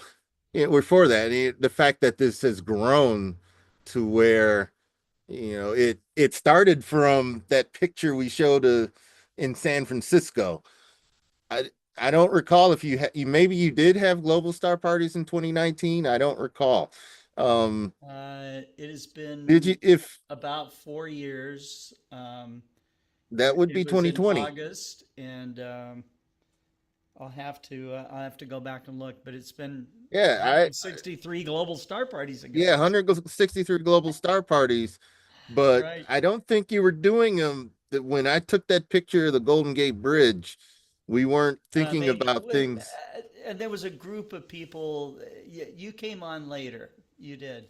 Yeah. So Yeah, I know I but came was on a still lot learning how later, to. and it was David that Yes. let's bring him Encouraged you to on. be on it. That's right. And I'm forever grateful to David Eicher, who's a regular, Yeah. and to have them see my work. The goal wasn't to begin to have the ability now to write for Astronomy Magazine and be able to, pitch ideas, articles, trying to get my Yeah, you're doing experience that and now, so that's things out great. there. It was just love of the night sky, and it's opened up some avenues that I may not have thought I'd have the opportunity to enjoy otherwise. And I'll forever be indebted to all of you here at Global Star Party. You And were on all a I can journey. do, You were on a yeah, journey. all Adrian, so. all I can do is keep going on the journey, put my own spin on it. And if only one person out there in this entire world who watches, at 11:23 p.m. Eastern, if one person is saying, hey, I can do it. And, I rarely bring up skin color or background or, anything that could end up in a political realm, because that sky behind me is unchanging and doesn't, you get out to that point and look back at the planet, it doesn't matter as much. Some of those political things are things we can all we look keep beyond ourselves those busy with here on Earth, but out there in space, you're allowed to exist. You're allowed to just be. And I think something like that, we all need to slow down a bit. The night sky is free. It helps you with that. Just like I didn't have to pay anything to see these dinosaur tracks, and you don't have to pay anything to see the night sky. And the more you learn about it, the more you appreciate it. And that's just sort of the thing I like to continue talking about as I come on here, even if I haven't taken a new picture in a month or so. There's always something, that there's there to share about the ones that I have. And hopefully I will get back out there and take a few new ones. Orion is still there. And actually the Milky Way core does disappear at sunset, but the rest of it above it is still rolling to the southwest. as Orion rises, and real early in the morning, you begin to see signs of the southern part of the Milky Way beginning to rise again. Everything kind of goes in a circle. Last thing. A photographer caught the moon next to Venus and said, "This is beautiful. This is beautiful." I was not sure what star or what planet this is. Does anybody know? Everyone chimed in. It's Venus. It's Venus. Things like that. And then I chimed in and I said, "Okay." So I gave them the little astronomy minute and said the moon will be by different planets as it goes through and grows in the month. So if you missed, a lot of photographers that aren't as familiar with the night sky might think, well, I just missed an opportunity because the media says this is a 1 in a 4,243 chance. Don't miss it. It's like, well, no. And I tell them, if you miss the moon being next to a planet this cycle, next cycle it'll be next to another planet. So it's on the same line as all the planets. You'll have plenty of chances to catch the moon next to a planet. So fear not if you missed the moon and Venus. The moon and Saturn were together the other night. I had a chance to see that visually, and I got to see Venus on one side setting, Jupiter on the other side rising, and the moon sitting next to Saturn. I don't have a picture of it, and sometimes I think it's okay to just visualize it. I've missed more images than I've taken, but they're all up here, and it's just as enjoyable to sometimes just sit and look up. And that's usually how we end our presentations and star parties. And even as the esteemed Dr. Tyson, Neil deGrasse Tyson, always says, keep looking up. And the rest of us say the same thing. And we hope you all out there do the same. That's great. Corwin Lewis says, thanks, Adrian. A brother watching here from London, UK. And then All right. he's asking if you're on Instagram. I am. It's ATB Sigma 713. I think I have a professional presence there. It's like Adrian Bradley Photography. But I like to point people to the personal page because that's where any old thing that I come across, I tend to post there. And I'm going to type it in chat, Scott, if you want to. I'll paste it into the. And then you can paste it in. Sure. I've still got a lot of these images there and more to post. And this is Instagram, right? That's Instagram. Yeah, I do have a Facebook presence where I'll throw images and I'll repost. Facebook's probably the best way because I tend to post there first before I go to post to some of the other social media sites, but Instagram is one of them. And it's there where I've met some folks who read the Astronomy Magazine article, and there's a couple of people who sought me out, and I was able to help further their interest in all things space and astronomy. And it gives me great joy to do that because it's like we've been talking about this whole time. It's something that stays with you no matter what things happen or change in life. That sky that we were all under is unchanging and can bring stability.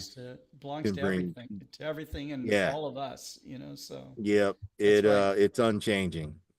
At least in our lifetimes. We know it's moving fast. We know these stars aren't going to look quite the same in a couple million years. We know the sun's going to be a little brighter and hotter, but it's interesting not that we yet. know that, so yeah, been able the fact to that we can figure that out.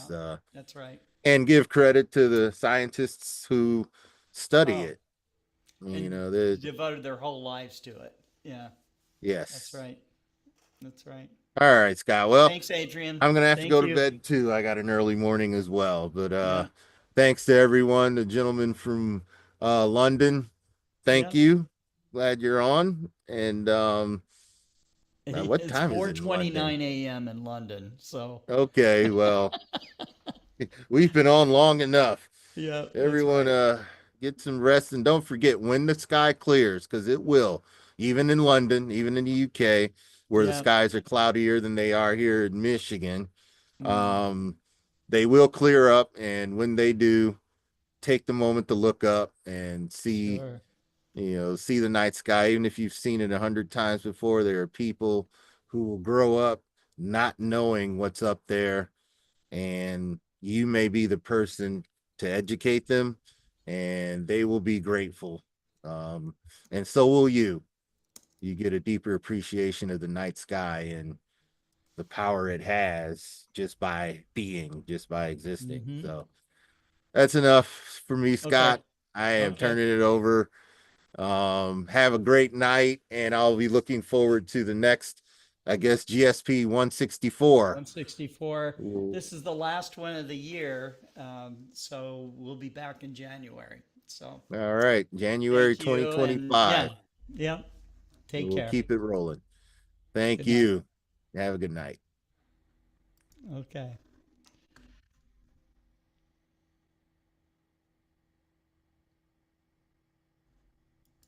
Good night.